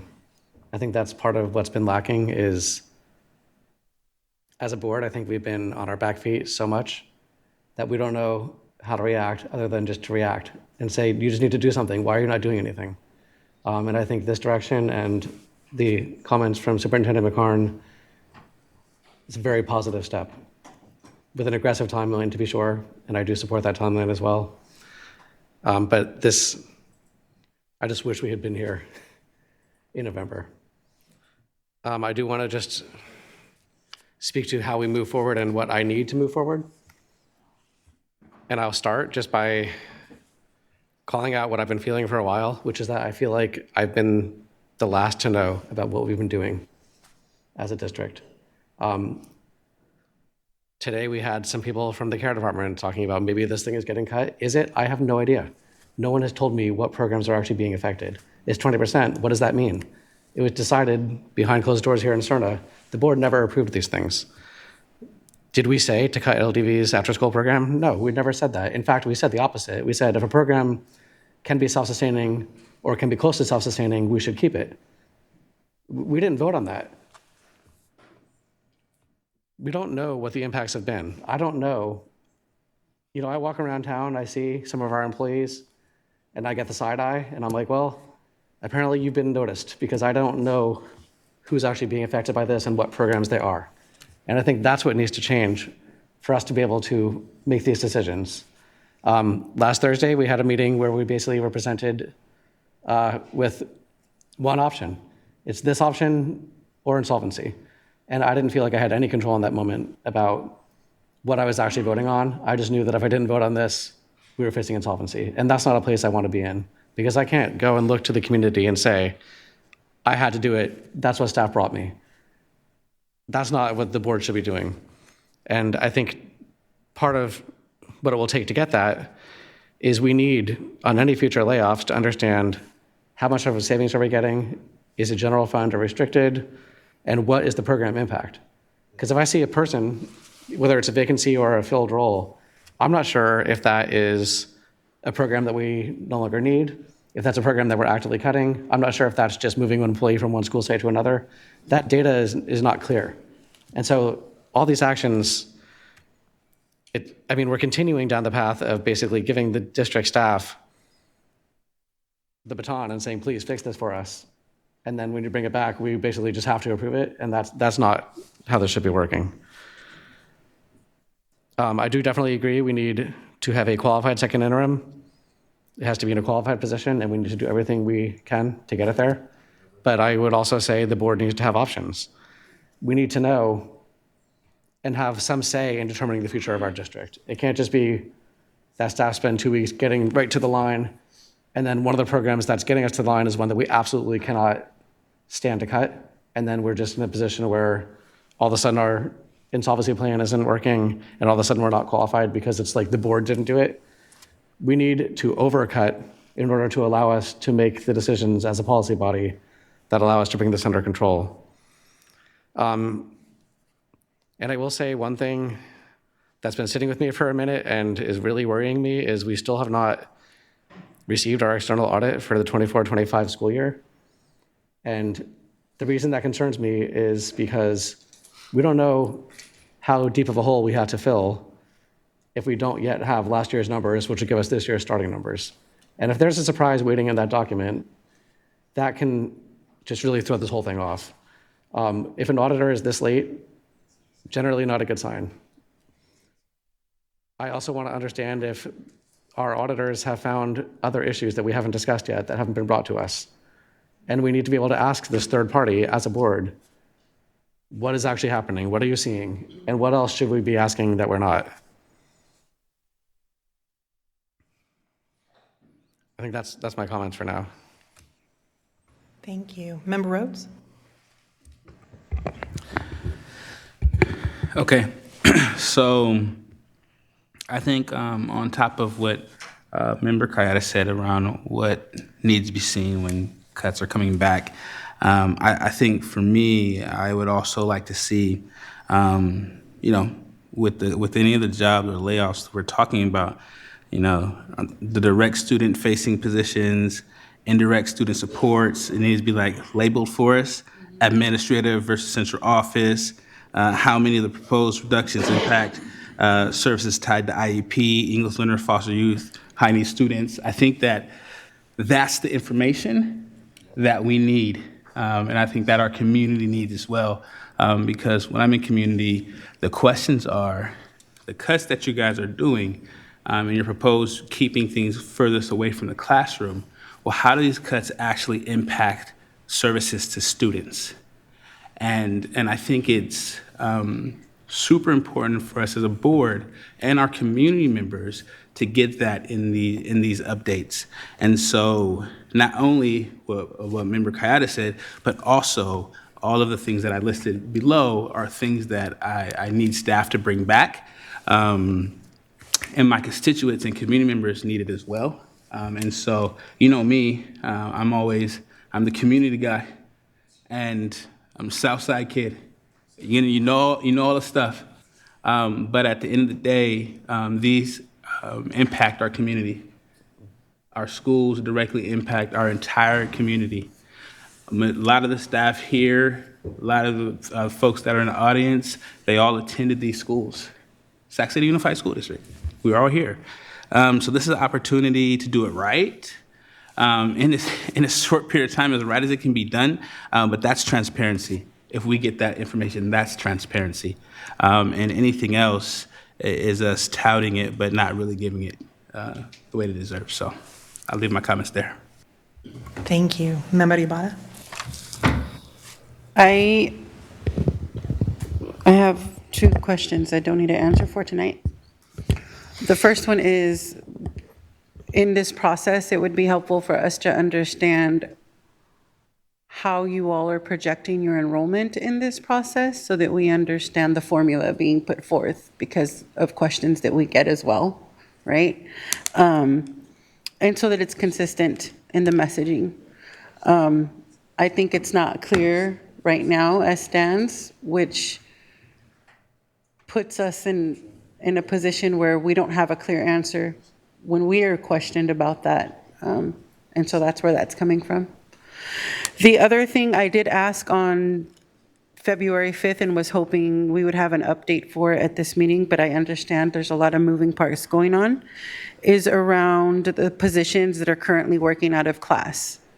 I think this is very important for us to have as a board, because we are talking about layoffs, and there are laws that we need to follow, and there are also folks that are going to see what's happening, and we need to be conscious of that. So when you have these interim positions, it's important for us to understand currently how many people are in these interim positions and how many of them can actually go back to their original roles, because I fear that we are going to close out the original roles and bypass the legal process for filling those interim positions. So I just want to make sure that we're understanding what we as a board are approving when we're saying we agree with this layoff list or the initial process of it, because I would hate for that to come back as something that I'm tied to in litigation, because we fail to understand that piece. So that is why I asked on the 5th, and I'm asking again. And I'll say the question again just to make sure that it's clear. I would like to know how many people are in interim positions and how many of them can go back to their original roles for the vacancies here in central office specifically, but I mean, overall, when we're speaking to being compliant.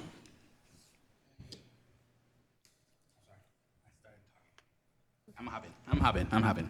And then also, and if we have to make deeper cuts, just question superintendent and to our board, but also maybe the superintendent right now, to think about, like, what is our threshold for when educational quality is compromised? Like, that's something you have to think about. That's something we have to think about. But as it comes back, we have to be cognizant of that. Thank you. Member Benjamin. Yeah, and to kind of piggyback on that, I think I try to make things as simple as possible. Just how we can view these things. I see it as we've been asking for a position control. This is what I like to see by March 5th. Side by side, 3 columns: position control, the impact statement, right, of this position, and the fiscal impact. I think it's real. It's real easy, and it's what we've been asking for since November. And so I think in those 3 spaces, we could take a look, because our, as a board, and I speak for myself, I'm up here and I ran, to represent my constituents, but to make informed decisions. And to this point, what we're telling you all is we've been asking for this information. And to me, it boils down to just 3 simple things, which is position control. We need to see what that is and be able to understand that. We need impact statements, how this is going to impact, right? So that we can see these 20% cuts, so we can see where this impacts our communities, the most vulnerable, and the fiscal impact of that. It's simple. And so I'd like to see that. I want to give a direction. I'd like to see that by March 5th. Thank you. I think with that, we've heard from everybody, so I want to allow our interim superintendent. Is there any questions or comments you'd like to make in response to everything you just heard? And no pressure. If not, you're allowed processing time. I think what I will say is that if I have additional questions, and if we have additional questions as we process, that I will reach out specifically, because there may be. Obviously, in order to get to where we need to be by March 5th. And I guess just the overall statement I will make is that it would be hard to imagine a scenario that we make even more additional cuts that does not impact students. Right? So if the bar is bring cuts that don't impact students, like, we've passed that already. So there whether they're central or their site. I hear really loud and clear the desire for options that give the board, and information on budget, information on numbers, position control, the vacancies. Member Ibarra, you use working out of class and interim interchangeably. They're different, but being able to explain and show, like, I can hear all that. So I guess just to say, when we bring additional cuts back for you, layoffs, for you to consider March 5th, there will be impacts to students. So just making sure that's clear. Because these are cuts in addition to what we did already, and I know you're going to hear some more tonight, and I guess that's the other thing I would say is there are 2 more agenda items that don't have the things that you're asking for because it was on there like it was last time. So the kind of net, the what's closing, the what's opening, the impact statement, those 2 things aren't on what is coming that came last week. They will be on what you are asking for tonight for moving forward on March 5th. And so I say that so staff presenting, so staff presenting isn't going to have those. But I hear that it's an ask for those that come back on the 5th. And if there's something else, I'll just ask you later because that's all I can think of right now. Thank you very much. And with that, we will move on to 12.4, resolution number 3564. Resolution to eliminate certificated employees due to a reduction of a particular kinds of service. Sorry. Also, people just let me know that our video feed went out. Oh, our video feed went out. Can somebody double check on that? We're working on it. Awesome. working on it. Thank you. You guys are on it. If you don't mind, am I allowed to make a comment before he starts? I just want the board to know that on Monday, sorry, I do want everyone to hear this just because before Jake presents. On Monday, as I was talking with our fiscal advisor that's been appointed by SCOE and our interim super, I pushed really hard to not bring these back tonight, but to do it on the 5th. Because I knew we were going to want a lot more info and a lot more details, and that this still feels like a very incomplete presentation, and that we're having to make choices about specific programs that we may not want to make choices about. The reason they were brought forward still is that the fiscal advisor was concerned about timelines, and that if we waited till the 5th with all of these, we're putting a lot of pressure on personnel to effectively follow the process between March 5th and March 15th. So they are being brought to you now because of that. So with that in mind, I will hand it over to Jake. Welcome. Thank you. Good evening, President Jean, Board, and Superintendent McCarn. My name is Jake Hansen. I'm a Director in Human Resources. Tonight, I bring you the amended resolution from our previous board meeting, including positions that were asked to be brought back to you to provide some more clarification. In last board meeting, we talked about the cycle of the layoff and reduction process. We held the budget development process, as we heard you discuss earlier tonight, and we're here tonight about the board approval, and then the following steps will be the analysis. Preliminary notices going out by March 15th, hearings for those employees that qualify for or request a hearing in front of an administrative law judge, and then we will come back for your board approval to effectuate final layoff notices that must be sent out by May 15th. These reductions are preliminary, so anytime between the 15th and June 30th, when those notices become effective, those things can be adjusted. Today, we're going to go over the information of those positions that are being brought back. We'll send those preliminary notices out by March 15th, the hearings, again, and then the administrative law judge. So the positions that were removed are 11 vacant FTE, of a clinician, psychologist, social worker, 1 FTE of a community school specialist, 1 FTE of a counselor, 4.5 FTE of a school nurse, and 3.5 FTE of school social worker. And through TK12, there is a 6 FTE as a clinician, psychologist, social worker, 7.8 FTE as counselor, 1.4 of school psychologist. And I would like to note for you that those reductions are made and not below the required CBA allocation numbers. Some of those positions that are listed are due to position control cleanup with reclassifications, such as that clinician, psychologist, social worker. Those positions were reclassed into another position, and so it's not a loss of services, it's position control cleanup. Those are being closed. Services are remaining under a different classification. The changes that you are seeing with counselors and school social workers, those types of things are based on site needs, and so those were site-based decisions and not based upon formula allocation due to CBA requirements.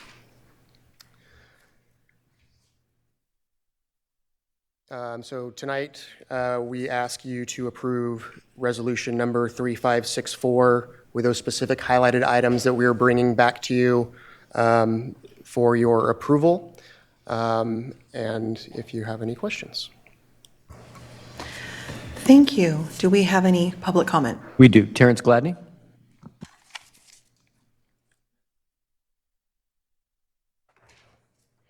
Welcome.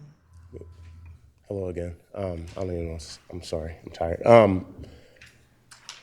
I believe that the community school specialist position is for Fern-Bacon, which is not going to have students at the school site, but they're going to be accountable for bringing kids back into a welcoming space. So I would question, wouldn't that position be more crucial at this point in time where there is no physical presence, but there's an opportunity to really still embrace the greater community, but also the fact that, again, it's a grant-funded position, so where are we actually saving dollars? I mean, the community school grant is a holistic program that exists across school sites and across school boundaries. That's literally the nature of the pillars, from NEA down to CDE and CTA. So just like, I mean, like, that's an opportunity for that individual to really build bridges despite there not being physical students there. It could have a framework and a landscape for students to come back into a space that is truly supported by the neighborhood.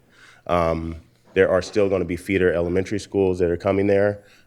So whether they're physically there, I mean, already by nature, like the CSSs don't necessarily do direct, like adult to student interactions, but they are out engaging the community. Board Member Rose just spoke about Brian Peck at Woodbine. He had me and Board Member Rose come in to engage the scholars as African-American leaders in our community. That can still exist for future Fern-Bacon students if that is indeed the case of that specific position. But again, that would even be offered just shows a lack of awareness about what these positions are and what they mean to our schools today and in the future. So I think that there's a lot more education that can happen across the board. So thank you. Thank you. Board discussion. Member Ibarra. Okay, I'll start the conversation because I'm the reason that this got brought back. And I want to start off by saying I fully understand the vacancy piece now. When this was presented to me last week, it was a lot of information to take in a really quick time. And I made a motion to find a medium so that work can get done. But I also did this to force a conversation that I know is going to be uncomfortable, but it needs to be had.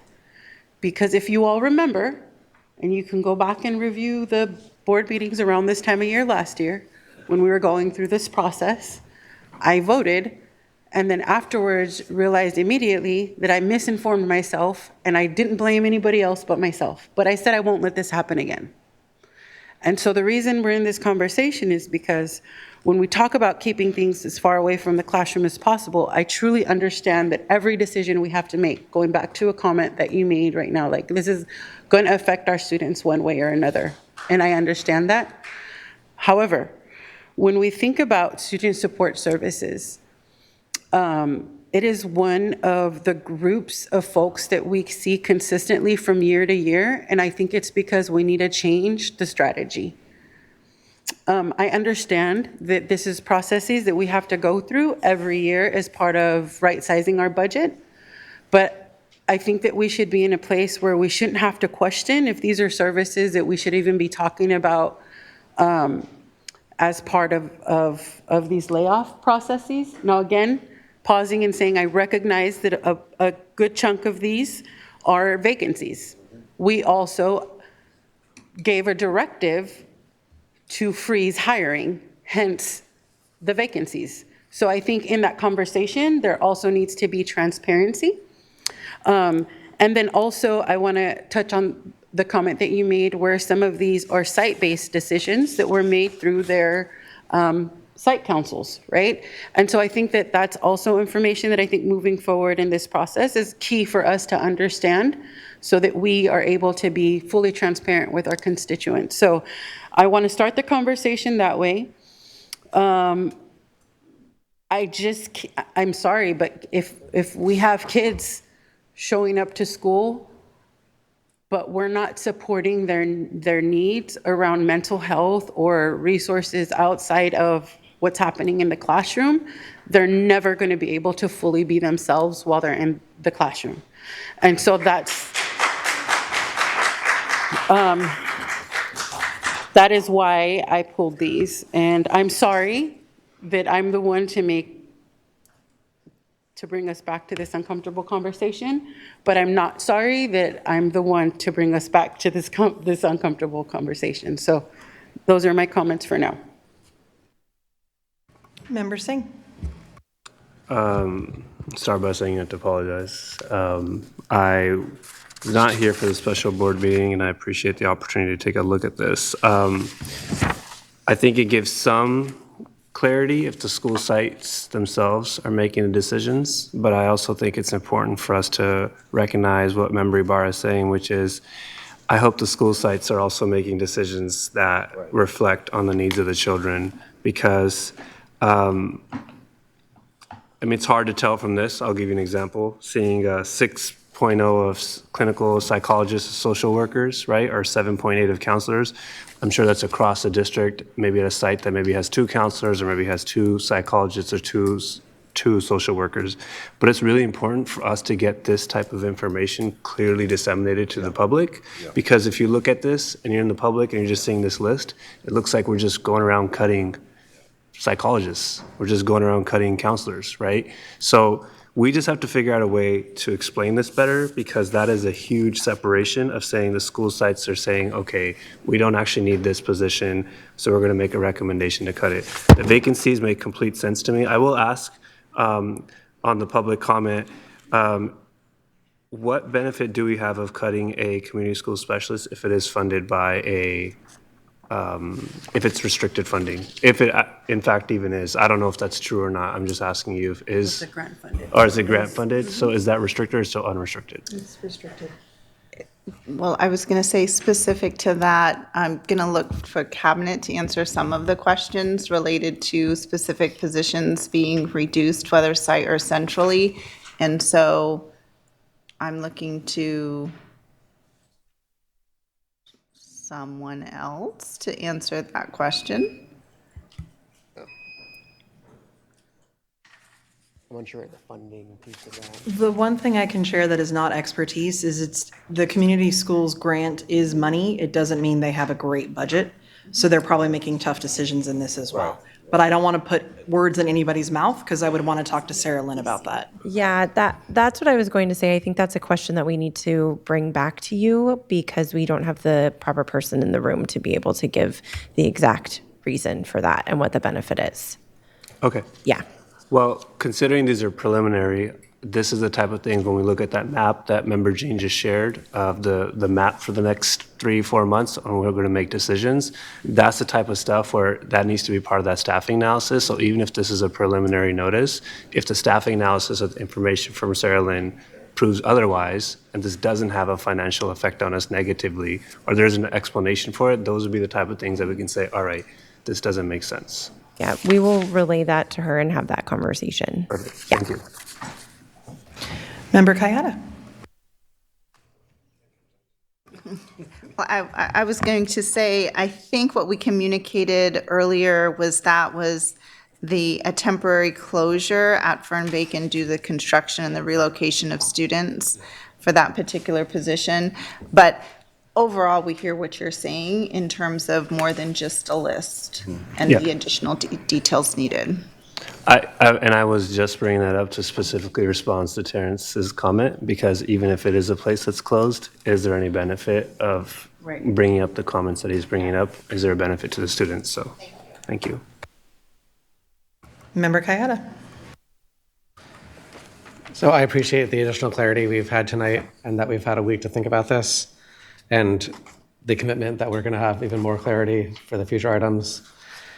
We consider these in a huge rush of positions last week, which the board itself didn't get until we basically walked in the door either. And it was a lot.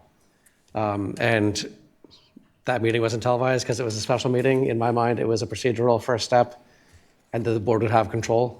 But that first step led to immediately people being notified. So it wasn't really procedural. And that meeting never should have been untelevised. So whether that's making sure what President Jean said and that we get these at regular meetings, or if we're going to have a meeting of that type, maybe it's an exception and that meeting does get televised, because this affects people.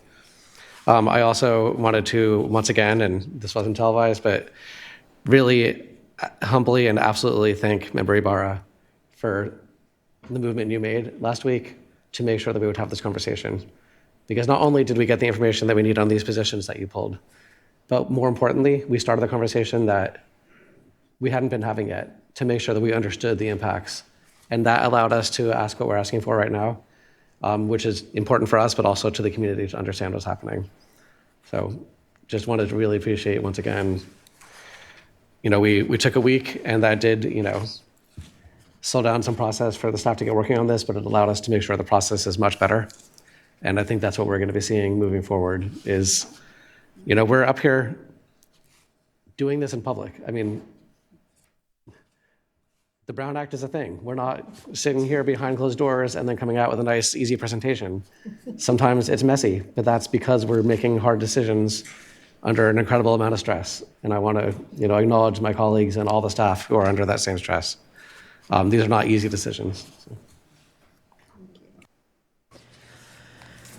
With that, I will entertain a motion.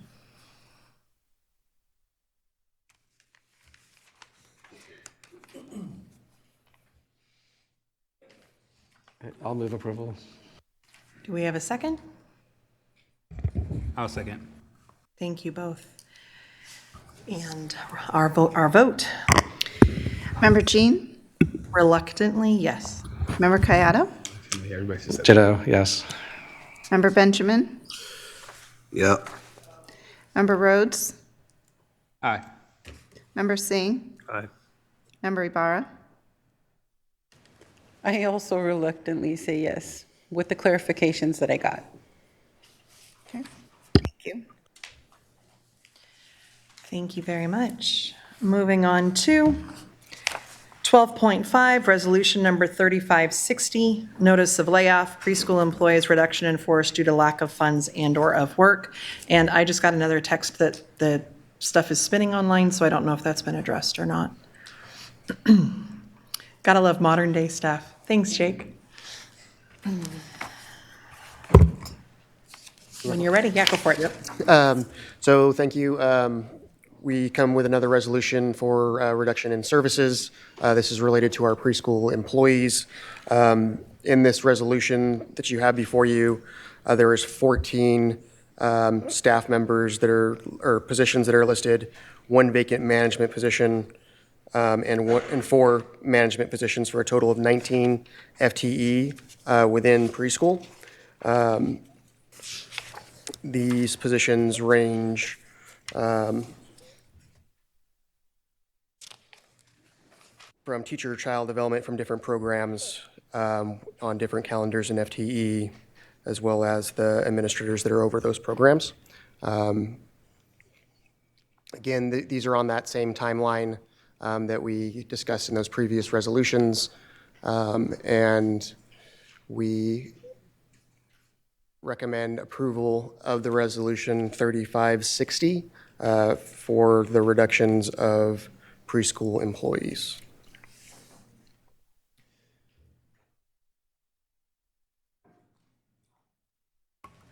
Sorry for all the whispering. It looks like the feed's not working and we're trying to, it's timed out or something. So with that, do we have any public comment? We do. We have 2 speakers. First up is Kayla Chanthing-Lancy for 4 minutes, followed by Maria Avetisov. Thank you for being here at 11 at night. I'm assuming that as you share, you'll remind us of all the beautiful things that we heard earlier as well. Yes, thank you for having me. So I speak on behalf of all parents who are not able to be here at this time due to conflict, which I feel like emphasizes the importance of these programs and what they do for us as parents. So first, I spoke previously at the last meeting, and I'm here again because this decision is very real for families like mine. I want to speak specifically about the impact of teacher layoffs and on children in early childhood programs like Early Head Start. My son, Cairo, is 2, and at this stage in development, relationships are everything. His teachers, like Mrs. Huynh, aren't just educators, they're trusted adults in his daily world. They are part of the routine that helps him feel safe, regulated, and confident. When children this young build connections with caregivers and teachers, those relationships support emotional development, language growth, and social skills. And stability matters more deeply at this age. So when teachers are laid off, it's not just a staffing change, it's disruption to a child's sense of security. Cairo has formed serious bonds with his teachers. He recognizes them, he trusts them, and he learns from them every single day. Losing those relationships abruptly would be confusing and upsetting for him and for many other children in the program. I also want to acknowledge the teachers themselves. Early childhood educators are doing incredibly important work, often for modest pay, because they care deeply about children and families. The thought of losing educators who have invested their hearts into these classrooms, it's difficult to see as a parent. I understand the district is making and facing financial challenges, and I respect the complexity of the decisions that you are making, but I hope you consider that stability for young children comes from consistent relationships with trusted adults. When those relationships are disrupted, the impact reaches beyond academics. It affects emotional development and well-being. These teachers are not interchangeable to the children they care for, their family, and as a single mom without support, that means something. They're the part of the foundation that helps young children grow into confident learners and for the future. Thank you for your time and for considering the impact of the youngest members of our community.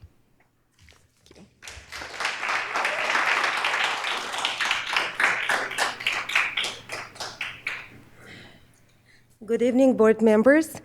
I'm one of the preschool teachers, and many of you mentioned that you want to know a little bit more about the programs which will be affected by the decisions you're making. They're tough. I feel for you, but I want to inform you about our program. Our program is extremely unique because 100% of our students are coming from the low-income families. 100% of them coming from the homes where books are not available, where parents have difficult time, maybe, because they just came here, they're new immigrants, or maybe because substance abuse, or because of unemployment, a lot of people are losing jobs, and, their kids are affected by that. And, once they graduate from preschool and they're being promoted to high school, or to kindergarten, sorry, I'm so nervous, but, you will see the effect, you will feel it, the kids will feel the effect. They're at risk of failure, if they don't get the support. And we are the support. And we don't focus just on the children. We focus on the parents too. We help the parents, we connect them to the services in the community. Before the child starts the preschool, the parents fill out the form which tells us what they are needed, what they're in the need of. They mark what they want to, approach what they need the immediate help with. And we connect them to the services. We work with their children. Every month, we do the parent meetings, educational topics, how to, read to your child, what is the dental health, how to provide the best experience for your child. We help the parents to set up the goals. We help them reach those goals. One of my former parents working at the registration office right here, and every time she sees me, she thanks me for her job because I was the one who believed in her. She told me, no, I'm going to clean up the houses if they call me. But they said, no, you're young, you're smart, you can do it, I can help you. I helped her fill out the application for the community college. I helped her with her homework for her first few classes. That's what we do. We don't just play with the kids. We serve the community, we serve our district. We start from the beginning. We close the gap before it even happens, and we really want your help and support. We understand the situation is tough, but these little kids and those families need help. If it's without this program, they won't get the help they need. I'm the immigrant myself, I know how difficult it is. I'm sorry, I'm going to ask you to wrap up. I understand, yeah. Thank you for your attention, and I hope that, you will keep our program. Thank you. Thank you very much.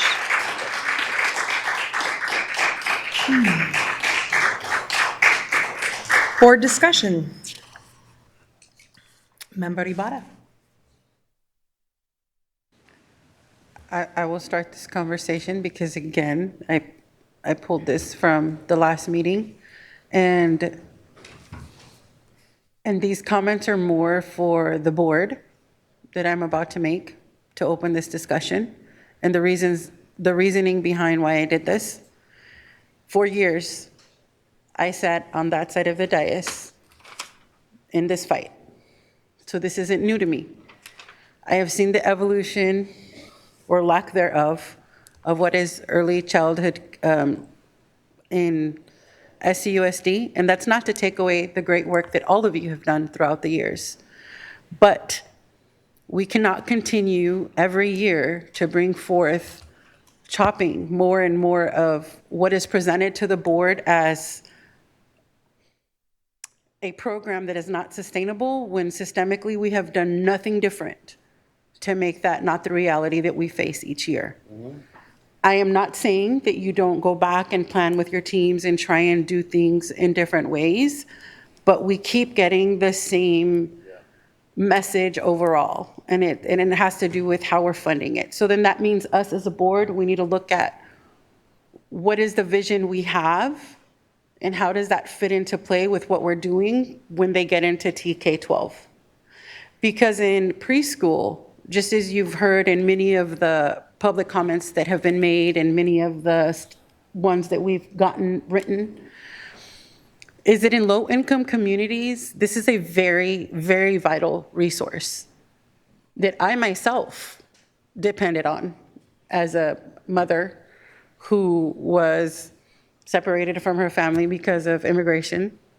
And I depended heavily on government assistance, and in that, I was required to work, and I couldn't afford childcare before or after school. And so these are the things that we are not talking about, and it's uncomfortable to hear. But these are also folks who start off as parents in preschool that volunteer, and then from volunteering, they become aides, and the evolution of the educator grows from there. I also want to challenge us to look at, when we talk about wanting to see our district grow, right? And we think about the different pathways that we offer our students here. And we say that we want to fill our classrooms with teachers who look like the students that we serve. How can we ever achieve that if we don't look at the programming and the pathways that we have for students? And when I look at our preschool department, I see both in the earlier ages up until the 3-4, potential for us to have a pathway program in the future. And I know that's wild to be talking about, well, we have zero money. But can you really imagine us creating a pathway where we are also providing for families and giving hands-on experience to our students to see what it would look like for them to come back and serve in the very institution that we gave. So anyways, I don't want to go off rambling because it's late at night. But those are the reasons I'm challenging us to really have an in-depth conversation. Outside of that, we have to be very strategic and we have to look at numbers and call them out as we're having these conversations. Otherwise, we're having painful, uncomfortable conversations around this topic every year.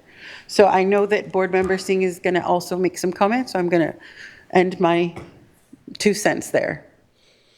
Member Singh. Thank you. This is very different from what was just presented to us 5 minutes ago, and I'll say why.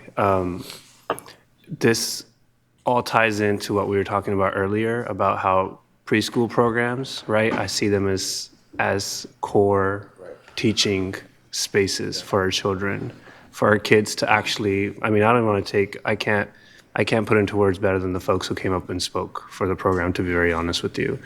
These are fundamental building blocks for our children. And in that sense, I will say some of the concerns that I raised earlier, this is exactly where we need to do what Member Benjamin and Member Rhodes said, which is if I don't have the numbers, I'm voting no tonight. If I don't have the numbers that showcase to me what this is actually costing us, what's actually saving us, I don't feel comfortable voting yes on this. And I know that puts a little bit more pressure for the March 5th meeting, but so be it, because at that point, I'd rather get more clear information on what the fiscal impact is of making these cuts if they were actually to be done as final notices, for example. And I say that reluctantly because I know that it's important to get a lot of this stuff done, but that's a perfect example of where we just don't have the information. And this particular piece, we're not cutting something simple. This is really impactful. Yeah. And I just don't feel comfortable doing it. So I'm just being very honest that we need the fiscal impacts of this. We need the numbers, as both Member Rhodes and Member Benjamin have requested. And I do think we as a district need to figure out how to find ways to support these things. These are the type of things I'm like, yeah, we're in a fiscal dump, but we also got to figure out how to support this at the cost of something else. If you're going to tell me this, we preserve this, we'll get to cut somewhere else, I'd rather hear about what else we're cutting before we talk about cutting something like this. So that's where I'm at tonight. Thank you.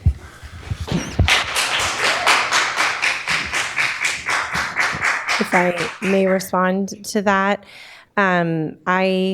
first of all, I just want to share that our early learning and care team, our academic office, our entire cabinet is equally dedicated to the youngest members of our community, and that this team has been working tirelessly to try to find a solution that preserves and saves as many possible seats as we can. And we don't bring this to you lightly. We are bringing this to you for your consideration in order to actually preserve and save this program. And I want to draw your attention to a couple of things, which is that 2 weeks ago at the board meeting, we brought this forward with some financial information. And one of the things that we shared in that was a table that showed what the cost of the program is and what the deficit would be. And what we are looking at right now with the reduction of six classrooms is a existing deficit of $626,000. And that is reducing these classes that we have shared, as well as reducing a number of central office positions. And so that deficit we are able to cover this year using one-time relief funds that the program has been very carefully saving left over from COVID, but which do need to be used. And so we are proposing that we use those one-time relief funds, $626,000, in order to be able to preserve as many of these seats as we possibly can this year. The next thing that I would like to draw your attention to is that we did prepare and share a board communication on this that highlighted the, I believe it's 8 or 9 different plans that we attempted in order to be able to preserve all of the classrooms.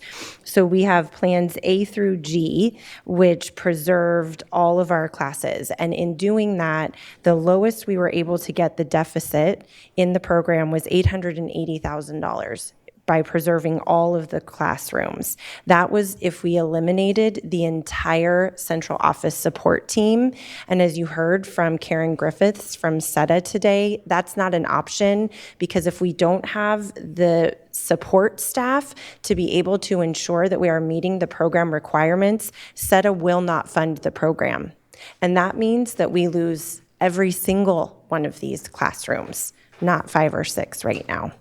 And so I just want to make sure that you know that we have been very carefully considering the financial implications of this, and you do have that information. I will also share, as far as the fee-based programs are concerned, we have also done that analysis, and we do have information to share with you about the analysis, particularly with LDV. If you would like to know that, I can give you the sort of high level, and we also have an actual document that we are prepared to share with you. So I've actually got a speaking list. Member Kayada was next, I think. Or are you still she was in the middle of yours? responding, so. Okay, perfect. Go for it, Member Singh. If you want to share that, I think that would be great. I think what I'm trying to respond to is we have a list of cuts, right? And then we have community members talking about the fiscal impacts. So LDV, you sent that over. I saw the costs right there. I think that's what we need to be showcasing then. Like, we need to be clarifying which positions or what positions are we cutting, which school sites are particularly being affected, because there's been clear data that showcases, okay, if we have to make tough decisions, LDV doesn't seem like a place you want to cut because there's almost self-sustaining. But Matsuyama, that has 11 seats for what should be 40, seems like a place that I'm not going to have a good argument for, right? So I think that's the type of stuff we're saying. Like, we're up here, we're talking about cuts and the community's listening, but I understand we have data, but we don't have anything to share to the community, so it's really difficult for them to follow along with what we're saying. And then it starts to seem like we're not being transparent, and I just want to be fully transparent. So whatever we got to do to be transparent, let's do that. And if we can't get that up right now, if we can't share it to the community. So we have board slides from February 5th that showed the overall calculation for the proposal to reduce the 6 classrooms. So we do have that. I don't know if that's something that we want to try to pull up. I don't recall what item it was. But we did present that. It was the Early Learning and Care Department update. So we can pull that back up if we'd like. What I will share with you, LDV. We have done that analysis and, listening very carefully tonight to the community's desire to be a part of the solution. I think there are definitely opportunities to do that. And so what I will share is that when we analyze the program on a 12-month basis, the revenue is $586,000. The program costs $668,000 to run, which leaves a deficit of $82,000. If there was a combination of program fee increases and potential reductions to supplies and things of that nature, clerical support that was discussed, that feels like it's probably doable for LDV. I will say there was also a recommendation that they run as a 10-month program. We've also done that analysis, which shows us that the revenue that the fees would bring in as a 10-month program would be $533,000. The cost is $588,000, which is a deficit of $55,000. So this is not a huge barrier to try to overcome, particularly when we have an entire community who wants to be a part of that solution. So I think just sharing that with you. So if you're looking at Exhibit A, 2 of those teacher-child development fee-based programs are the two teacher positions at LDV. So that's what you're looking at on this list. The Matsuyama program, as we discussed, I don't have that data right in front of me right now, but we did mention that it was only 11 of 40 seats that are filled. And so, right, that one is in a very different situation. The program at MLK is not fee-based. And so that program is always running on the grant funding. And there are other options in and at MLK. So that was why we were recommending that program. When you continue to look at Exhibit A, I will jump down to the last 4, which are the teacher-child development full day and the teacher-child development early Head Start. There are 2 positions of each of those. They're at the bottom of the list. Those are transitioning the 12-month programs to 10-month programs. So those are not actually eliminating the programs at American Legion and Hiram Johnson. Those are reducing them from 12 and Elder Creek from 12-month to 10-month. One of the things that we have talked about is how do we leverage community partnerships in order to ensure that there is continuity over the summer in terms of care for students, given that the programmatic cost of running these programs for 12 months versus 10 does draw the deficit down further, right, when we run it at 12 months. The remaining 6 preschool child development teachers there are based on the analysis that gets us to the $600,000 deficit. That's the reduction in order to get us to a point where we can afford using the stipends to be able to carry the program for this year, and wanting to be able to use this year to address all of how do we create program sustainability. And I'm going to actually hand it over to Assistant Superintendent Fisher Hill, because she has done some incredible work with the program in terms of looking at what that sustainability looks like. So maybe you can speak to that a little bit. So a part of our presentation on February 5th, we talked about our funding models and how we are restricted funded. We do receive funding from the Office of Head Start as well as California State Preschool. All of them are based off of enrollment data. And so what we've done last year was we approached Head Start, Set a Head Start, asked for a conversion of some of our slots that we were unable to fill from preschool slots to early Head Start slots, our toddlers, because we have found that our children are getting younger in preschool. We were able to retain the funding for those preschool slots, but transfer it over to early Head Start slots. And that, I think, long-term, finding the sweet spot of where we can reach full enrollment, which is a requirement of all of our grants to continue the funds to come in, and finding that sweet spot of how many preschool and how many early Head Start classes we have, and are able to maintain full enrollment to continue the funds coming in is our objective right now.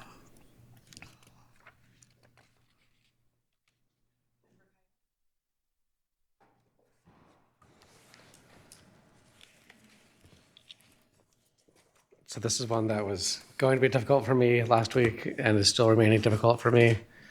This is one of, Member Ibarra said it, I'm not going to repeat. You said it much better than I can.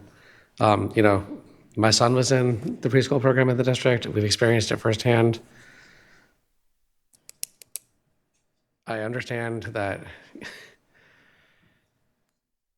there are some costs that we're willing to pay, and I think that's kind of what's happened here, is there's some stuff that is so critical to our district that it's not a cut we're willing to make. $600,000 to $800,000 is, a different conversation, though, to me than maybe even a couple $100,000. I'm not sure that this level of cuts is one I'm comfortable with, But to me, I want to provide the flexibility to allow this to be further analyzed. So I think I would be comfortable, very incredibly reluctantly, to vote that this would move forward, but that this be continued to be worked on. Because if this is going to be the end of it, then I'm not going to be able to vote on it today. I think you've done a lot of work. We've been hearing about this for a couple months now. I just think this is a program that we really need to save, not just a part of it, but the whole thing. With respect to the LDV, I think we've heard every board member tonight has said that program shouldn't be cut. No. Is that not what's been happening? Okay. I have not spoken. Many of us have said it. Same majority, bro. I was just trying to count as I went down. I didn't realize that. I would say, to the extent that the LDV position should remain on the list to allow us the potential of looking at turning them into 10-month positions, that makes sense to me. But for me, I would say we need to just be clear. Well, that'd be my opinion, I guess, and I think it's a majority of us, that we're not going to cut that program. And that if that's the decision we make, we need to let the program know so that the families know that that was our direction. So I think what you're hearing from me is maybe a willingness to vote yes if this is going to be continued to be studied, but that this is not a program. I think this is one of the programs that I mentioned earlier. There are some that we want to save, and I want to see this be saved by the time we get to June, but I also don't want to get rid of your flexibility to do the job you need to do. Member Ibarra.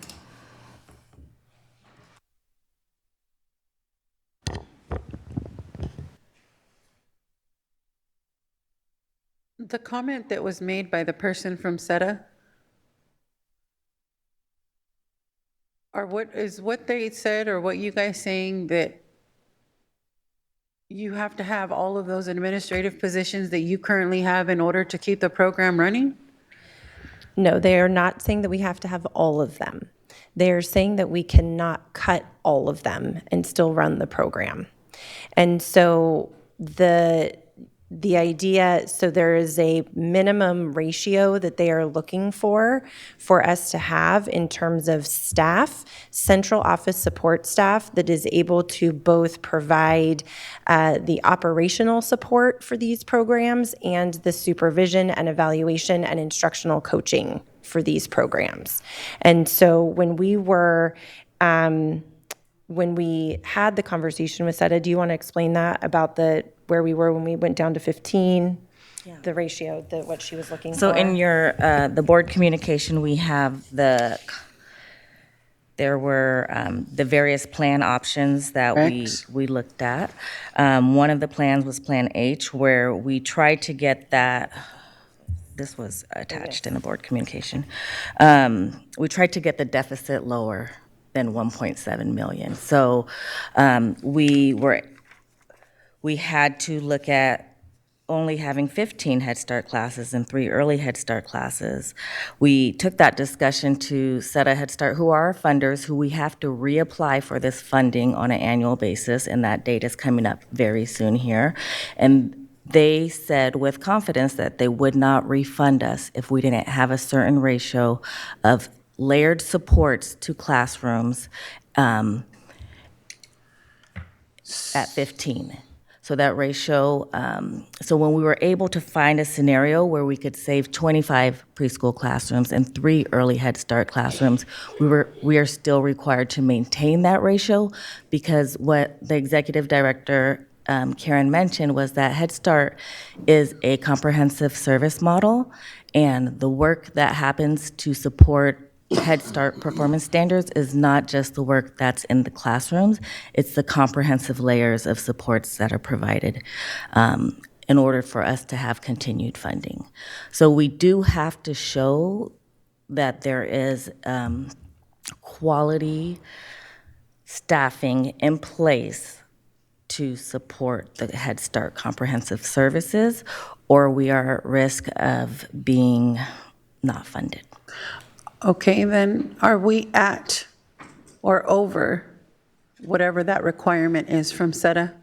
So what was presented on the February 5th presentation, I believe it's maybe a slide forward or a slide back. Definitely a slide back. right there, central office reductions and alignment. This, what is here on this slide is what was suggested in working with our funders. What they requested that we have. So they're requesting that you have 1 director and 3 coordinators? Correct. And what do we currently have? We currently have an assistant superintendent and 4 coordinators. And what you are seeing in Exhibit A is that under vacant management closing, there's a 5th coordinator position that's vacant that is not actually included in our budget this year anyway, so that one is a cleanup on position control. And then you see that the 4 remaining coordinators are there. And the reason why we have added those beyond, because here it says that we would only be reducing 1, but we have included all 4 because what we want to be able to do is use this time to consider what these structures are that would support the program adequately. And so working with our staff, working with the parent council that advises the Head Start program, and working with SETA, our funders, so that we can figure out what is the exact support structure that needs to happen. But we have been told that in our funding application that is due on March 6th, that if we do not have 3 coordinators in it, we will not be funded. Very directly been told that. So this is why we are saying that we are trying to preserve the program, because we are trying to protect as many seats as we possibly can. And we recognize that any reduction in seats does have an impact on our families, and none of us want to do that. And more than not wanting to do that, we don't want to put the entire program at risk. So we are trying to bridge this right now so that we can use this year to get more strategic about how we can then rebuild the program and grow it to support more families.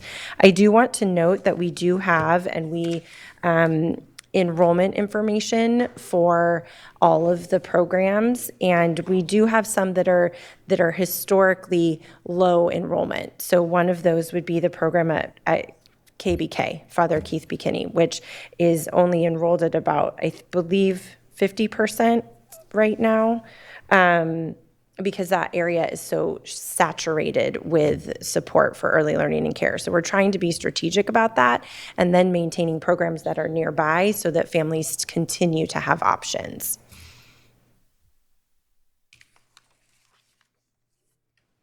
Member Singh. I'll try to be quick, but I do have a couple of questions. I think the first is, are we here because of the 20% staff reduction discussion? Is that why we're here? Okay, if that's not why we're here, then I'm still missing the logic on why the idea of cutting LDV was even on the books when all it's really costing us is $80,000 out of our pockets. It was on the fiscal solvency plan. Well, what we asked on the fiscal solvency plan is to find certain solutions. I mean, if I don't remember us saying go out and cut fee-based programs that are almost literally covering their own costs. And if we go one slide over to 9 or 10, where we're at 10, we can go to 10. When I'm looking at this, I would ask you all to ask ourselves, I guess. We're looking at supplies and operations, $776,000, right? We're looking at subs and per diems. We have teachers coming up and telling us we can cut this, we can cut that. I really do want us to explore how are we supposed to save as many of these as we possibly can. And seeing those cuts here, do you actually need us to approve the 2 teachers at LDV in order to have a conversation about reducing it to a 10-month position or a 12-month position? Do you need to actually put it on a... Major question. Yeah, so a calendar change does require a layoff reduction because that employee would be entitled to a 12-month position. So if it is changed to a 10-month, we would have to go through the layoff process to do that. And that was a savings of how much again? Does anyone remember? If we reduced from 12 months to 10 months, was about $30,000 in savings. So it took us from about an $80,000 deficit to a $50,000 deficit. Okay.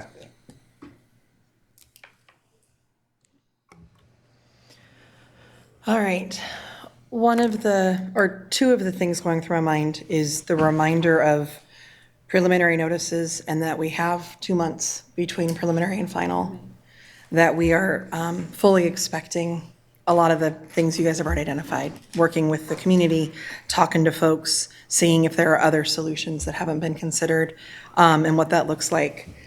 Another thing on my mind is the board talking a lot about options and that we're wanting options to decide so we don't feel like we are being forced into decisions that may not be where our values lie. And I think Member Ibarra caught it, captured it last week really well with this idea of it feels terrible to feel like we're responsible for the fiscal solvency plan, or sorry, for the threat of state receivership because we're not willing to make this decision when we're not sure this is the right decision because we didn't have the data or we didn't have options. So I think it's been very, very clear that on March 5th, we're expecting more data and that through the 2-month process, we'll be getting data and options, et cetera. And then the last thing I'll share as to why I know I have to vote yes is because of two things. One, less important is our fiscal advisor is concerned of where we are and feels like giving staff flexibility and time to get started on things is important, so it's not all coming March 5th. And the second one is we as a board keep saying we're willing to make the hard decisions so somebody else doesn't have to. And so this is not a fun decision, this is a hard decision, but it's with a lot of direction that by May 7th, I will not want to approve this unless there are 10 things in front of me and we can only save 2. And we've decided which 2 we're saving. So with that, I will entertain a motion.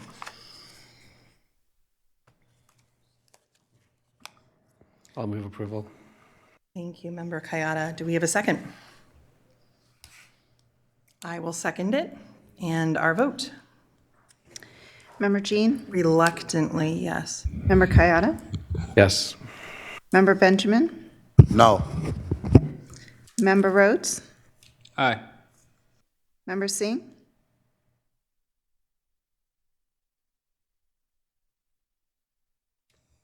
I have a clarifying question. Is that okay before I vote? Technically no, but I will allow it. If this doesn't pass, can the staff come back on March 5th with the information? Yes. Okay. I want to vote no. Member Ibarra? No. All right, motion fails. Thank you. Sure. But I will say we've got 5 minutes to end the meeting. So in the spirit of the partnership and the desire to move this forward, this is what we'll need from the board. So in this example, this particular program is funded by a grant. In the event that we can't balance this budget, which is what we're doing to do for every budget, the only place for you to fund this deficit comes from where? The unrestricted general fund. And so with that, if there's no other resource that can properly fund this, the unrestricted general fund. So when we're saying that this is an example of what we may or may not want to do, we need you to be able to say, and so therefore, we need you to supplement this program with resources from the unrestricted general fund. That's an example of what we would need from the board to come prepared with. So with all of the different scenarios, that is an absolute scenario in this example that would have to come back.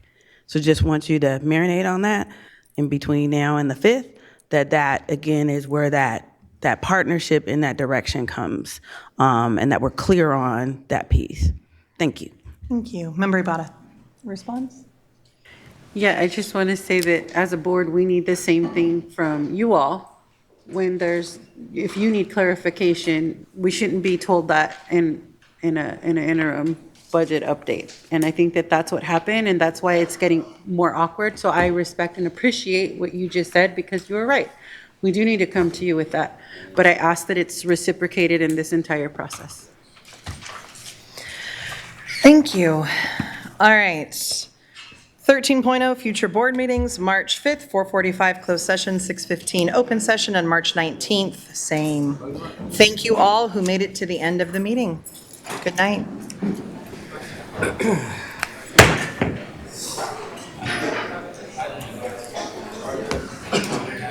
We sign the things. Let's see what it is we're signing, because we can't sign the TK one. I think everything except the last one.